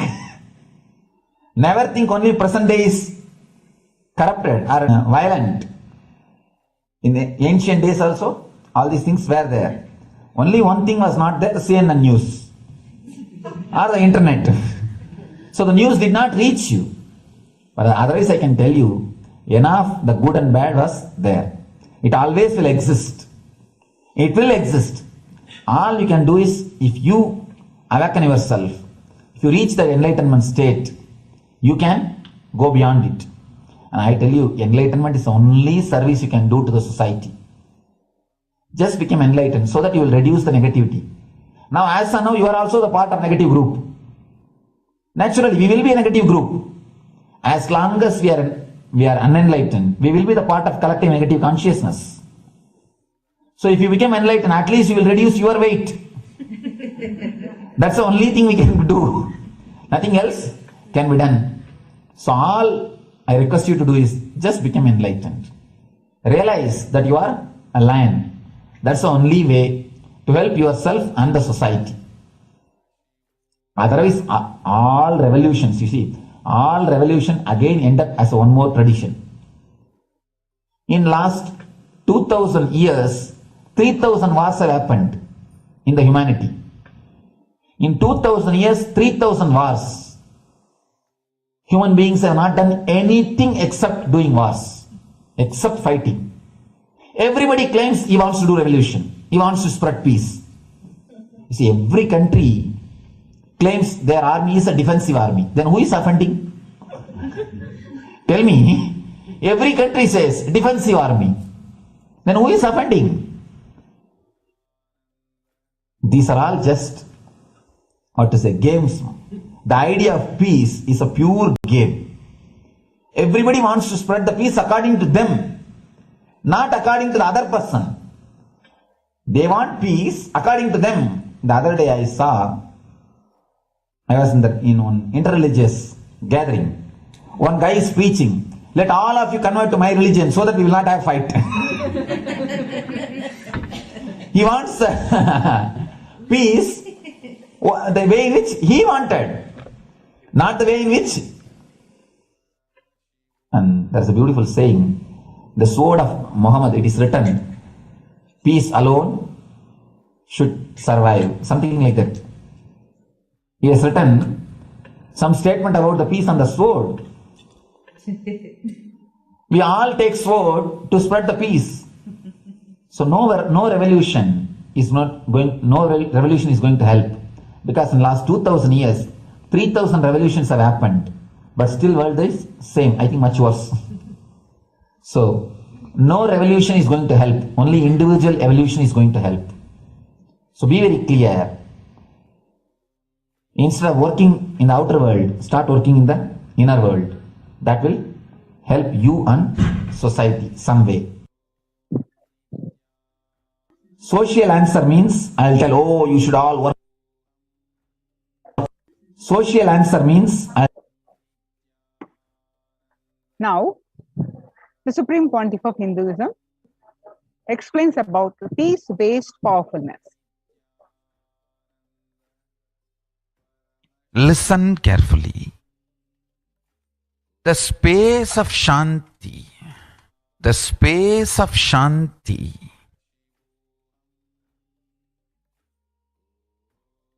is where Kailasa grows.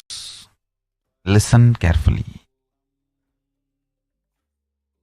It is in the deep powerfulness of peace, or peace-centered powerfulness is the ground, breeding ground for Paramashivatva to manifest. Please understand. Like how pure mirror reflects everything, pure Shanti-based Shakti, peace-based powerfulness reflects Paramashiva. Paramashiva manifests in peace-based powerfulness. Please understand. Neither violence nor powerlessness. Powerlessness is weakness. Violence is abusive. Peace-centered powerfulness. Powerfulness-centered peace. All the Upanishads starts with peace, completes with peace. Shanti mantra starts with Shanti mantra, gets completed with Shanti mantra.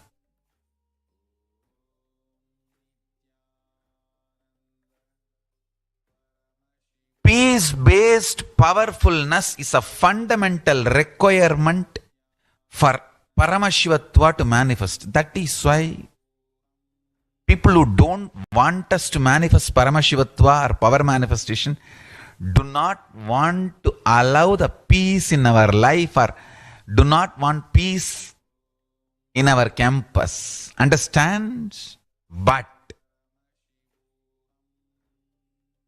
only if you are peaceful, which cannot be shaken even by the demons and devils and rakshasas, we can be in eternal peace.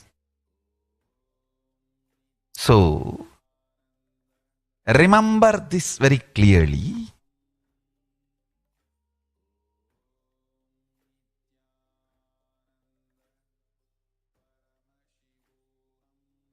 Peace alters the very DNA structure, genetic structure, the core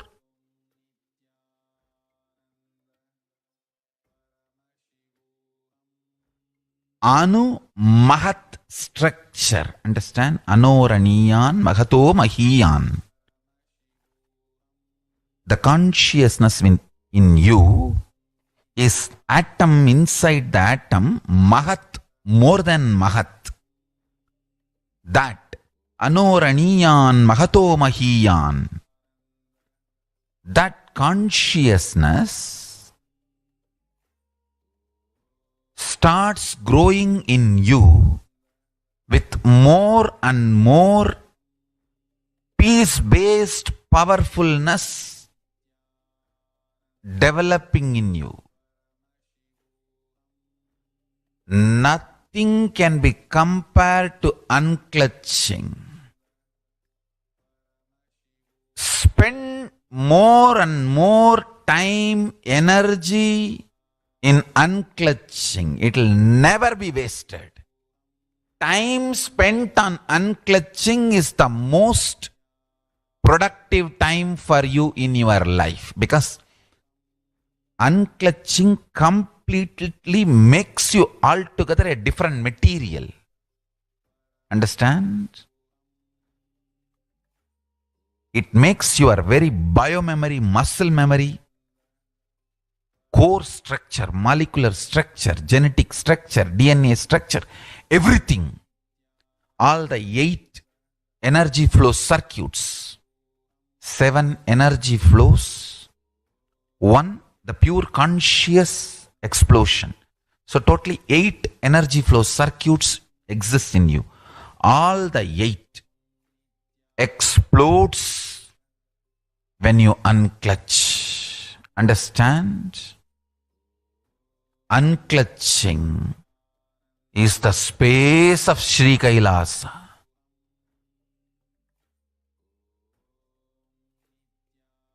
Listen. The space.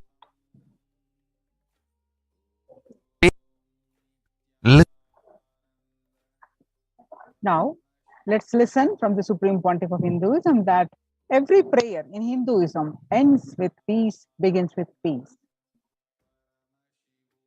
And the rest of every chanting, every prayer in Hinduism ends with Shanti, Shanti, Shanti 3 times. Means peace, peace, peace.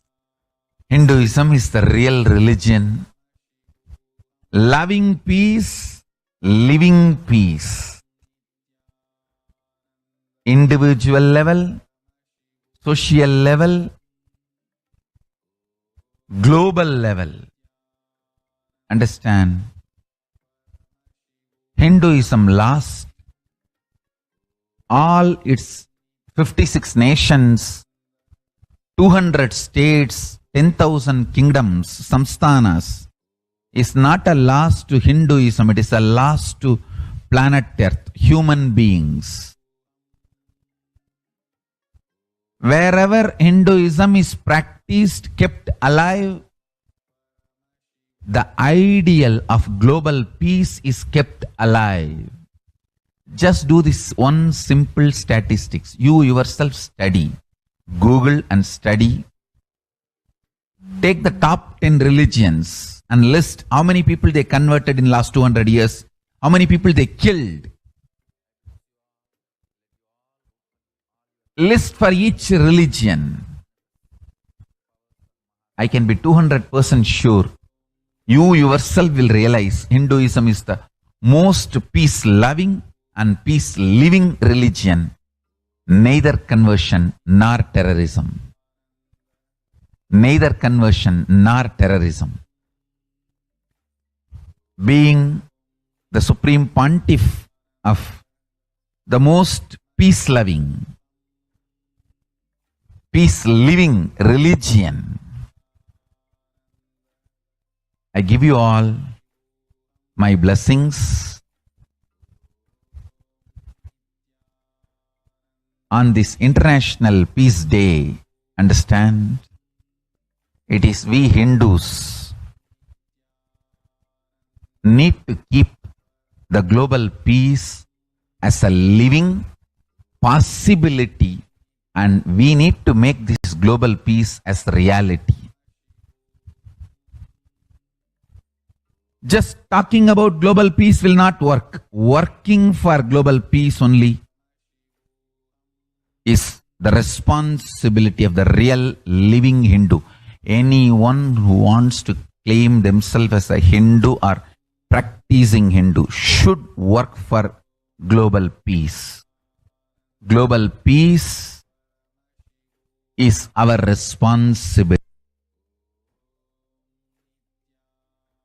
Every chanting, every chant, Hindus have the responsibility to bring global peace. So you can also throw a challenge. See, if you are making a Hindu micronation, you can throw this challenge to each one. Your friends, family, 10 people. Let them participate in the challenge and then create. Let them send the challenge to others. So I welcome all the living and practicing Hindus to become founding fathers of Kailasa micronation in your countries.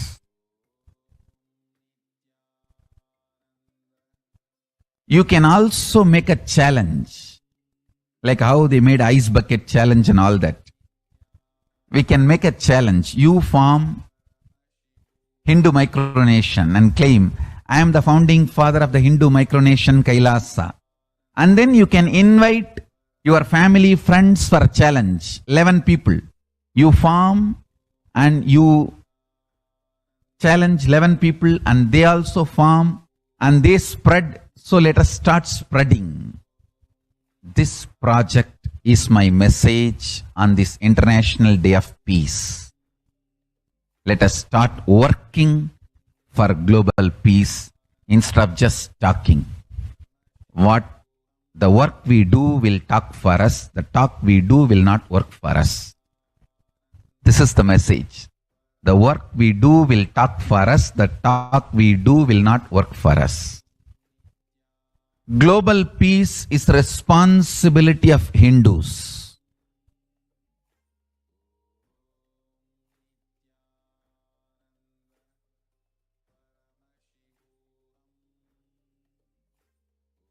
Now, we have the live Bhava Samadhi Darshan of Sundareshwara Bhava Samadhi Darshan. Let's get prepared for that.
Bhava Samadhi Darshan is not an event in space and time.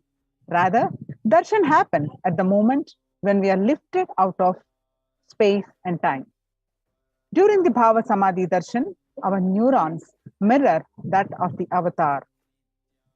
Bhava is defined as directing and activating the emotional and spiritual energy that is created through meditation on the avatar. The brain neurons mirror, activate, and process all the observed moments or information of the avatar just by seeing and without the physical act of imitation.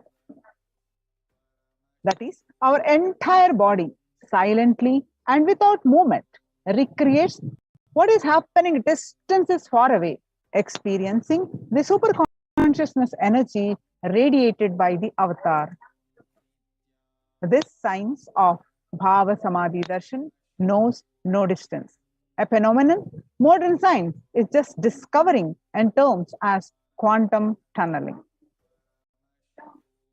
What exactly happens during the Bhava Samadhi Darshan?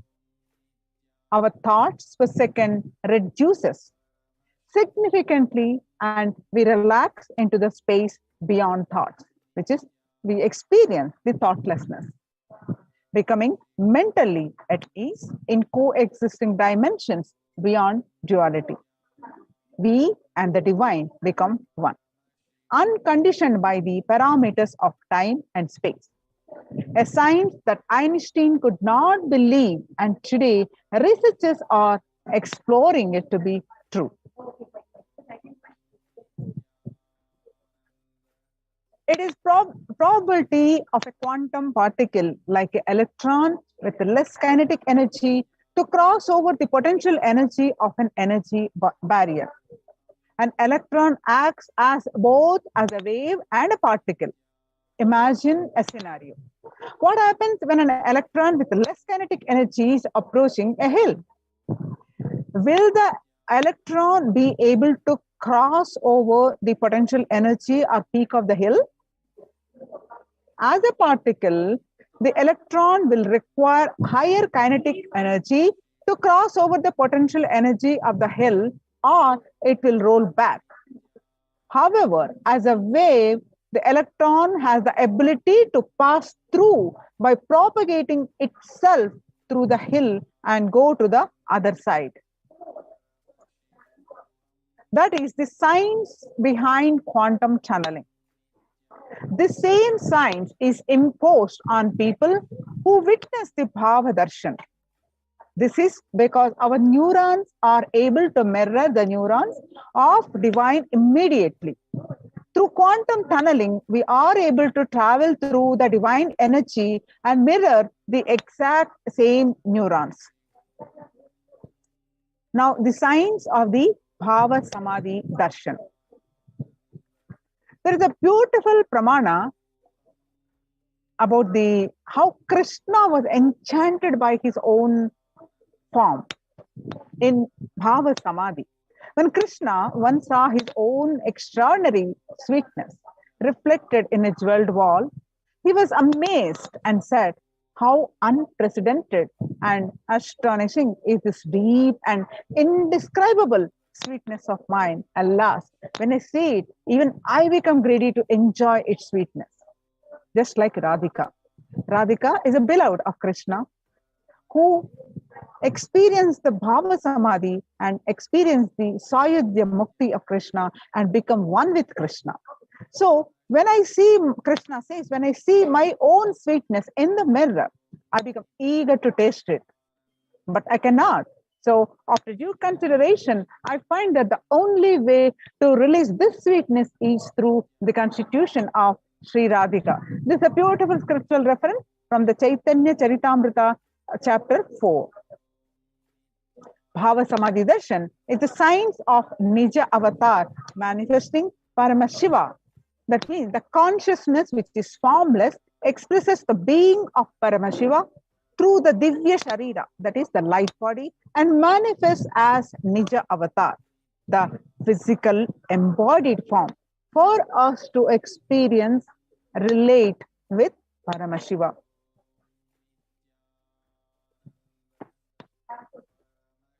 The beautiful pramana from the Malini Vijayottava Tantra, verse 60, it says, by the enlightening teachings of the Guru, Khatana, by the Shakti Pata, the graceful transmission of the spiritual powers from the Guru, by looking at the sacred feet of the Guru, or by complete loving fervor of the Guru, the prasada, the ultimate goal and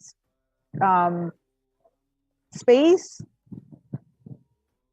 Paramapadam, is attained. It is only through loving fervor of the Guru and is prasada. So here you're seeing the picture of the Devi Parashakti expresses through the being of Rajarajeshwari and manifests as a Nija avatar, the physical form as Devi Meenakshi. And Bhagwan Paramashiva expresses through being of Subramanya and manifests as a Nija avatar, the physical form Bhagwan Muruga. And Bhagwan Paramashiva expresses the being of Arunagiri Yogeshwara and manifests as Nija avatar, the physical form, the Supreme Pontiff of Hinduism, Jagadguru Mahasannidhanam, His Divine Holiness Bhagwan Nithyananda Paramashivam. And Bhagwan Parandhama expresses the being of Mahavishnu and manifests as Nija avatar, the physical form of Bhagwan Venkateshwara. The Achyavatar, the deity, reflects the consciousness and manifestation, the being of the super consciousness energy. But human beings are not mature enough to receive the higher level experiences from the Archavatar directly. So the avatar takes the physical embodied form and comes down to bridge the gap and to create the experience of the super consciousness energy in all of us. So when we have the Bhava Samadhi Darshan of the Nija Avatar, manifesting the beings of various dimensions of Paramashiva, the auspicious components and the powerfulness of those dimensions of Paramashiva are awakened in us. So, dimension of Paramashiva manifesting the Nija Avatar for us to experience the same is Bhava Samadhi Darshan. Bhava Samadhi Darshan is a direct experience of causeless bliss. During the Bhava Samadhi Darshan, our being comes alive and celebrates with the energy wave of existence. Our very muscles learn to imbibe and radiate Paramashiva.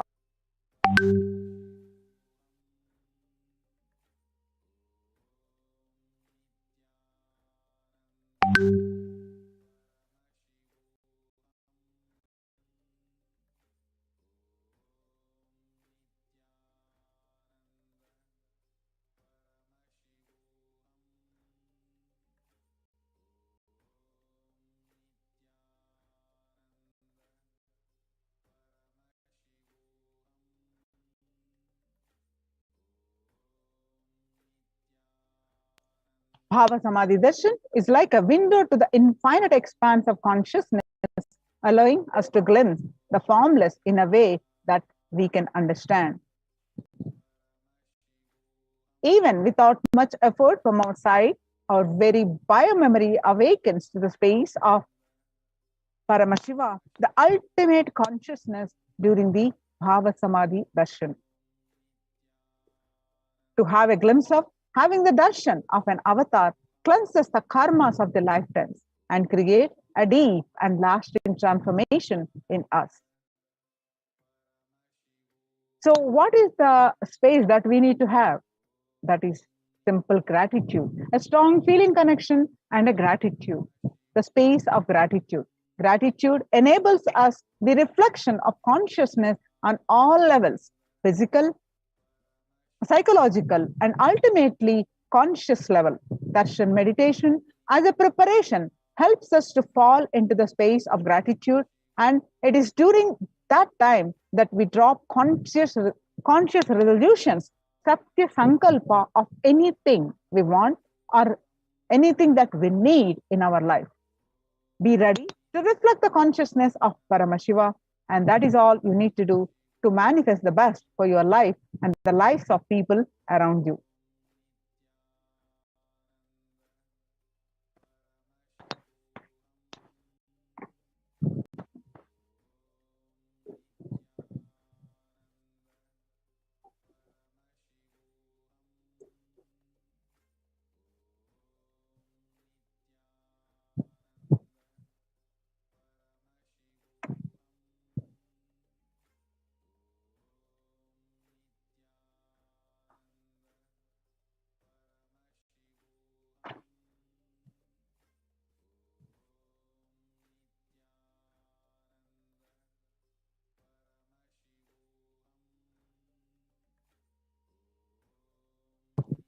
Now we have the Sundareshwara Bhava Samadhi Darshan is at 10 p.m. IST. Now let us see the Supreme Pontiff of Hinduism contributions to the world's problems and what are the spiritual solutions, the powerful cognitions that the Supreme Pontiff of Hinduism continuously contributing to the to add to the global peace, to health, wealth, in all aspects of our life.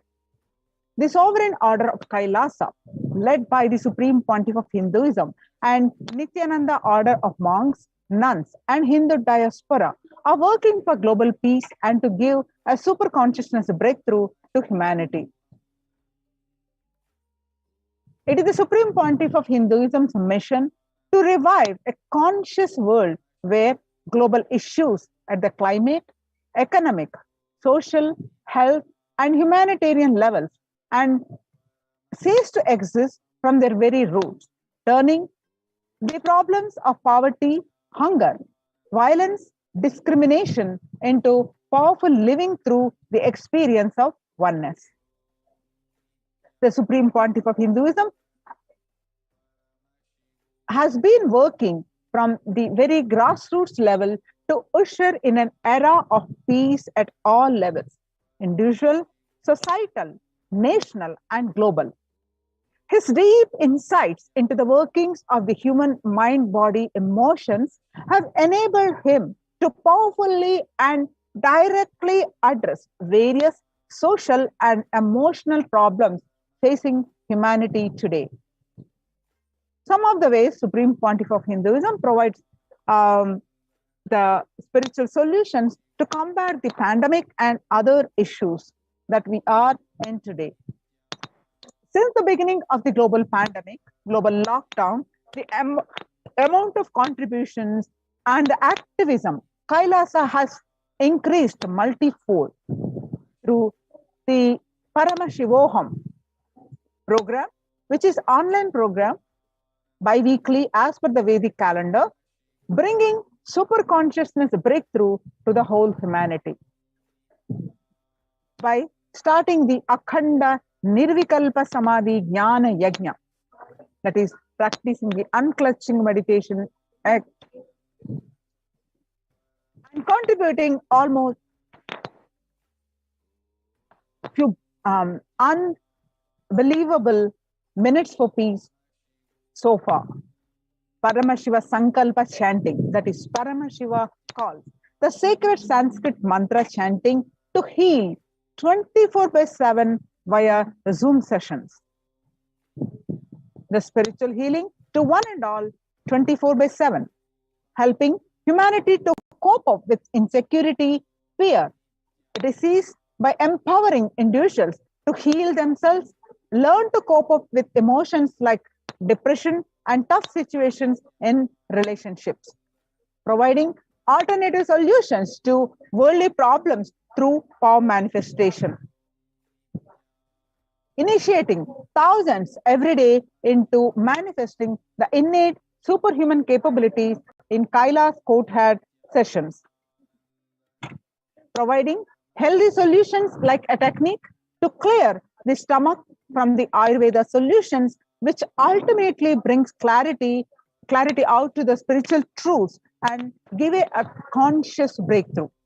In the long term, establishing self-sufficient communities, continuing and intensifying the service of Annadan, the free food, in Nithyananda Annalayas around the world, including Tirunamalai, Los Angeles, and many other adhinams, paving way with the new world order, starting the agriculture-based communities in Adi Kailas and several other locations. Peacekeepers of Kailasa offers various life solutions from the teachings of the Supreme Pontiff of Hinduism, offering Maheshwara Puja to the natural calamities hit victims. Samadhi Darshan to raise the individual consciousness breakthrough, and Devi Parashakti Akashic reading the cosmic revelations. Now, society was created with the delusional ideas of too many human beings' blind spots and the decisions made from these blind spots. If the visionary of a civilization and a country or nation has blind spot when he develops the vision for it, the whole civilization suffers these blind spots forever. Now it's time that the nature, Prakriti, resets itself. Many of the blind spots based visions, ideas become important components of the society. This pralaya, which is happening, is melting down everything which is delusion based. The world, as we know, is gone. Let us celebrate God. The isolation, which is seemingly endless, with an unknown future, which is compelling humanity to make 100% lifestyle change, is something to be deeply dwelled upon. All problems need to be addressed only with spiritual solution and powerful cognition. To stop people having mental breakdown, pandemic fatigue, epidemic fatigue,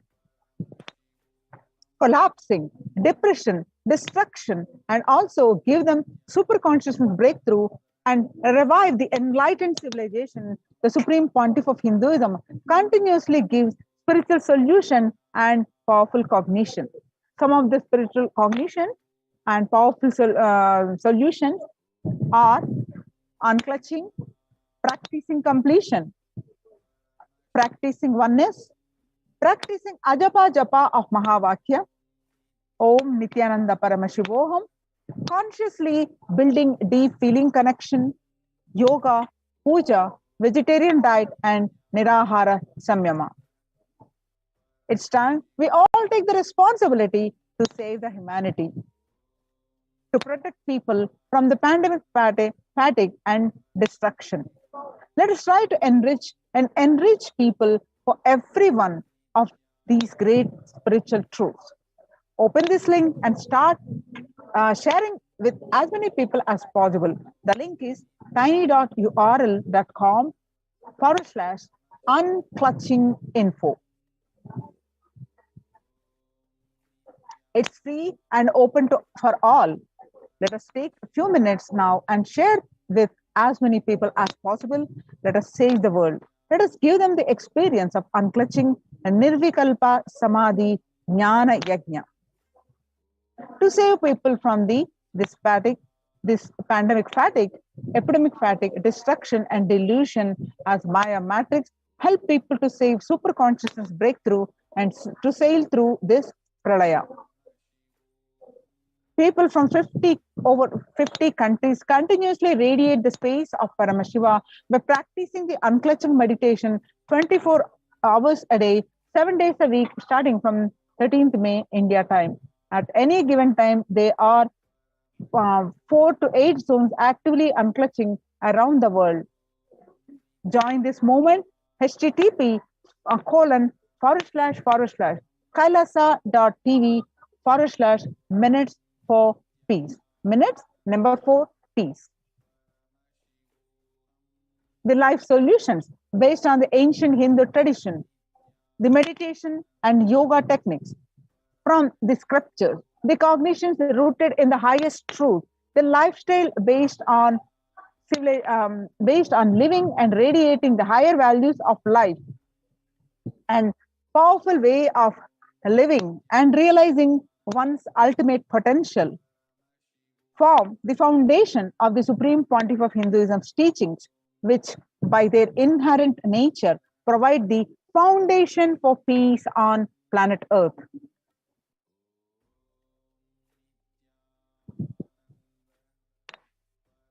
Minutes for Peace, the Supreme Pontiff of Hinduism launched Minutes for Peace initiative, which is aimed to reduce crime globally by conducting mass meditations around the world in parallel. In 2014, just after 2 years of launching the program, it crossed over 1 billion minutes of meditation. Scientific studies have shown a reduced crime rate after participation in the meditation and completion techniques. In 1976, it was found that when 1% of the community practiced the meditation pujas, the crime rate was reduced by 16% on an average. So the current tally on the Minutes for Peace website is more than 4.3 billion cumulative minutes of meditation logged, including all the events, programs, and festivals where people have gathered in large numbers and participated in meditations and rituals. The total count comes out to be a staggering 409 billion minutes for peace so far. You can see the pictures, the samples of the glimpses of the mass meditations. About 5,000 devotees gathered and participated in a 48-day meditation program called Shuddhatvaitam.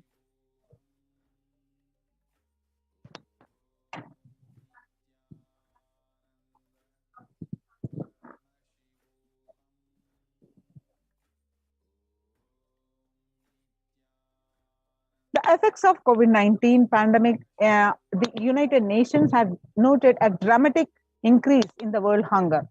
According to the state of food security and nutrition in the world, that 1/10 of global population, as many as 811 million people, were undernourished in 2020, an increase of 118 million from 2019.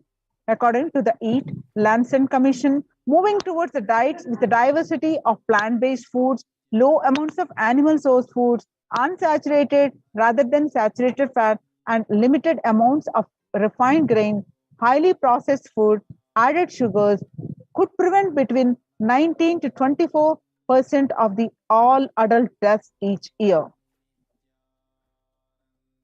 Through Annalaya, the food donation centers, the de facto spiritual embassies of Kailasa, the worldwide, under the guidance of the Supreme Pontiff of Hinduism, has served over 2 million organic, sattvic, vegetarian meals so far, giving free food to all the citizens of the economic.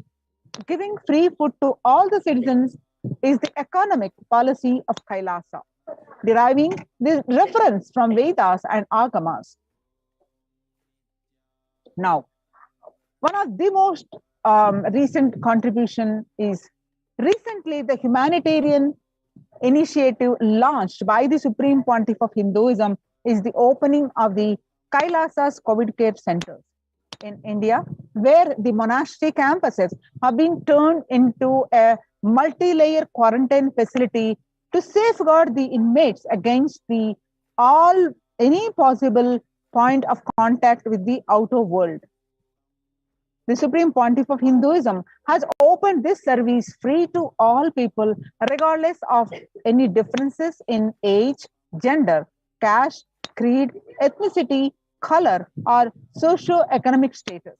Food, shelter, internet, and all basic facilities, including medical care, are provided at these COVID care centers, free of cost and for an indefinite period. The outcome has been a splendid zero infection rate so far among the participants, a feat not achieved anywhere else in the world, let alone in India. This response model of handling the COVID-19 pandemic at a community level, along with the guidelines and recommendations for governments, has been recognized and accepted by the United Nations as well. Now you can see some of the glimpses. The participants of the COVID care program offered by the Supreme Pontiff of Hinduism are enjoying a healthy, beautiful, spiritual lifestyle in multi-layered protection. They enjoy a stress-free time following a spiritual morning routine, doing yoga, doing puja, temple sevas, and the Kara sevas, various other activities, celebrating festivals, and all the activities. So join the Kailasa's COVID Care Protection Centers. Register now through the link below at https://kailasa.org/Kailasa Care. Now let us see the how the Supreme Pontiff of Hinduism revived the temple sciences and temple-based ecosystems, and why Supreme Pontiff of Hinduism reviving these. Now, in the time when COVID-19 is rampant and the ancient temples are in a lockdown because of the risk of widespread corona disease, the devotees of these temples were visiting and having darshan of their gods and goddesses for thousands of years. Yet, all these ancient sacred sentiments have come to a harming halt after the lockdowns have taken place. The religious fervor of the devotees is being lost due to the pandemic. The Supreme Pontiff of Hinduism is reviving the e-Kailasa ecosystem and bringing all the ancient traditions of the online platform on Kailasa TV, YouTube, and Facebook.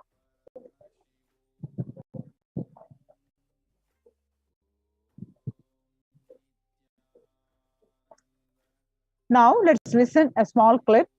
Supreme Pontiff of Hinduism speaks about the deities holding the energy when doing the Prana Pratishtha.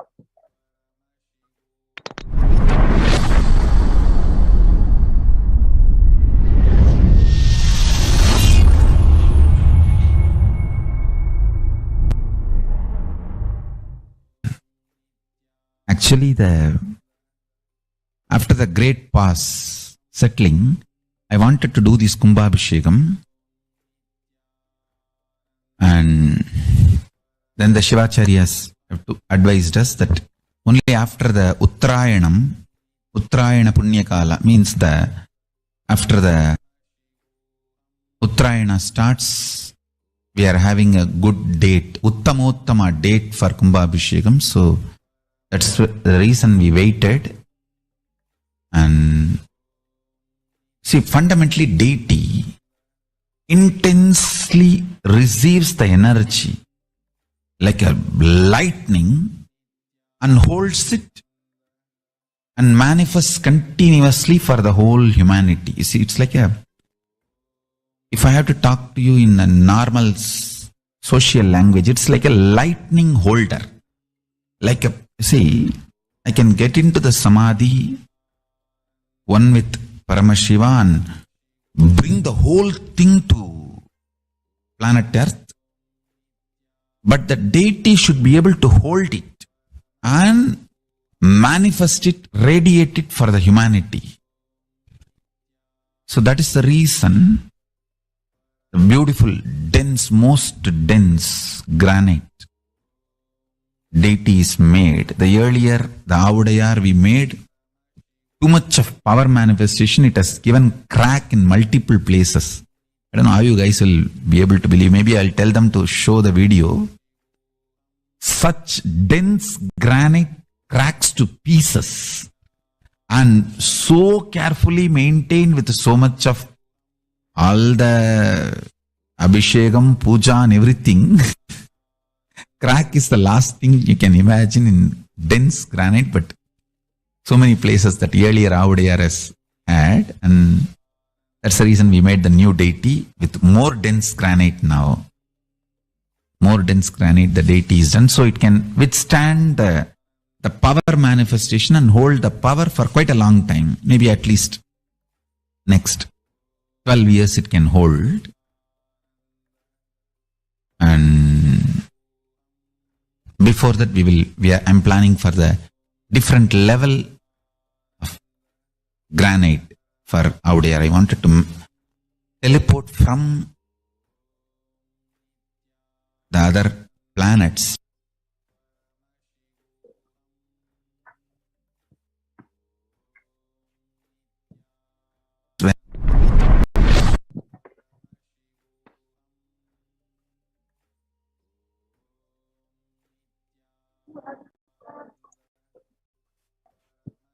On 13th May 2021, Devi Parashakti revealed that, listen well to my words. For India, I made ship as protection.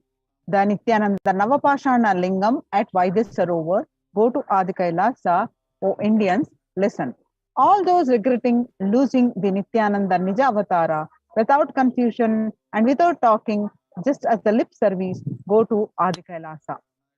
Crores of people will come there looking for help, Navapashana, water feast and medicine, to get health and protection and enlightenment. To protect India from the great destruction, I, Parashakti, made this huge ship. Even if captain is not there, the ship is there.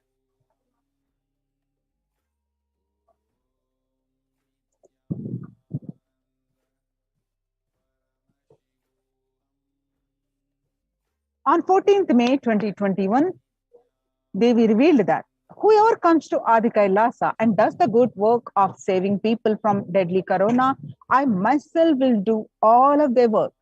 This is a commitment Paramashakti giving you all. Parameshwari, I will do what I say.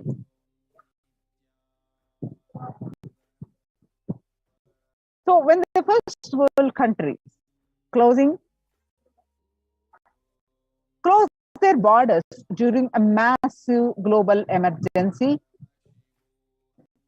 Kailasa has opened its door to all without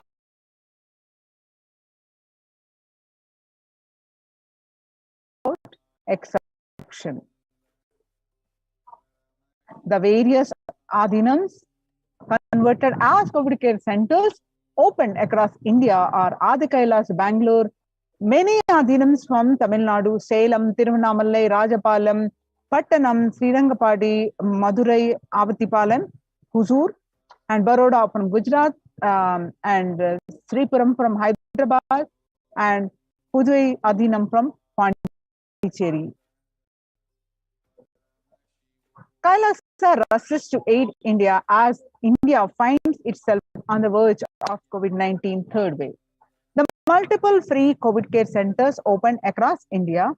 Various social services offered during the pandemic in Kailasa's de facto spiritual embassies across India. Spiritual services offered during the pandemic and cosmic revelations on global pandemic. The free social services offered during the pandemic and de facto spiritual embassies of, across Kailasa are medical care, allopathy, Ayurvedic, Siddha medicine, infrastructure to accommodate thousands, accommodation for multi-layered quarantine, emergency ambulances, ICU on wheels, personal protective medical equipment, food security management through food banks and organic farming. Join the Kailasa's COVID Care Protection Center, save your life. Register now through the link below with https://kailasa.org/Kailasa care. The Sovereign Order of Kailasa worldwide, inspired and guided by the vision of the Supreme Pontiff of Hinduism to save lives. A one-of-a-kind humanitarian charitable service massively mobilized to provide protection and preventive COVID care in this testing time of global meltdown. Through this initiative, Kailasa has been consistently supporting people through free food banks, free medical care, and many more services. The impact of mental disorders and lockdown, a lack of spiritual strength during a humanitarian crisis are often difficult to assess and inflict lasting damage. To assess this, Kailasa is offering spiritual programs, temple events, and spiritual healings online. Kailasa's recommendations on COVID-19 and multilateralism to be presented at the United Nations General Assembly and the Human Rights Council. Kailasa's report on recommendations on an international treaty on COVID got accepted and published by the United Nations. Surviving the highly contagious COVID-19, where the world is only as resilient as the least resilient country, and person requests true multilateralism, government, organizations, and people to collectively address the crisis. Kailasa has been successfully providing grassroots solid solutions to multifarious ways, including providing sustainable community livings with the multi-layered quarantine, and educating citizens on individual pandemic management, leveraging best of different economic systems based on charity, barter, and money, providing food security and traditional Hindu medicines. These unique contributions have been recognized by the United Nations and published in their article, the Kailasa's article on their website, www.ohdchr.org. You can also download this article and read the full article from the Supreme Pontiff of Hinduism Facebook profile page. So join the Kailasa's COVID Care Protection Center and register now through the link below, https://kailasa.org/Kailasascare. So with this, we are going to move to the next part of the segment after a very short break.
most easiest, most powerful, most inspiring, most exciting way to connect with life as the form of mother. Navaratri is the time to connect with Cosmos as mother. Celebrate Cosmic Mother. This 9 days we worship Mother, worshipping Divine Feminine. Yadumadinindrai Kali, Om Kali, Om Shakti, Om Kali, Om Shakti, Om Shakti, Om Shakti, Om Shakti.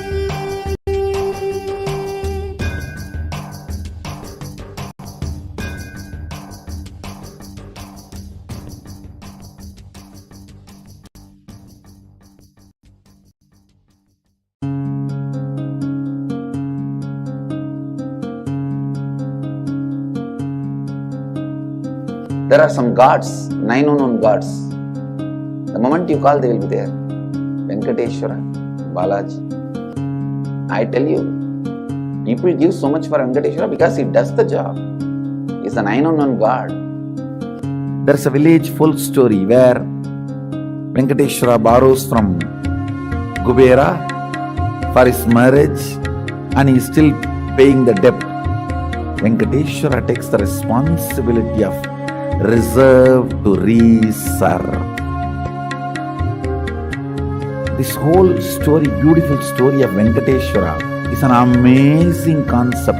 He is making Yaksha into Lakshmi. He is making the reserve to reserve. It's an amazing truth.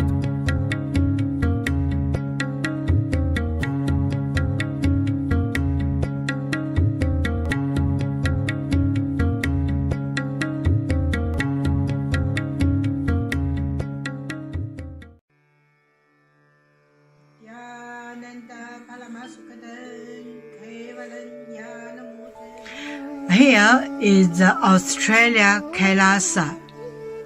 How can I be so lucky and have a happy life in Kailasa? It's a long story. My name is Li Qi. My guru is His Divine Holiness Bhagwan Nithyananda Paramashivam. Since I was very little, I already wonder what life for. I really want to know the result, the reason.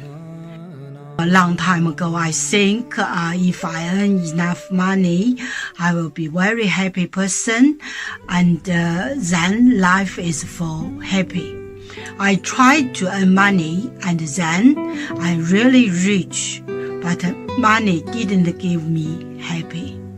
Then I tried to get the happy life in romantic love.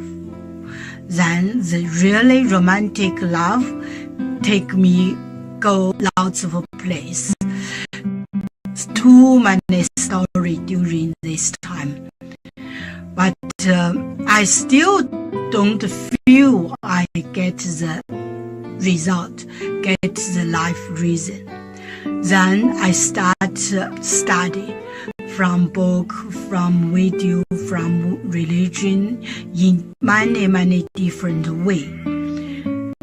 And when I study Buddha, that time I really appreciate Buddha gives so much intelligence to me about life. But I don't think study is enough for me. I want to be Buddha.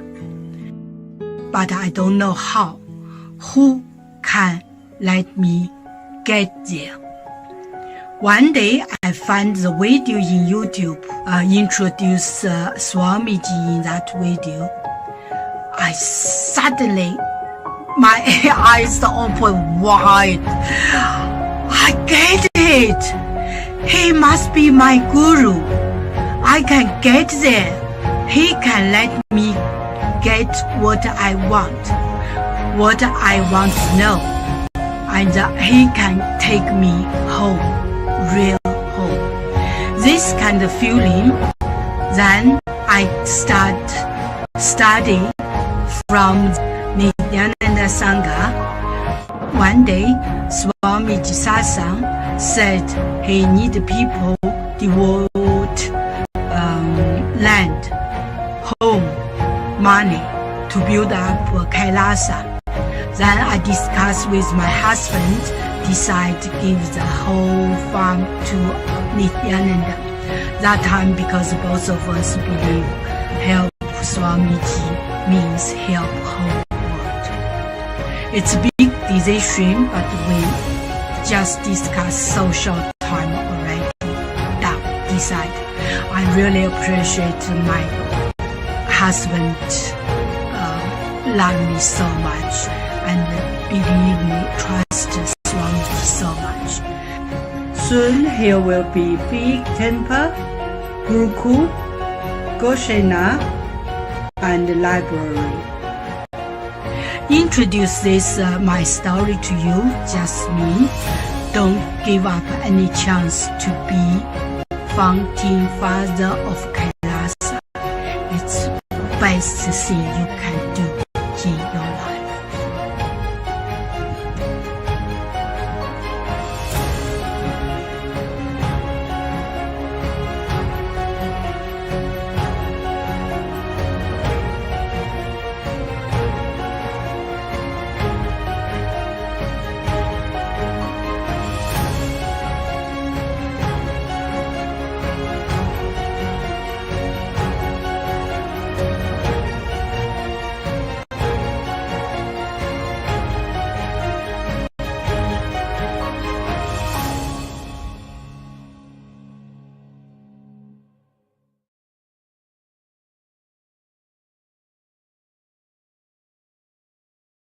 Just be alive for next 3 years. Don't die within next 3 years.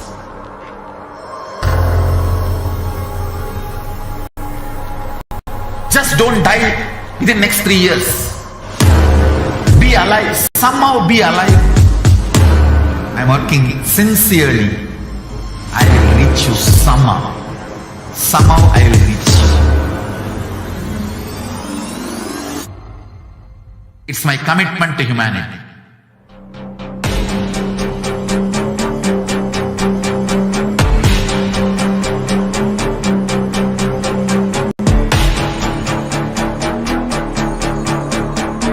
Just don't die within next 3 years.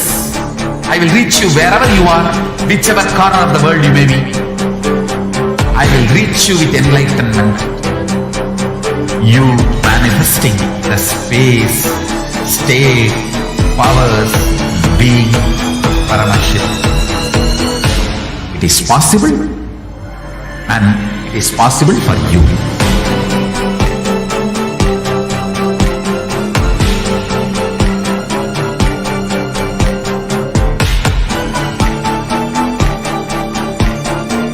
Paramashivoham will reach you with enlightenment science.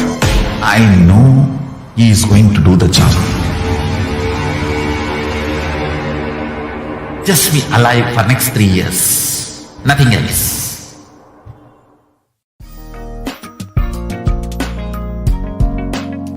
We get you health. We get you ability to build beautiful relationships in your life. We get you direct spiritual support, and we make sure you become wealthy.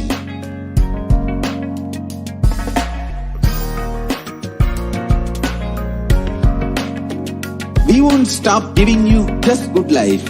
We will literally not stop till you live enlightened life. Manifesting the state of Paramashiva, space of Paramashiva, powers of Paramashiva, being of Paramashiva.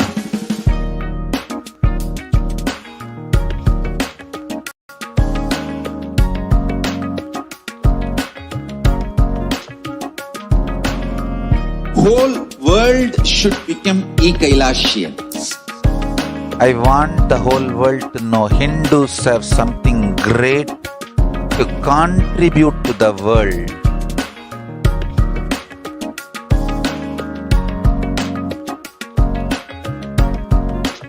We have something great to contribute to the world. Let us do that.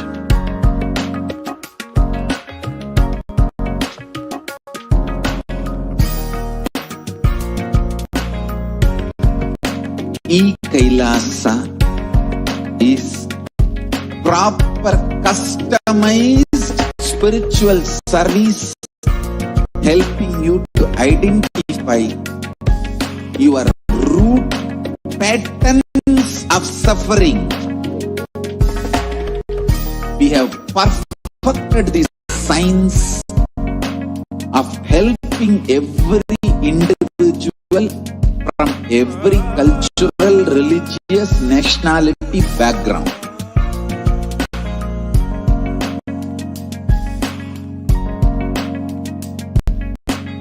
You will have lowest reactionary assumptions, highest awakened response, alive response for life continuously.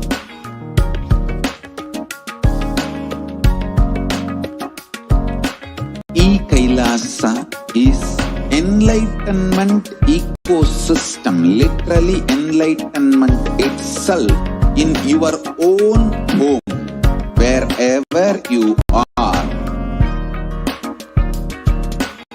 Proper customized spiritual service helping you to complete with your life negativity, withdrawal from life, self-hatred, self-denial, self-doubt, so much of tiredness, laziness. We can support you aligning your diet, your attitude, your aptitude, your understanding about life. We can help you with everything.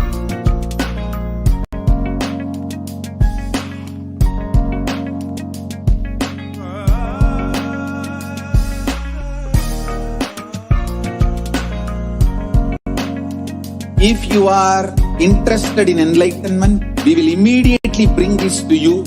If you are not interested, we will explain the whole science, inspire you and make you interested in enlightenment science.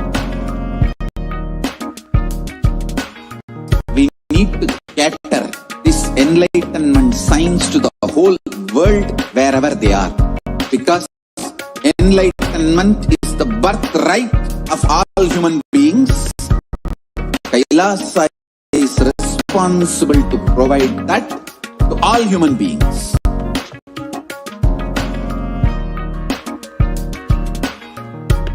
Kailasa is the totality of the knowledge I received from my gurus and practice manifested in my life, perfected by teaching millions of people from all cultures, time zones, backgrounds, genders, nationality, race, from every creed.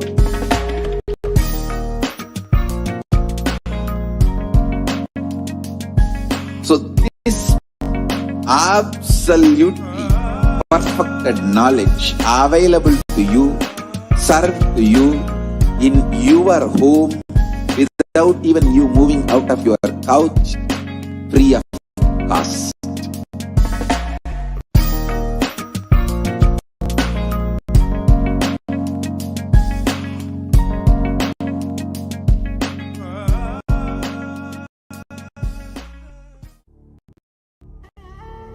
What I mean by the word Kailasa, listen intensely.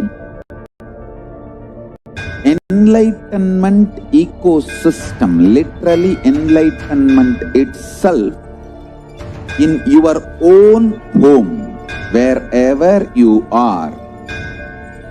If you cannot come to Kailasa, it's okay. Kailasa can come to you. Kailasa coming to you is E-Kailasa.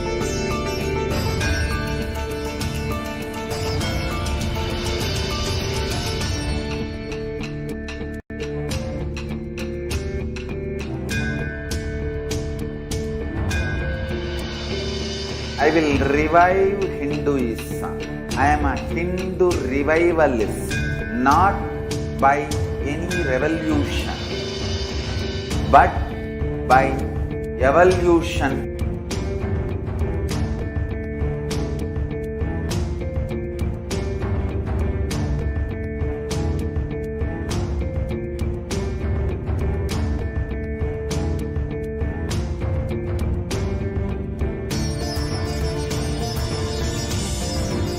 And setting model community.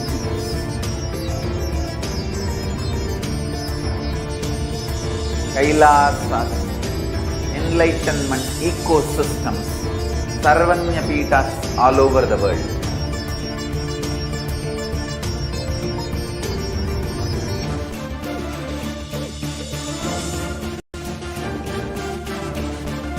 All powerful cognition, knowledge, only when you live power manifestation and possibilities manifestation happens.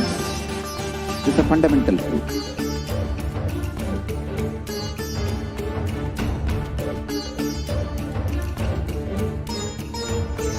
Hinduism cannot live exclusively as one sampradaya. No. All sampradayas of Hinduism is an ecosystem.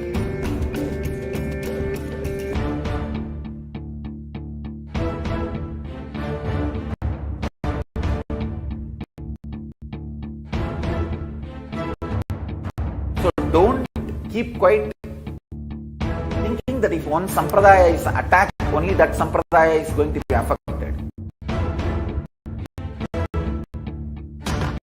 All of us are ecosystem.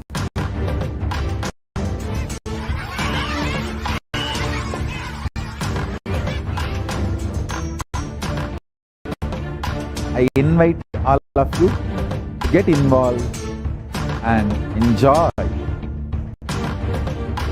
Hinduism by the principle of Dharmo Rakshati Rakshitaha. When you protect Dharma, Dharma protect you. We will make the whole planet flourish spiritually. The spiritual prosperity will happen to the whole planet. We all have to coexist together.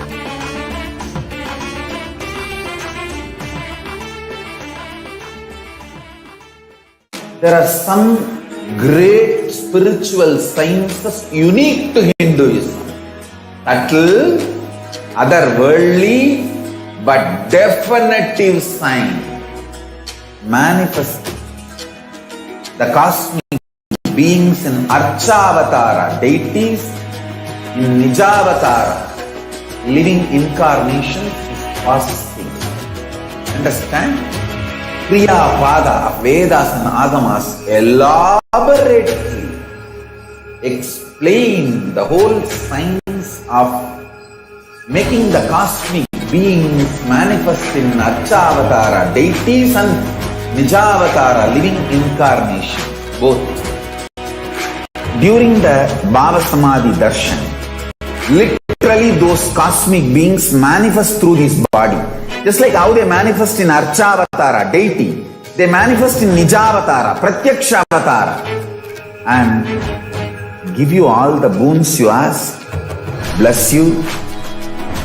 You see, each God is an independent intelligence to lead you to enlightenment.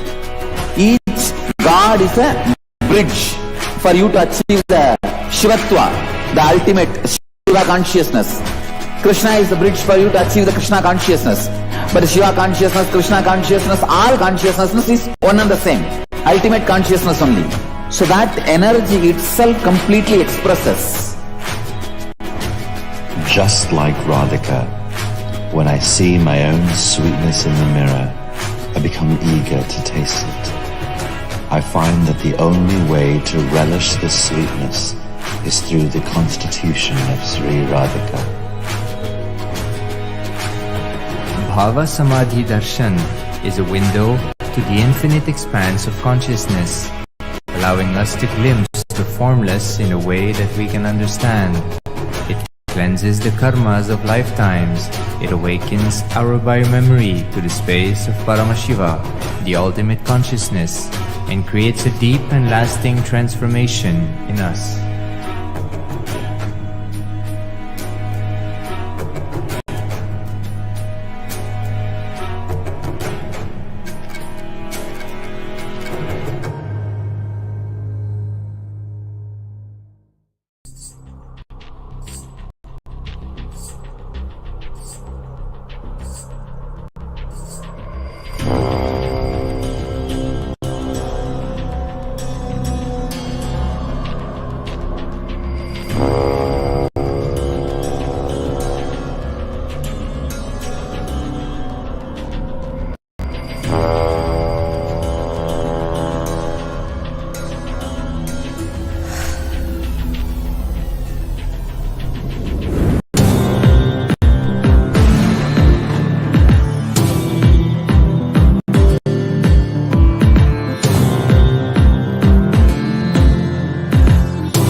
most easiest, most powerful, most inspiring, most exciting way to connect with life as the form of mother. Navaratri is the time to connect with Cosmos as mother. Celebrate Cosmic Mother. This 9 days we worship Mother, worshipping Divine Feminine. Yadumadi Nindrai Kali, Om Kali, Om Shakti, Om Kali, Om Shakti, Om Shakti, Om Shakti, Om Shakti.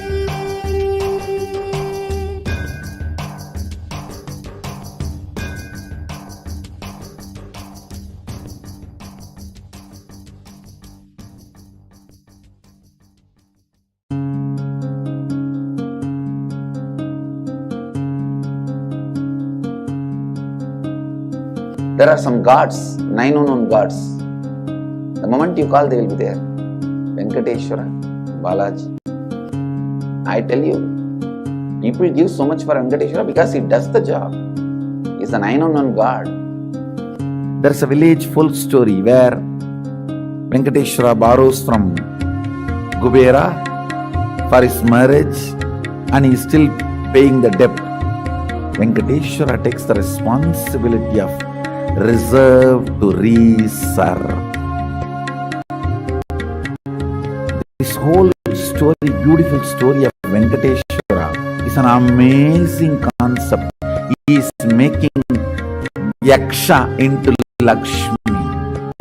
He is making the reserve to reserve. It's an amazing truth.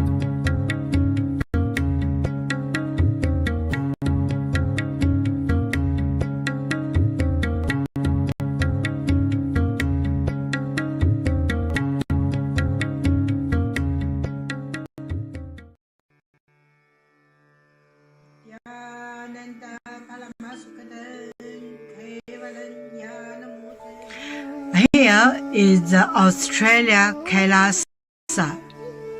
How can I be so lucky and have a happy life in Kailasa. It's a long story. My name is Li Qi.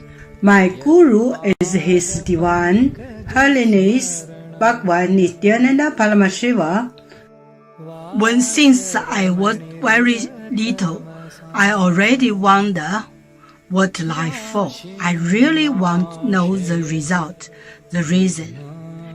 A long time ago, I think if I earn enough money, I will be very happy person, and then life is for happy. I tried to earn money, and then I really rich, but money didn't give me happy.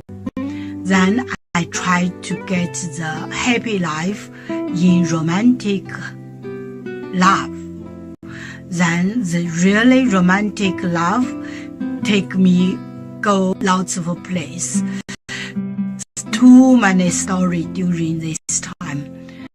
But I still don't feel I get the result, get the life reason. Then I start study from book, from video, from religion in many different ways.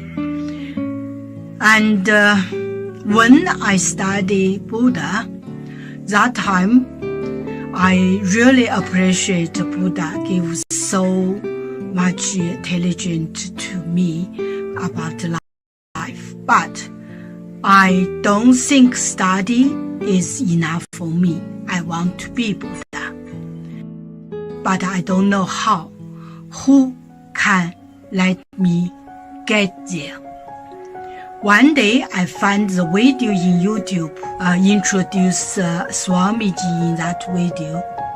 I suddenly, my eyes open wide. I get it. He must be my guru. I can get there. He can let me get what I want to know, and he can take me home, real home. This kind of feeling, then I start studying from Nithyananda Sangha. One day, Swamiji Satsang said he need people devote land, home, money to build up Kailasa.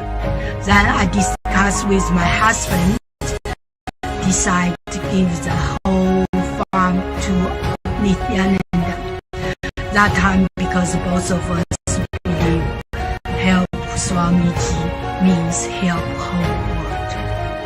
It's a big decision, but we just discussed so short time already. Decide. I really appreciate my husband love me so much and believe me, trust Swamiji so much. Soon here will be big temple, Gurukul, Goshena, and library. Introduce this my story to you, just me. Don't give up any chance to be founding father of Kailasa. It's the best thing you can do in your life.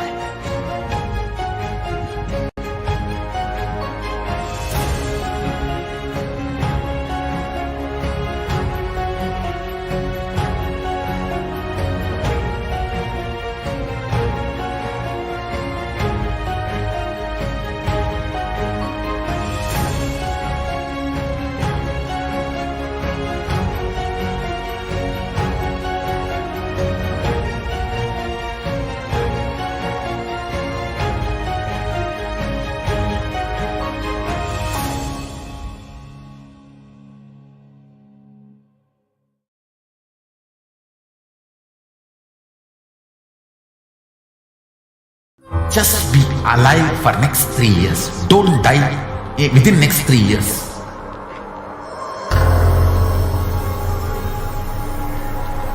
Just don't die within the next 3 years. Be alive, somehow be alive. I'm working sincerely. I will reach you somehow. Somehow I will reach you. It's my commitment to humanity.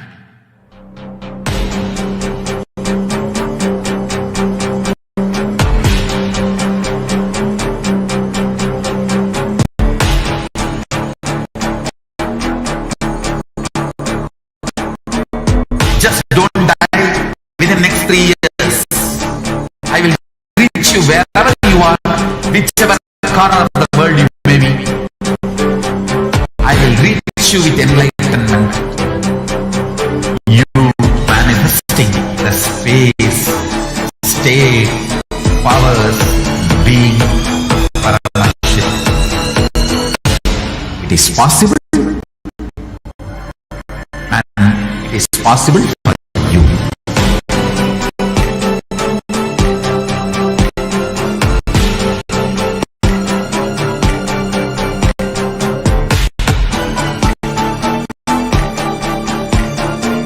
Paramashiva will reach you with enlightenment science.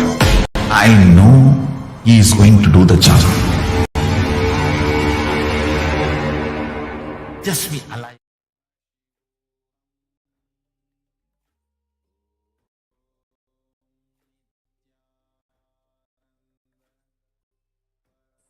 Nithyananda, sorry for the technical glitch. Welcome back, dear viewers.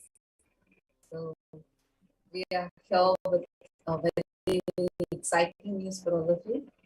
When all of us are seeing the posts, we are having live Sundareshwara Darshan once again. I think it's like the last 3-4 days, it's been back-to-back live versions of the live versions, and it's so I know it's just very important. Actually, Sundareshwara Paramashivam Sahaja Samadhi Darshan is something that everyone enjoys. Everyone is soaked in.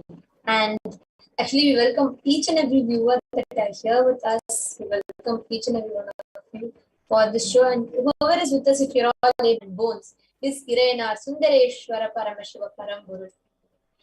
He is actually the word Sundareshwara means the handsome leader, the one who is so graceful, the one who is so beautiful, and the leader of the cosmos is Bhagavan Sundareshwara Paramashiva Paramburu.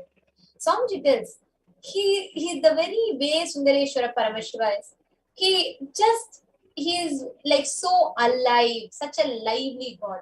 He plays with all the physical reality. He corrects, alters, intervenes, influences, changes, adds, removes, deletes anything in his physical presence as he likes. In the physical plane, he can alter anything, intervene in anything, influence anything, and delete anything, remove anything without even reason. Just what he likes, he will do. He's such a lively and a pleasant.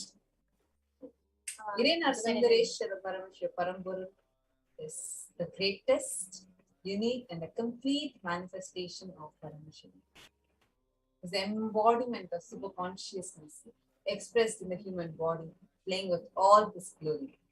He came down as the most handsome form to marry Devi Parashakti Meenakshi and administer the city of Madurai. The kingdom of Madurai, known as the Kailasa the Shamla Sarvagnapeetham, is the oldest Hindu papal state, and the enlightenment ecosystem was established by Paramashivoham. The kingdom of Madurai was later revived by Lord Sundareshwara and the Meenakshi, who as deities and incarnates of Paramashivoham ruled over Madurai, revived the foundation pillars of it as the highest living stream of spiritual sciences. The first can see, so we all first can see the deities of the Meenakshi, Irena Sundareshwara Paramashivoham, and Nyasamanda. I think all of them in one form has come now as actually our Swamiji. In the city of Madurai, the Kailasa the Shamala Sarvagnapeetham, which was founded by Paramashiva, Bhagavan Paramashiva, later revived by Meenakshi Devi, Meenakshi and Sundareshwara Paramashiva, to ensure that this tradition continues to elevate humanity for millennia. They enthroned their direct representatives and their divine energies in the form of the continuing lineage of living masters, the Guru Mahasannidhanams, with the responsibility to train and groom the kings in administration, constitution, and governance, acting as regents. They also perform the spiritual initiations on the kings and the citizens of the kingdom, imparting the enlightenment science to them. This supreme discipline of Adishara tradition has been coming down to the continuous lineage of Guru disciple from the time immemorial. Guru Paramparayatam Adrishtam Sarvavadibihi Bhavabandha Vimokshartham Paramam Sarvatomukham. This has been formulated for the attainment of complete liberation from the repeated phenomenon of birth and death. This is supreme in its kind and concerned with the ultimate benefit to all the souls. Kailasa, the Shamala Pita Sarvagnya Pita's rare and sacred lineage of pontiff has been systematically carried over in an unbroken progression from ages. The chosen emissaries of Lord Paramashiva and Devi Parashakti, the Guru Mahasannidhanams of Kailasa, the Shamala Pita Sarvagnya Pita, are the direct representatives of cosmos. On the 27th of April 2012, Srila Sri Nithyananda Sri Jnana Sambandha Deshika Paramacharya Swamigal was formally appointed as the 293rd Guru Mahasannidhanam of Kailasa, the Shamala Pita Sarvagnya Pitam, and is the lawful successor, descendant, and inheritor, invested with all the powers, duties, obligations to perform the rituals, spiritual, religious, and customary rites vested in the Kailasa, the Shamala Pita Sarvagnya Pitam, has been reviving its spiritual, religious, and linguistic epicenter spirits originally. Now let us see and understand the how Sundareshwara Paramashivam just to keep his commitment, and how the divine comes down again and again and again. Whenever there is any the consciousness which needs to be raised to the humanity, the divine descends again and again. So did Sundareshwara Paramashiva, who manifested 64 times in the city, in the whole Akhanda Bharat, the whole Hindustan region, where continuously he assumed form more than 64 times to attend to his devotees. Today, for all of the humanity, out of billions of people on planet Earth, we are the most blessed people. Because for us, Sundareshwara Paramashiva is not a mere history. He is a happening. Sundareshwara Paramashiva himself has come down again in the form of the Supreme Pontiff of Hinduism, Jagat Guru Mahasannidhanam, His Divine Holiness Bhagavan Shri Nithyananda Paramashivam, as Swamiji, the 1008th incarnation of Paramashiva, to revive and restore Hinduism, to continue being available to all of us, playing his divine Leela, performing miracles in the lives of his devotees, attending to our prayers, continuing the legacy as a ruler of whole Madurai, the Shamala Pita Sarvagnya Pitam, as a 293rd Jagat Guru Mahasannidhanam, and as a Supreme Pontiff of Hinduism, guiding the whole of humanity.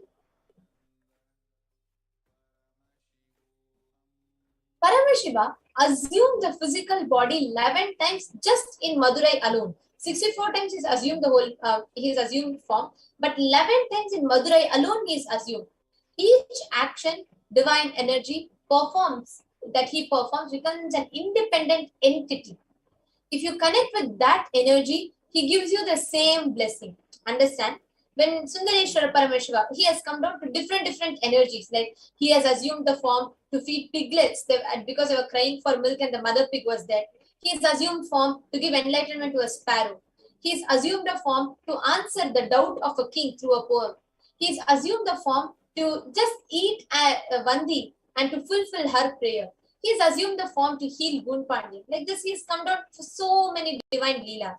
If you connect with that Leela, that energy, you get that same blessing. Understand? Sundareshwara Paramashiva is the energy of Leela, playfulness.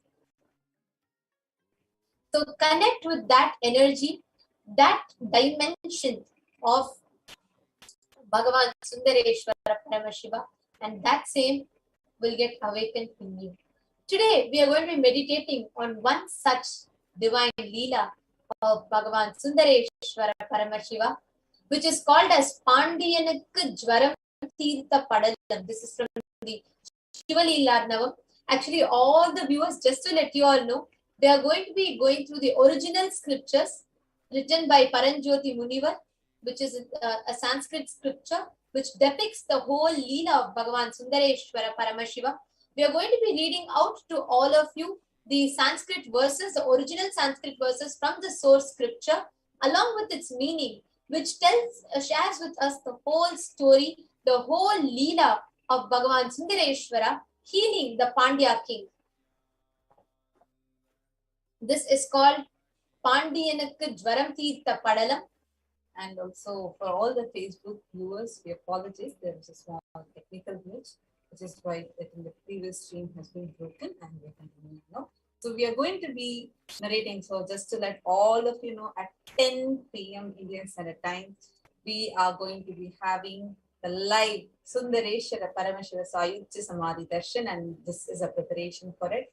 And now we are going to be narrating to all of you the beautiful Leela of Sundareshwara Paramashiva, who healed the Kun Pandian who was hunched back, and he was made as Neduner Nayanwar.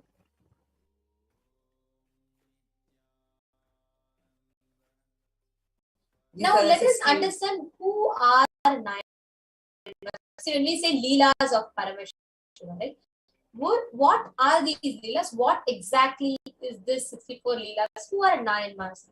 Actually, here we can see the Thiruvilayadal Puranam. It is a collection of 64 divine Leelas of Sundareshwara Paramashiva. This Thiruvilayadal Puranam is a compilation done by Paranjyoti Munivar, and these are from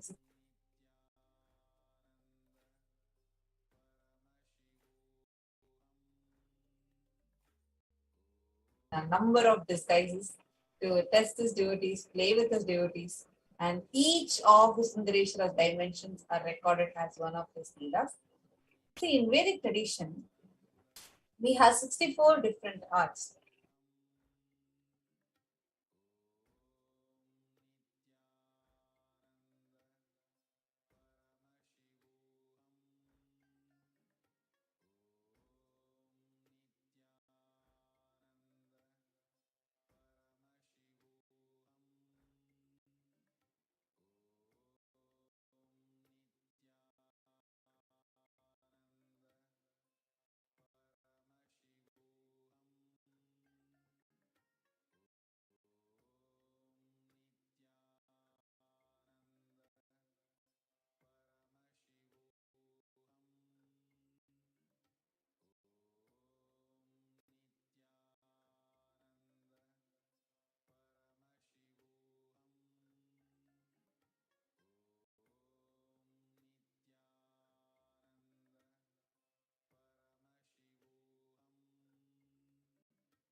temple. Sorry, apologies for the glitch. As we were sharing, now we are going to be sharing with all of you about the 64 leaders of Sundareshwara Darshan. Now, these, we were sharing with you all, these 64 leelas are divine acts performed by Bhagavan Sundareshwara Paramashivam, which was compiled by Paranjoti Munivar in the 16th century. These 64 acts, Swamiji beautifully tells, even if you connect to any one act, any one dimension, if you connect to that Leela of Paramashiva, that energy, that same blessing manifests in you. So today, we are going to be meditating on one such Leela of Sundareshwara Paramashiva, where he comes down to heal the fever of a Pandya king, which is called as Pandiyanak Jwaram Tirtha Padalam. We are going to be taking all of you through that original scripture, the compilation from the original scripture, so that Swamiji has revived, and which as part of the Kailasa's Nithyananda Hindu Library is revived and restored. So we are going to be taking you all through the original scripture compiled by Paranjoti Munivar. Sambandhanathena Pandyasya Jwarashamanam Atha Virasidarimardhanasya Kulendrapaha Kopi Gunairudharaha Apyunnatam Sparatarairya Achakshateyam Kilakubja Pandyam. In the clan of Arimarthana Pandya king, a king who was known for his magnanimity and who stood tall due to his widespread fame, was born with a hunchback. Hence, people called him as Goon Pandian, Pandya king with the hunchback. Sapandya Vamsha Prabhavopi Devaha Samsarga Doshanchira Marhanatam Avapadikshamaphi Tanmatena Duruttaro Durjana Samprayogaha. Though the king, Goon Pandian, took birth in the Pandya clan, which had deep devotion for Paramashiva, due to the ill effect of his long association with Samanar, the people who used the misunderstood ideas of the authentic Jainism to spread violence, they had not only fallen into their trap, but had received their initiations too. What to do? It is difficult to revert from the association with the wicked people. Ashanganiyo pinavedavedyoho abramhano yatra kilantaraya tasmin vishuddha shivadasa vamsho sambandha itya virabhuktamaraha. In a clan consisting of great devotees of Paramashiva, which was quite sincere and integrated in observing the truths revealed in Vedas and performing the duties prescribed in the Vedas without any hindrance, a boy named Jnanasambandar was born. Sapandya Vamsha Prabhavopi Devaha Samsarga Doshanchila Marhatanam Avapadikshamaphi Tanmatena Duruttaro Durjana Samprayogaha. Goddess Parvati herself protected the child by feeding her own breast milk, who was once struggling without his biological mother. After this incident, people started addressing that child as Jnana Sambandhan, Jnana Puranan, as the child got enlightened at a childhood itself by the grace of Mother Parvati. Skandanshajaha sadvija sarvabhaumaha tarunya eva kila tantra vedi Triyanta siddhanta drisha purarehe utkarsha muchaihi vishadi chakara. The child, who was a pride of the Brahmin community, was a reincarnation of Lord Muruga, During the childhood itself, he learned all the scriptures, and keeping the Upanishads, the Hindu scriptures, which reveal the underlying truths as the testimony, he clearly explained the supremacy of Paramashiva. Tam bhasma rudraksharanam tatvava bhaudhe kanidhan mahantam आराध्य केचित् कलिमभ्यजैक्षुः पचेलिम परप्राक्तन्न पुण्ययोगः. Jnana Sambandar, being the embodiment of tattvas like sacred ash, Rudraksha, and the Shadakshara mantra of Lord Muruga, was considered as an enlightened being, and some people worshipped him as a result of their good deeds in their past birth and won over the evil attacks of the Kali Yuga.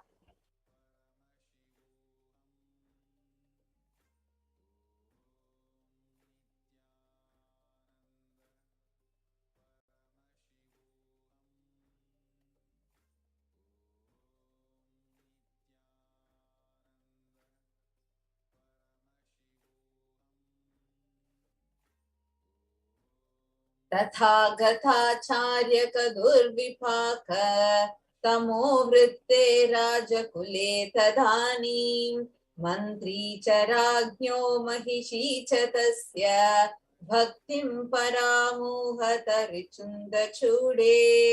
While the king Pandya's clan was surrounded by the harmful darkness of ignorance due to the preaching of Samana Acharyas, the queen and the minister remained deeply devoted to Paramashiva, who adorned his matted locks with the crescent moon. Sambandhanatangri sarojayotso abhadya bhaktim mahati mananyam prayasyatam tratumamum pradarshya magnam nripam bahya matandhukupe. Both the queen and the minister, incomparable and deep devotion at the lotus feet of Trujnana Sambandar, explained to him about the position of the king and tried to save the king, who was drowned in the heat of the dilapidated wealth, that is, the deep ignorance. कदाचिदासीदथ कुब्जपाण्ड्यः तापज्वरेण ज्वलताभिभूतः यत्रार्हतानां नृपदेशिकानां यत्नः समस्तो विफलीबभूव. Once, King Pandyan was attacked by extremely high fever and was struggling. All the efforts taken by some of the acharyas of the king to heal were unsuccessful. Devi tada deshika sarvabhauma arogya heto ravineshwarasya sarvajñamabhyartanaya mahatya sambandhanatham swayamaninaya.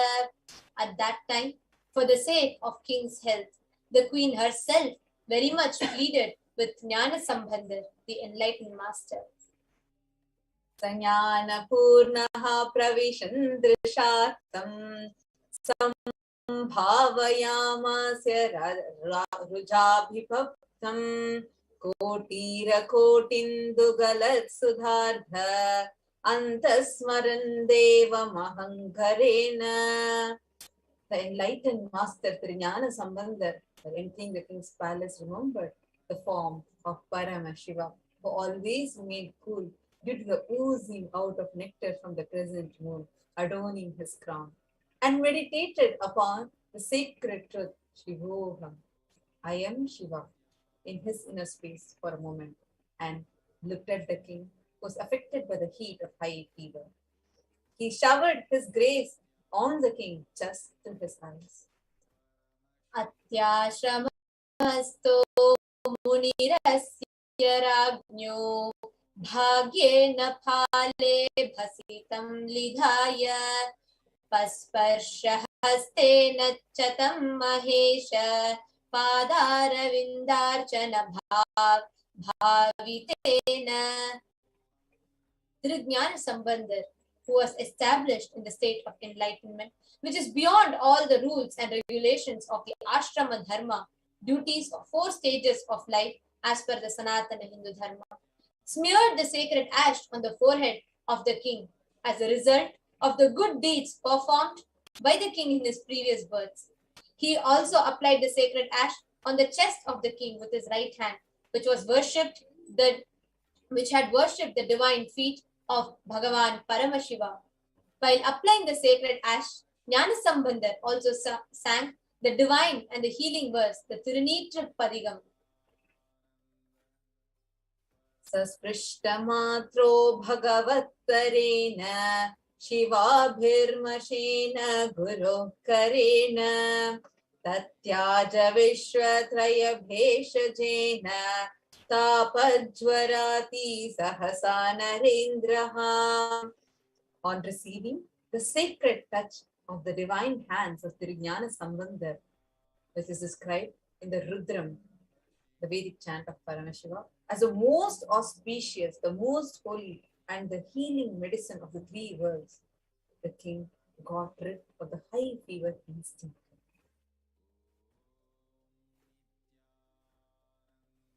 Audaryavahni jvalanotthitatam Aarti nivritta mumude sapashyan Devi tu shantam vidatti jaharsha Bhavajvara jvala mahabhishangam. As the heat existing in the stomach was spreading all over the body, the king was suffering. The king got rid of that suffering. He became happy. The queen too became happy about the complete healing of the king. She rejoiced that not only the physical heat of the king got healed, but the religious heat of the samanar, the people who misunderstood the ideas of Jainism and used that to spread violence, was also put off in the king's life.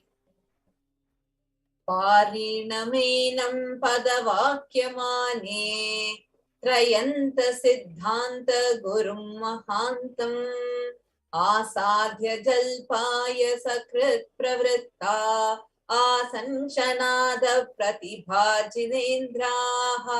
The physical heat which got removed from the king's body by the graceful eyes of the Jnana Sambandar got doubly evolved in the hearts of the Samanar monks. And the story continues in the 63rd Shiva Leela, the Bhaudanam Shularopanam. Ashtau sahasrani tathagatanam Ashteshu shaileshu kritaspadanam Jate bhishange madhuramavapuhu Jalpena jetum shiva deshikam tam. 80,000 Jain monks, the Samanargal who misunderstood the ideas of Jainism, were living in the 8 mountains all over the earth. They were adept in many various forms of pranayama. When they got defeated by Jnana Sambandar while curing the physical illness of the king, the wandering devotees of Paramashiva, they decided to win over him by debating with him. Hence, all of them gathered in Madurai. Utsrijya sarvanyupabrahmanani Mimamsi tanyaya drishti kritani Ullanghya tarkanyapi pamaraste Tam bhuyatam pratyayato jigishan. Jnana Sambandar was an expert in various fields like Vyakarana, Mimamsa, Tarka, and was well versed in philosophies of Upanishad. The moment the Samanar monks approached him to start their debate, they got stuck mentally and became speechless. Samsaratapanakhila nihintum Shaknotya himsaiva hi shakya drishta Nayo mahesho na shiva vibhutihi Ityarhata swamalikhin pratignyam. The Vedic religion is proved categorically right by the justifications of philosophy like Mimamsa Shastra and is well established in the inquiries of the Tarka Shastra. Leaving aside all the valuable justifications, the Samanar girl wanted to win over Jnana Sambandar just by their mere faith.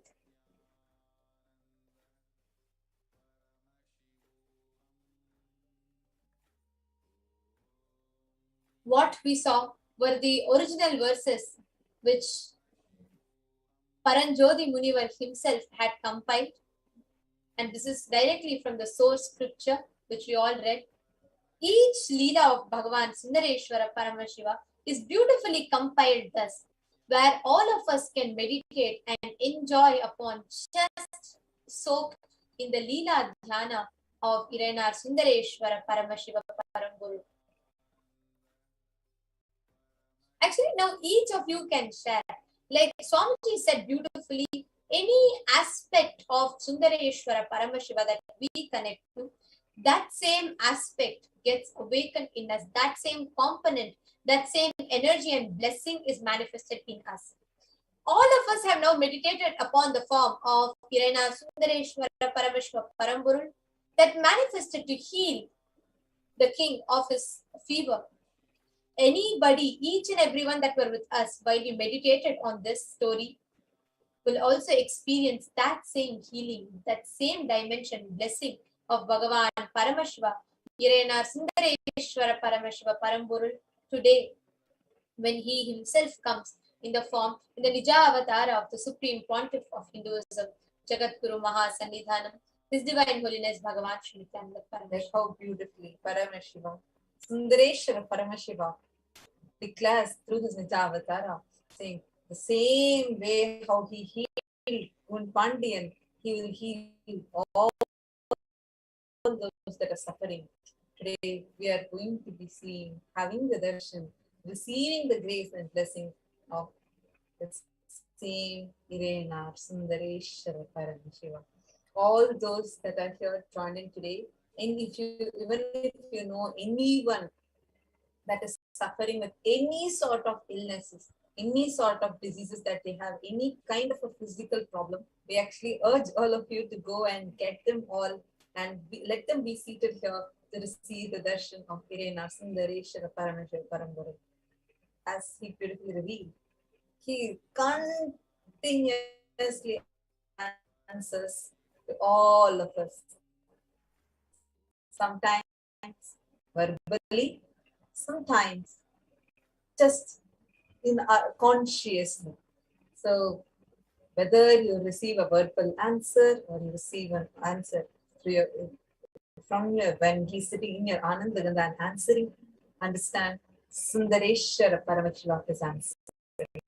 And he is here today to bless us all, to heal us all. So especially amidst this pandemic time, that anyone, if you know, that is suffering with any sort of illnesses, any sort of diseases, please go ahead and invite all of them to come and join us in this darshan, because what they're going to be experiencing today is going to be phenomenal. So do go and invite all of them. And now very shortly, we are going to be entering into the Paramashiva Dhyana Mantra. And we're actually very excited to tell all of you, this darshan is going to be so special, like where all of us are going to receive that intense energy of Irenar Sundareshwara Paramashiva Paramburu. And of course, all of us know how many leelas he has been performing through his Nijavatara of our beloved Swamiji. So as he is performing, the people that are logged in right now, all of you can actually post in the comments how many of you have had, what all types of amazing miracles, experiences that you have had with Swamiji, where you got healed from many chronic illnesses. You all can go ahead and share that with us. We'd be delighted to hear those from you. And in a very short while, we are going to be actually entering and we are going to be actually listening to the Paramashiva Dhyana Mantra. We are going to be chanting on behalf of all of you and praying Irenar Sundareshwara Paramashiva Paramburu. Now, before we enter into that, we just wanted to share something with all of you. Whenever this kind of an amazing thing is happening, please understand, this is so powerful that this energy what is manifesting here. It is for the benefit of all of humanity. When Sundareshwara Paramashivam is manifesting, it is our responsibility not just for us to enjoy, but also to take this and share with everyone. Today, how do you feel when you remember that person who introduced Swamiji to you?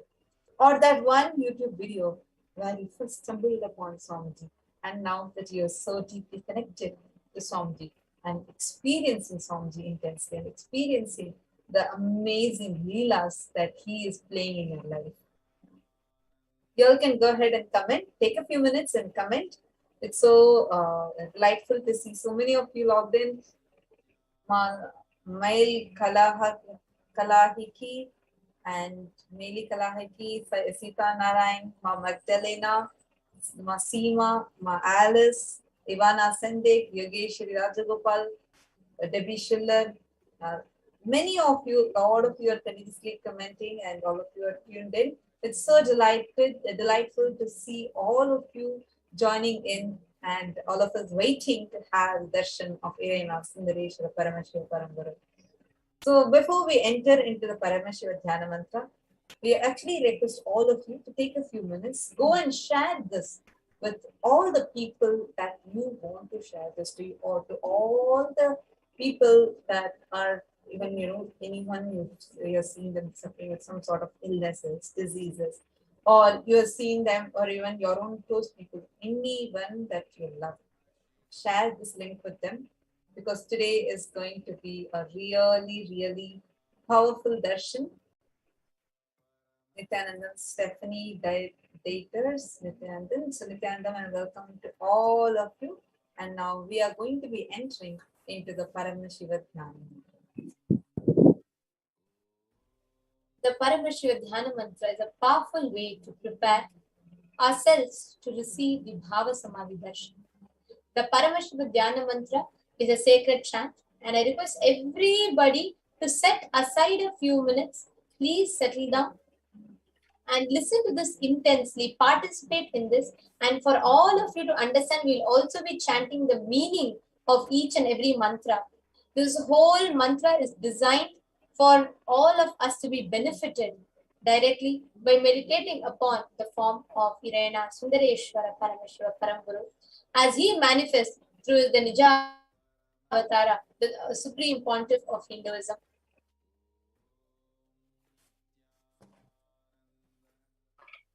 And joining with us in this segment is also Manya Anatma Swami, and we will all now be leading all of you through the Paramashiva Dhyana Mantra.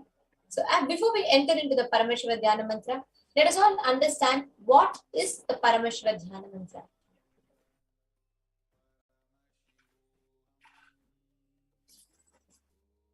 The Supreme Pontiff of Hinduism blessed the Paramashiva Dhyana Mantra as an initiation, Diksha, that transmits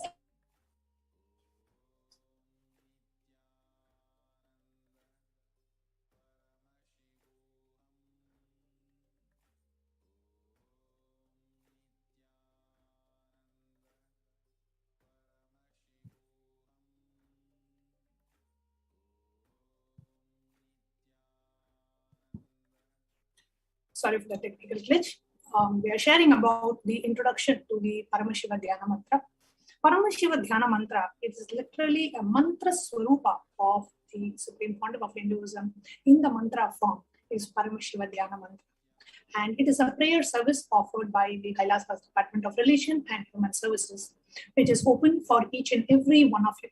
Whoever wants us to offer prayers on your behalf, it's provided as absolutely free of cost. Anybody from any walk of life, any kind of a background can sit for this prayer service.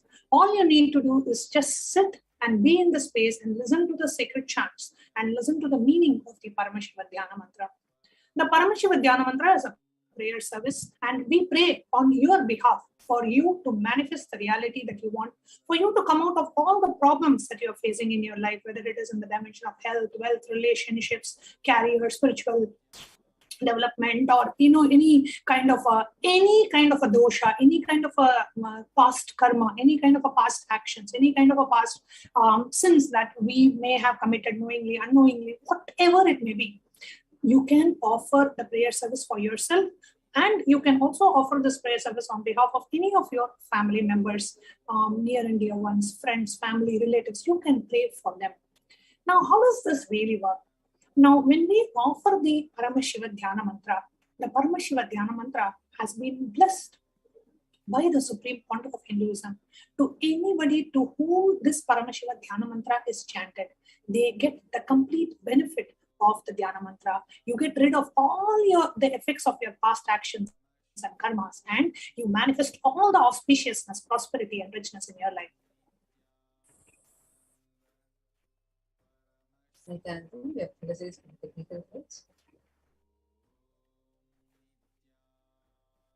It's a very powerful chant. And today, with the grace and blessings of the Supreme Pontiff of Hinduism, Jagadguru Mahasannidhanam, His Divine Holiness Bhagavan Shri Nithyananda Paramashivam, the Kailasa's Department of Human Services and Kailasa's Department of Religion and Worship will be offering this Paramashiva Dhyana Mantra on behalf of each and every one of you here.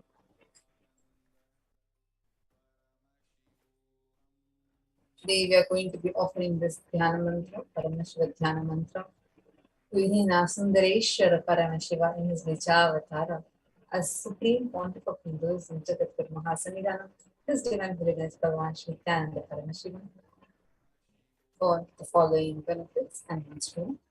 We are going to be praying for healing of all your health issues.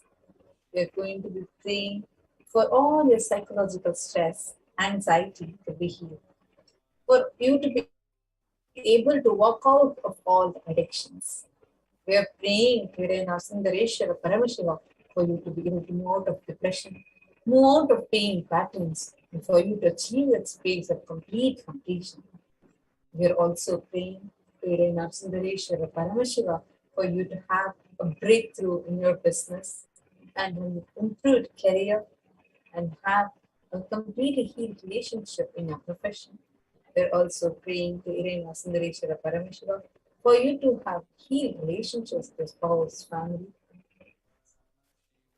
And we're also praying to Sundareshwara Paramashiva for you to have protection from loss, wages, and income, and to have breakthrough in creative, increased inspiration, and for you to be able to move out of debts.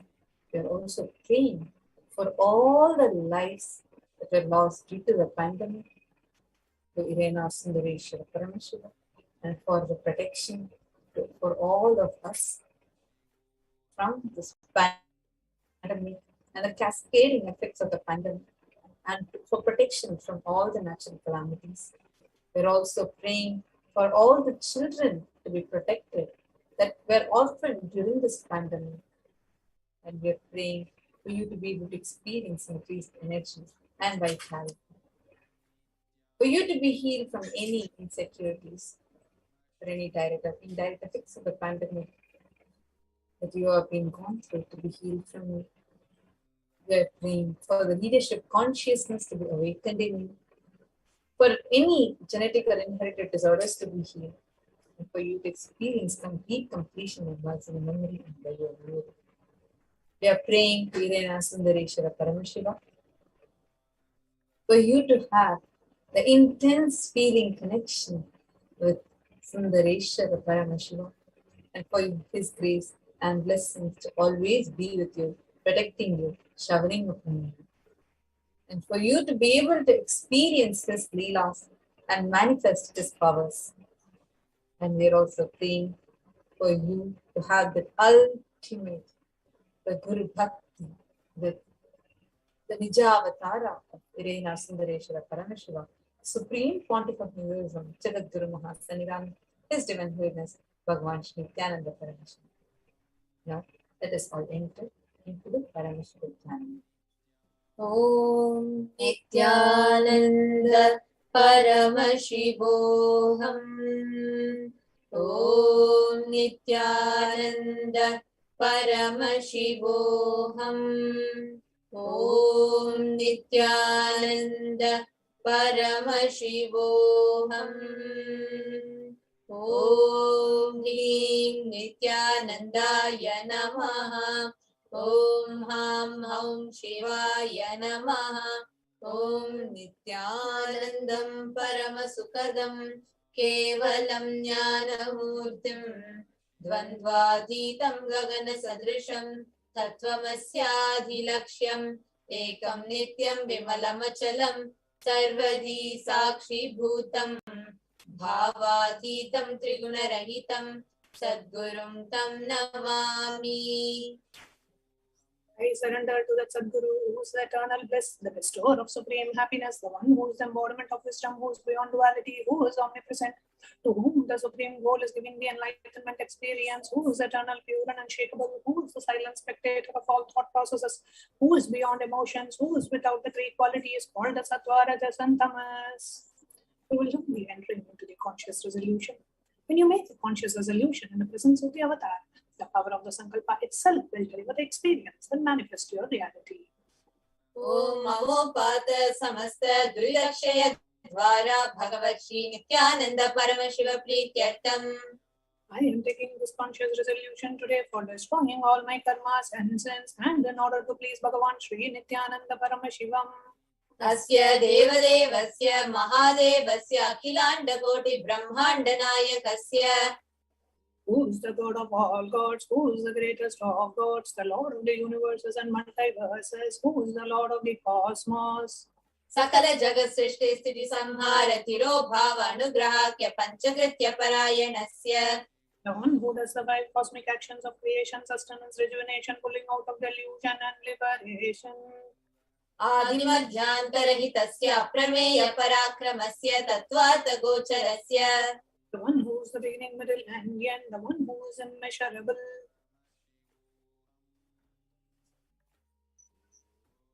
Akara Ukara Makaratmaka Pranavatmakasya Vrishabharudhasya Mahadevasya Kamikadivatulanta Mahadantrakya Shaivagamaswarupasya Sakalanigamagaswarupasya Shuddhadvaita Shaivaswarupasya Nityananda Padastasya Nityananda Swarupasya Shuddha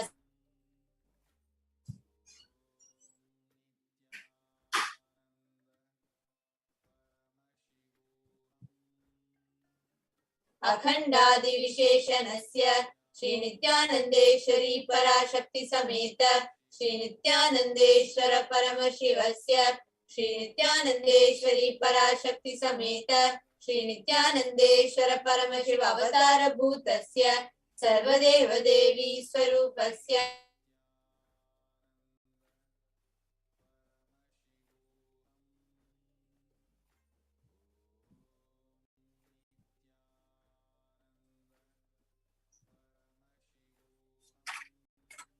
Sarvadeva Devi Swarupasya Bhagavataha Shri Nityanandeshwari Parashakti Sameta Shri Nityanandeshwara Paramashiva Avatara Bhutasya Shri Nityanandeshwari Parashakti Sameta Shri Nityanandeshwara Paramashiva Sarvadeva Devi Swarupasya Bhagavataha Shri Nityananda Paramashivasya Cha Prityartam Shubhe Shobhane Muhurte Adhya Brahmanaha Dvitiya Pararde Shri Shvetavaraha Kalpe Vaivasvatamanvantare Ashtavimshati Tame Nitya Yuge Pratame Bhade Jambudvipe Bharata Varshe Bharata Kande Viroho Dakshine Pashve Shatabde Asminne Vartamane Vyavaharike Prabhavadinam Sishyaha Samvatsaranam Madhye Shubhanama Samvatsare Shubhayane Shubharatau Shubhamase Shubhapakshe Shubhatitau Shubhavasare Yuktayam Shubha Yoga Shubha Nakshatra Evam Gunavisheshana Vishishtayam Asyam Shubhaditau. During this auspicious time, during the second half of the lifetime of Lord Brahman, during the Kalpa called Shvetavaraha, during the regime of Vaivasvatavanu, during the first quarter of the Yuga called Nitya Yuga, in the island called Jambu, in the continent called Bharatavarsha, in the subcontinent called Bharatakanda, in the southern side of Mount Meru, in the Shakayara, during the auspicious year, which is one of the set of 60 years which is in practice, of which Prabhupada is the first year, in this auspicious Ayana, in the auspicious month, in this auspicious Paksha, the face of the moon, on this auspicious Tithi, which is the number of the day from the new moon or the full moon, on this auspicious day, during the auspicious nakshatra, the Vedic star, the auspicious yoga, and the auspicious karana, during such an auspicious moment, आदि कैलासे कल्पवृक्षस्य अधः नित्यानन्दनगरे स्मृतस्मृतानां मुक्तिदायके महाक्षेत्रे.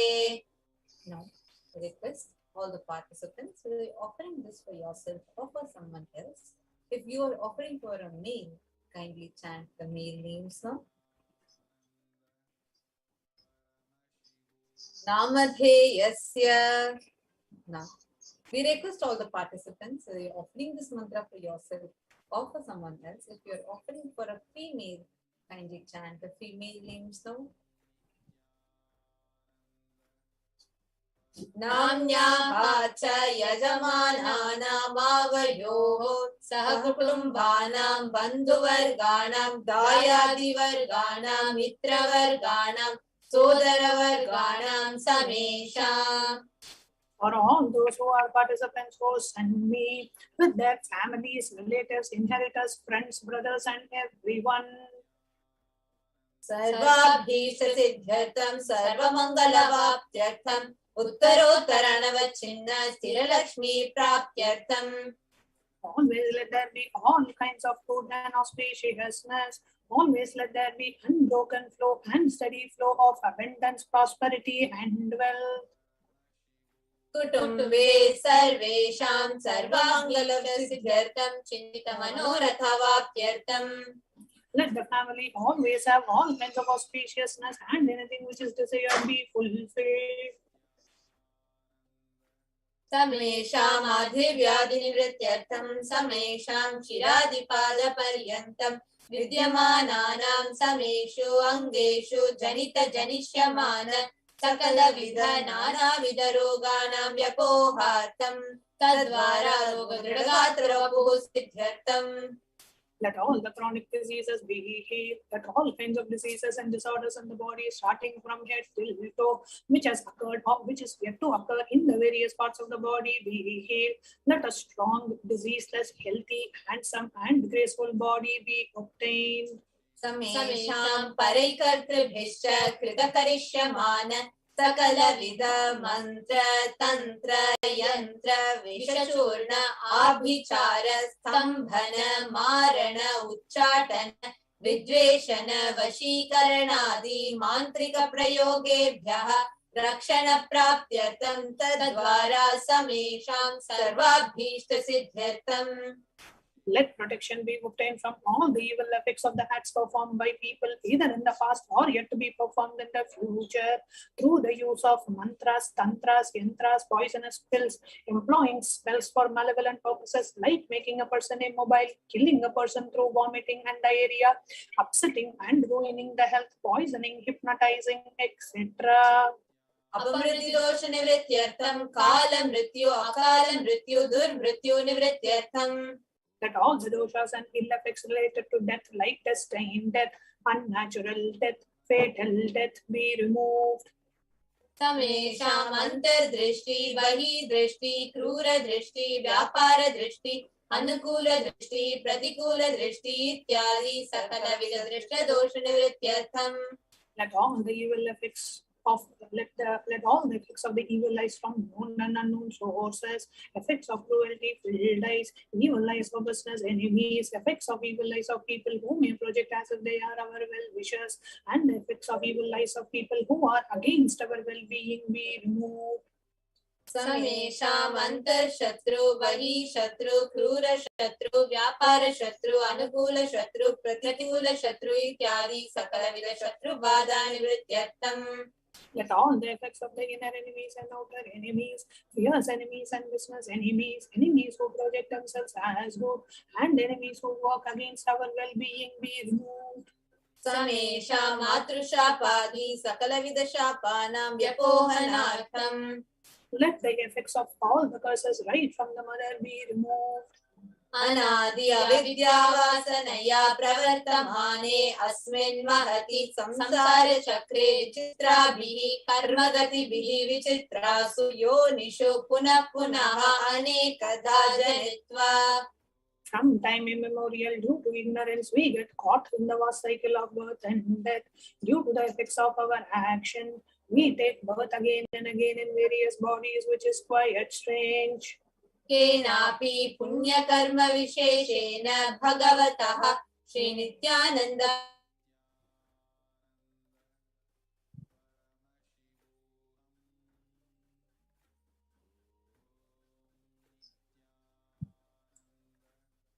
श्रीनित्यानन्द परमशिवस्य अपरिमितया कृपया इदानीं घना मनुष्यजन्म प्राप्तवताम् yet due to some good action with the extreme पूर्वजन्मनि जन्मान्तरेषु सर्वैः कृतानां शिवनिन्दा देवी निन्दा गुरुनिन्दा दोषव्यपोहार्थं शिवापराध देव्यपराध गुर्वपराध दोषव्यपोहार्थम्. Any kind of abuse we may have done to Paramashiva, Parashakti and Guru in the present birth, past birth or in any of the births be removed. Any kind of crimes or offences committed against Paramashiva, Parashakti and Guru be removed. अपि च सर्वे बाल्ये वयसि कौमारेषाम् इह जन्मनि पूर्व जन्मनि जन्म ब्रह्महत्या सुरापान स्वर्णस्तेय गुरुतल्पगमन तत्संसर्गाख्य पंचमहापातकादि समस्त पाप व्यतिरिक्तार्थम्. Let the 5 great sins like killing a Brahman, drinking prohibited alcohol, stealing gold, having illicit relationship with Guru's wife, one's own mother, elder sister, and other such motherly figures, and associating with those people who have committed one or the other above mentioned sins be removed. अपि च सर्वै बाल्ये वयसि कौमारे यौवने वार्धक्ये च. But all the karmic effects of the action done as a child, adolescent, youth, and as a old age person. जाग्रत स्वप्न सुषुप्ति अवस्थासु. That all the karmic effects of the action done in the wakeful dream or deep sleep state. कर्मेन्द्रिय ज्ञानेन्द्रिय व्यापारैः संभावितानां. Let all the sins done through the karmendriyas, that is the 5 organs which perform action like speech, hands, feet, excretion, reproductive organs, and the jnanendriyas, that is the 5 organs which receive information like ears, eyes, nose, tongue, and skin. रहस्यकृतानां प्रकाशकृतानां अतिपातकानां उपपातकानां संकलीकरणानां मलिनीकरणानां अपात्रीकरणानां जातिभ्रंशकानां प्रकीर्णितानां एवं नवानां नवविधानां बहूनां बहुविधानां सर्वेषां पापानां सद्यः. Let the sins which were done openly or secretly, the greatest of the great sins, the minor of the minor sins, multiple sins, sin like raping a woman, unjustifiable sin, sin of destroying the caste system, narrow-minded sins, such 9 sins and 9 types of sins, and more sins and more types of sins, be removed immediately and instantly. अपनोदन द्वारा समस्त मंगल प्राप्त्यर्थं शिव भक्ति देवी भक्ति गुरु भक्ति सिद्ध्यर्थं परमशिवत्व परमशिव स्थिति परमशिव शक्ति सिद्ध्यर्थं. Through the removal of sins, let us be showered with all the auspiciousness, and let Paramashiva Bhakti, Devi Bhakti, and Guru Bhakti be obtained. Let the state of Paramashiva, space of Paramashiva, powers of Paramashiva be obtained.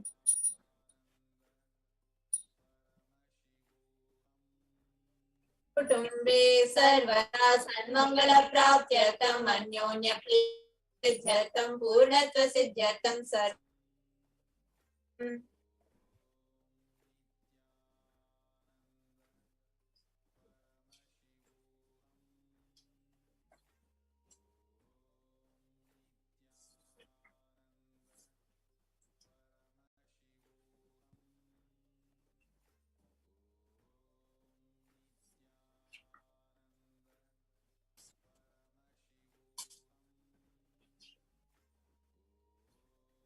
We are apologizing for the technical glitch.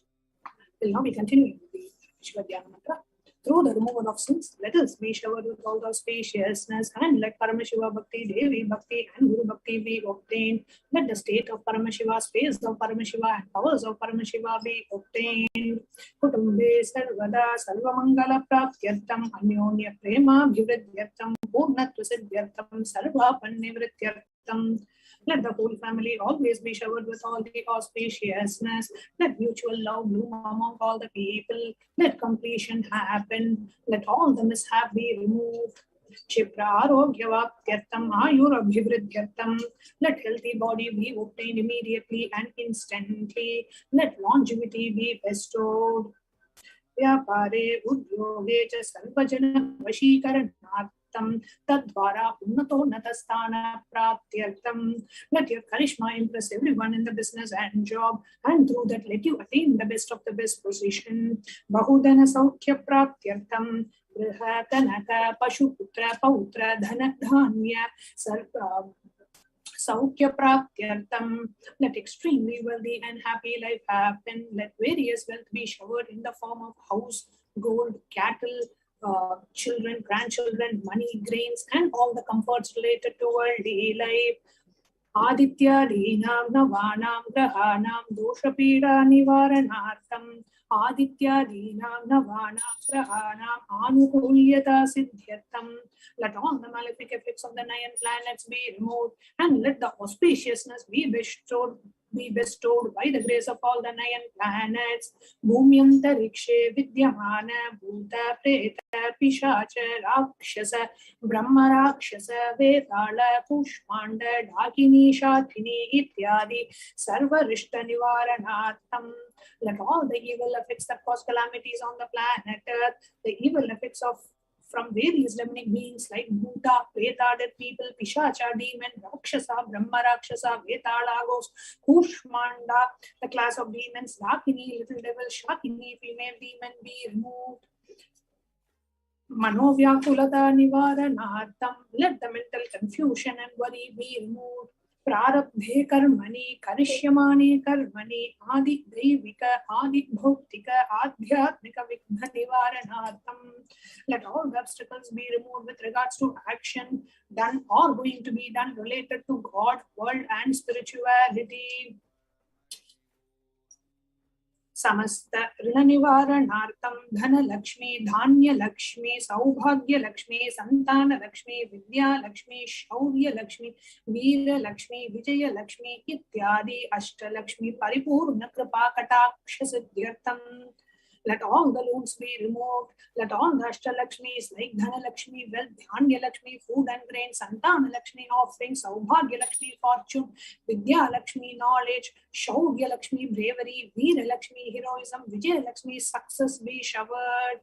Parikshasu, Unnata Sthane, Vijaya Praptyartam, Sarva Vidya Parangata Siddhyartam, Medha Shakti, Grahana Shakti, Abhivridyartam. Let the top rank be obtained in the examinations. Let all the excellence be acquired in all the fields of knowledge. Let the memory power, understanding ability be increased. Ityadi Sakalavida Sanmangalani Guru Kripa Katakshena Praptyartam. By the grace of Guru, let all the above auspiciousness be showered upon. Shri Kailasona Dvadashanta Shyamala Pitarudha. The one who has ascended the Madurai Shadinam Shyamala Peetam, the Peetam established by Devi Meenakshi, the incarnation of Shyamala Devi, which is the supreme place of Kailasa, where Paramashiva resides and rules the whole cosmos and Kailasa. Shri Meenakshi Sundareshwara Darshan Parashakti Ratna Kumara. The one who is no different from Meenakshi Sundareshwara, the most beloved son of Paramashiva. Guru Manya Tulyavatara Shri Parvati Stanyapana Labda Divya Jnana Vishruta Sakala Nigama Gamasara Bhuta Dravida Veda Pravartre. The young boy who is the gem amongst gurus and the unequaled avatar, the one who received enlightenment by drinking the breast milk of Devi Parvati, the author of the famous Dravida Vedam, which is the essence of all the Vedas and the Agamas. Srimad Paramashiva Karuna Samadhikata Muktame Chaturashayana Giyamana Tatra Chamara Shri Chinna Kaladi Samasta Vrida Valyalankrita Jnana Vijnana Chakravarti. The one adorned by the quadrangular palanquin made of pearl, received by the grace of Paramashiva, adorned by the musical instruments, Ambarla Chamram, the sacred symbols of worship, adorned by the hymns of praises, the one who has won the whole world by his enlightenment and the signs of enlightenment and been accepted by all the kings as the supreme ruler. Sarvajana Sangha Sadhyo Nirvana Diksha Vyapavarga Varsha Vishnana Jimuta Paramata Kalaba Kesari. The shower of Videta Mukti and the immutable state of enlightenment immediately by Nirvana Diksha to all people. The one who creates bliss, protecting leader, the roving lion, the trumpeting young elephant for other religions. Shaiva Siddhanta Sthapana Acharya Shri Rajadhiraja Pandya Maharaja Guru Chapana Shakyadi Mahanta Karnivarana Jnana Bhanu Vikshana Narhara Dvajochedana Puraka Srimad Rishabhadvaja Sthapaka Shaiva Samayakatre. The Acharya who established Shaiva Siddhanta, the Rajaguru of the Pandya, who is the supreme king of all kings, the Guru who is also the Pandya king, the supreme king of all kings, the enlightening sun that removes the utter darkness of delusion, the one who installed the Rishabha flag, the creator and the reviver of Shaivism.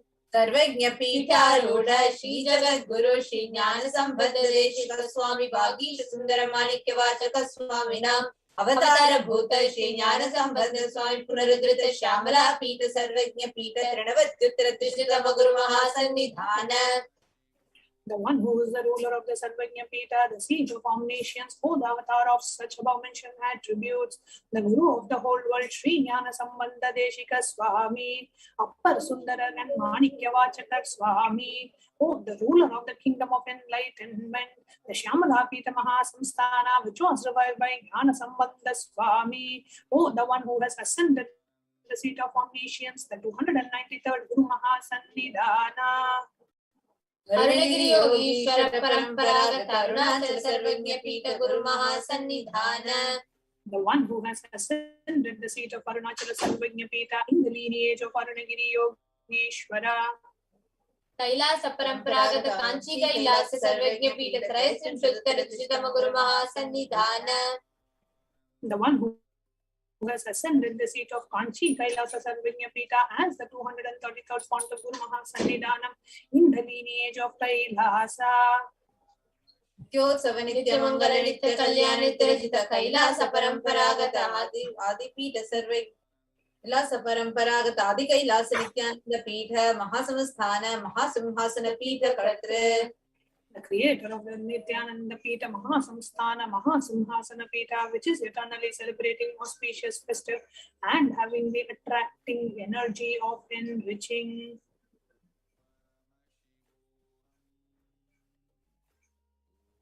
Paramashivoham Samudbhuta Kailasa Paramparagata Vaivasvatamaniksha Kvarichandra Bhagirata Ramachandra Shurasena Ityadi Anavachinna Sarvabhauma Chakravarti Paramparagata Chatushashti Yogini Mandita Chatushashti Sampradaya Pravartaka Manudharma Shasana Suryavamsha Prapta Sarvajna Pita Surangi Samrajya Murda Vishikta Chudamani. Sakshat Shri Paramashiva Samudbhuta Kapila Mahaguru Naradhrita Mahanirvani Pita Ashtottara Sahasra Shri Mahamandaleshwara. The 1008 Shri Mahamandaleshwara of Mahanirvani Pita, established by Bhagavan Paramashiva himself and revived by sage Kapila. Sakshat Shri Paramashiva Simhasana Abhishekta Samasta Gananayaka Shri Mahaganapati Samarambha Navachinna Pitadishwara Guru Parampara Prapta Atala Pita Ashtottara Sahasratama Ashtottara Sahasra Shri Atala Pitadishwara. 1008 Shri Atala Pitadishwara of Atala Pita, which has an unbroken lineage of pontiffs starting from Bhagavan Mahaganapati, who is the leader of the Ganas and who was coronated by Bhagavan Paramashiva himself. Dharma Mukti Sarga Puraswarna Pita Trayo Vimsha Guru Mahasannidhana. The 23rd Guru Mahasannidhana of Dharma Mukti Swargapura Swarna Pita. Kailasa Paramparagata Adipita Sarvajna Pita Jagat Guru. The Jagat Guru of Adipita Sarvajna Pita in the lineage of Kailasa. Shri Kailasa Punarudharaka Shri Kailasa Paramacharya Srimad Paramahamsa Parivrajaka Acharya Varya Sachidananda Pranava Swarupa Shrotriya Brahmanishta Srimad Jagat Guru Shri Shri Bhagavat Shri Nithyananda Paramashiva Shri Jnana Sambandha Deshika Paramacharya Swami Nam Prityartam. who is in the state of Paramahamsa, the Acharya of all sannyasis and parivarajakas, the embodiment of the pure truth, consciousness and bliss, the embodiment of the sacred syllable Om, the knower of the Vedas, the one established in the superconsciousness. Tesham Padaravindayoho Bhakti Siddhyartham Guru Kripa Katacha Siddhyartham Kshema Stairya Virya Vijaya Rogya Aishwaryanam Abhivriddhyartham Dharmartha Kama Moksha Sudavida Phala Purushartha Siddhyartham Samasdritopashantyartham Samasta Mangala Vapyartham Bhagavad Shri Nithyananda Paramashiva Prasadena Sakutumbasya Jnanavairagya Jivan Mukti Praptyartham Cha Shri Nithyanandeshwari Parashakti Sameta Shri Nithyanandeshwara Paramashivasya Shri Nithyanandeshwari Parashakti Sameta Shri Nithyanandeshwara Paramashiva Avatara Bhuta Sarvadeva Devi Swarupasya Bhagavataha Shri Nithyananda Paramashivasya Cha Dhyana Shodasopachara Sarvopachara Archana Radhana Pujam Prathanam Karishye. Om Ananda Gandhanilaya Namaha. Om Bhavaroga Bheshajaya Namaha. Om Kalpatarave Namaha. Om Pashupataye Namaha. Om Pashavimochakaya Namaha. Om Ipsitapaladayakaya Namaha. Om Bhagyavritti Parivartakaya Namaha. Om Adhivyadi Vinashakaya Namaha. Om Samasta Kalyana Gunanvitaya Namaha. Om Vidalipurishaya Namaha. Om Shri Kailasa Pataye Namaha. Om Shivashakti Swarupaya Namaha. Om Him Nithyanandaya Namaha. Om Ham Ham Shivaya Namaha. Om Shri Nithyanandeshwari Parashakti Sameta Shri Nithyanandeshwara Paramashivaya Namaha. Om Shri Nithyanandeshwari Parashakti Sameta Shri Nithyanandeshwara Paramashiva Avatara Bhuta Sarvadeva Devi Swarupaya Srila Shri Bhagavat Shri Nithyananda Paramashiva Shri Jnana Sambandha Deshika Paramacharya Swamine Namaha. Om Nithyanandam.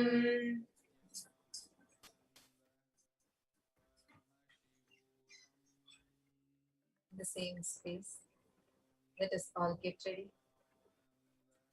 to receive the darshan of Irena Sundareshwara Paramashivoham.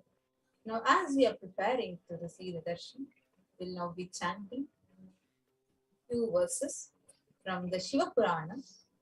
The Shiva Purana is a sacred chants describing the compassion of Paramashivoham, just celebrating the happening of Irena Sundareshwara Paramashiva. We will now be chanting the Shiva Purana.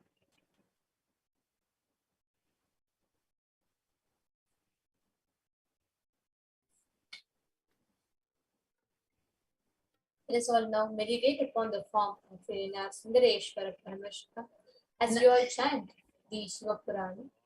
Namachivaya Varga Nadantal Varga Imai Porudum Yen Nenjil Ningadantal Varga Namachivaya Varga Nadantal Varga Imai Porudum Yen Nenjil Ningadantal Varga Kogariyanda Gurumanidantal Varga Kogariyanda Gurumanidantal Varga Agamamagirindra Annipantal Varga Egan Anegan Irevan Nadi Varga Vegan Keditanda Vendan Nadi Velga Egan Anegan Irevan Nadi Varga Vegan Keditanda Vendan Nadi Velga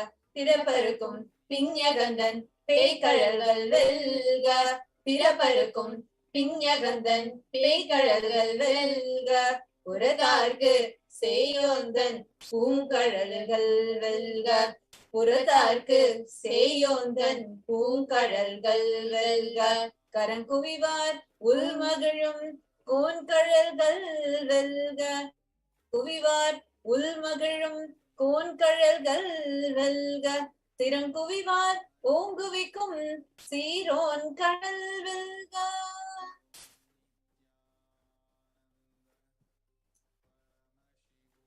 The meaning of this verse goes as, long live Namah Shivaya, long live the holy feet of Bhagavan Paramashiva, long live the feet of him who does not move away from my mind even for a second. Long live the feet of my Guru who ruled over Tiruvavadurai, Tiruperumdurai. Long live the feet of him who became the holy books and comes near us. Long live the feet of God who was one by appeared as many. Let the feet of Paramashiva who stabilized my mind be victorious. Let the valorous anklets of Paramashiva who cuts off the cycle of birth and death be victorious. Let the flower-like anklets of God, whose scars to those who stand away from him, be victorious. Let the anklets of the King, who happily lives in the mind of those who salute to him, be victorious. Let the anklets of that great one, who uplifts those who bend their heads to him, be victorious.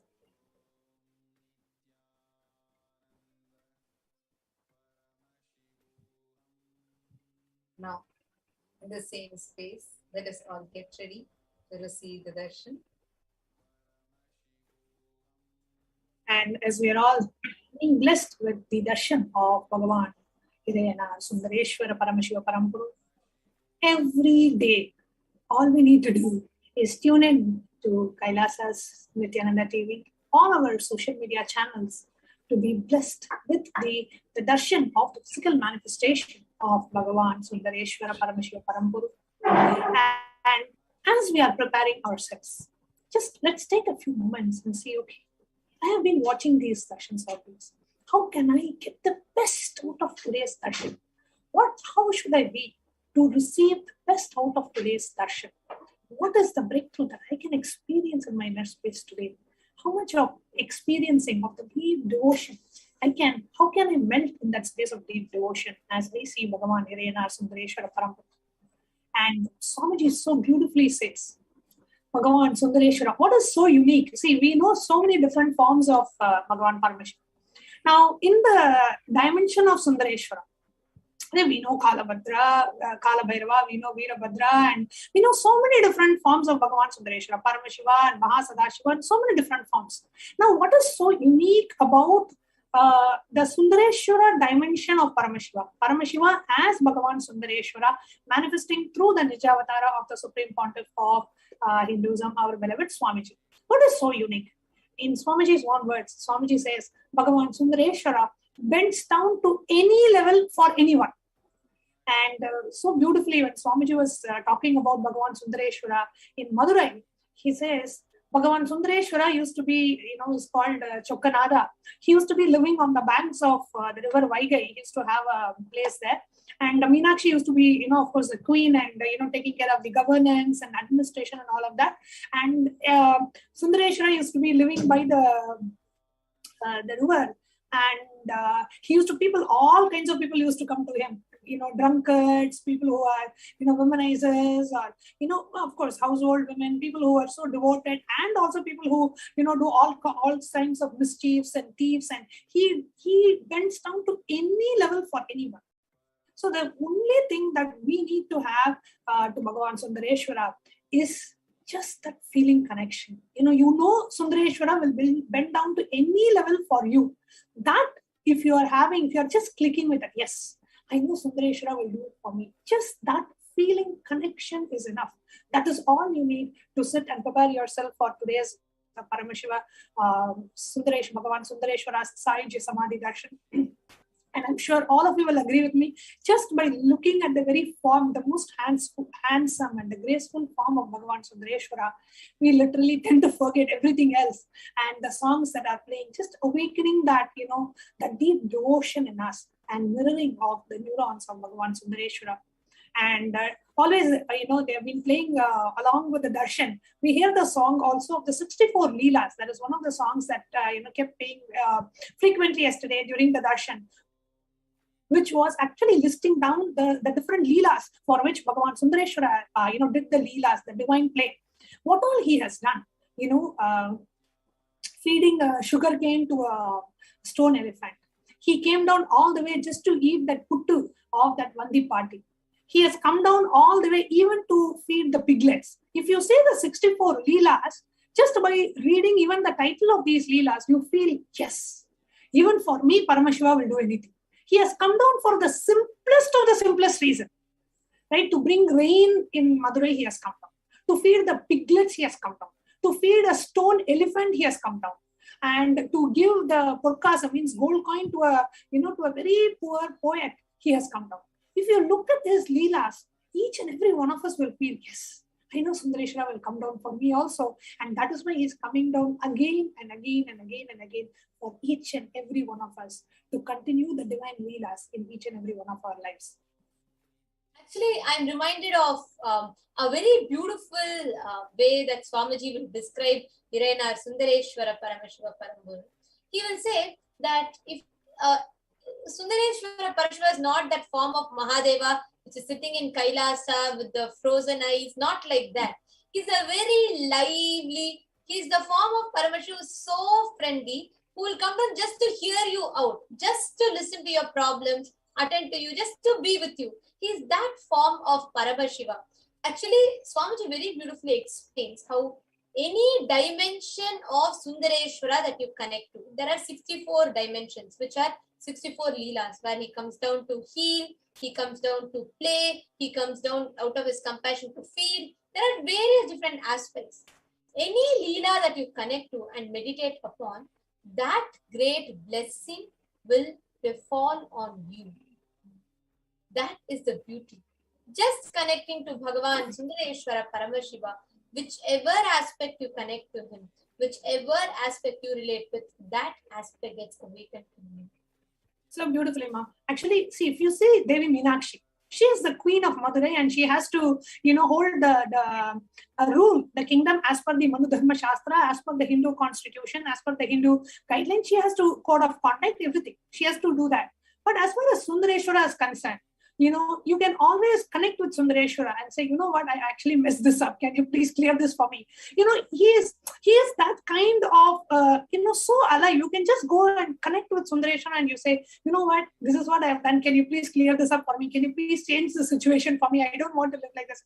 I don't want this happening for me. I don't want this particular situation happening in my life. Or I want to manifest this. Whatever it may be, you will never feel like whether it is, oh, I've done the right thing, I have not done that. You don't have to feel anything like that. You don't have to feel constrained at all. You can go and ask Sundareshwara, Irena, or Shokanada anything you want.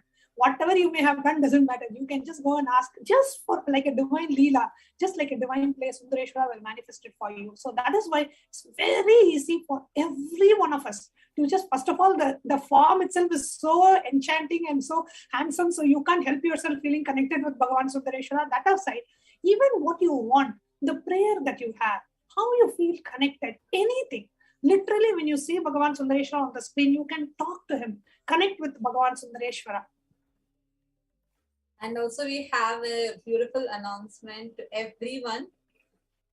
Irena Sundareshwara Paramashiva will be blessing all the devotees, answering the prayers, questions, and all the boons that all the devotees that have offered Pratyaksha Pada Puja and waiting. We are so Irena Sundareshwara Paramashiva is going to be blessing all of them today. So even if you know anyone who has offered Pratyaksha Pada Puja before, we can please reach out to them and tell them to tune in because their prayers may be read out and blessed by Irena Sundareshwara Paramashiva. What a blessing, Ma. See, when you offer the Pratyaksha Pada Puja, out of your deep gratitude and devotion to Swamiji, and now here, your questions are directly being answered by Bhagavan Sundareshwara. Even in the golden times of Sanatana Hindu Dharma and of this Vedic civilization, we read in Puranas and Itihasas and in the epics and Upanishads, like Paramashiva has come down once and answered, and you do so much of tapas to have one darshan of Paramashiva. Here, you ask a question and Bhagavan Sundareshwara is directly answering to our question in a language that we understand. I mean, this is just too good to be true. This is not just Satya Yuga, this is the Nitya Yuga. As Swamiji said, the golden era of Sanatana Hindu Dharma with the happening and the descent of the Avatar, the Supreme Pontiff of Hinduism. Actually, like Swamiji beautifully tells, Irena Sundareshwara Paramashiva is the dimension where you don't need to, it is not only always for enlightenment or some big thing you need, some big boons you need, that you go to him. Even for the smallest of things, like there is another Leela where he comes just for dharmi, because he wanted to win 1,000 gold coins and answer that poem and he wanted to answer the king's question. He goes and rants to Irena or Sundareshwara in the temple, and he comes down just to give that 1,000 gold coins to Dharmi and just to play with the Tamil language. Like that, he comes down for every small reason, like piglets are crying because a mother pig died. He comes again as a pig to feed the piglets. He comes down for every small purpose, like Vandi. She was ranting to Paramashiva because she did not have a grandson to do her work. He comes down as a young son and just to go and do the work on behalf of Vandi and just to eat her idlis and play. He is a love current of Mahadeva, as Swamiji beautifully puts it. He is a love current of Mahadeva, where so much just love, just pure love. He will walk as a messenger for his devotee, because his devotee will tell, oh, you go pass this message on to my wife, and he'll walk as a messenger and carry the message and carry the letter and to go and give it to her. Like that, he will do every Leela. It is not always for some big enlightenment. For thousands of years, someone would have done tapas and he'll come for that. No. Just because someone will go and rant to him like a friend, he will immediately come and attend to their needs. Irena Sundareshwara Paramashivam, that juicy, that beautiful dimension where you just go and tell, saying, you know what, Sundareshwara, I have messed this up. Please, you come and take care. My boss is not accepting my project. You please come and fix it. Anything that you have, just connect to him. And as Swamiji himself has blessed, Irena Sundareshwara will respond to you verbally, sometimes sitting in your Ananda Gandha and attending to each and every one of your questions. But he responds to each and every one of our prayers. When he's sitting in front of you in that 6-foot form, it is not just on the screen, he's literally in front of you. Any question that you have, anything that you have, he himself will be attending to you. Just connect to him, just ask, Bhagavan Sundareshwara Paramashiva, you know what, I'm having this debts, I'm having this mortgage to be paid off, I'm struggling, why don't you fix it for me? He will attend to that. He will answer your prayer. He will just connect to Bhagavan Sundareshwara Paramashiva. Ask him, saying, you know what, I am in my college, I'm in my university right now, and I need to submit this project, but I have not been able to do it for some reason. It is just that, can you come and intervene and do something about it? He will attend to your prayer.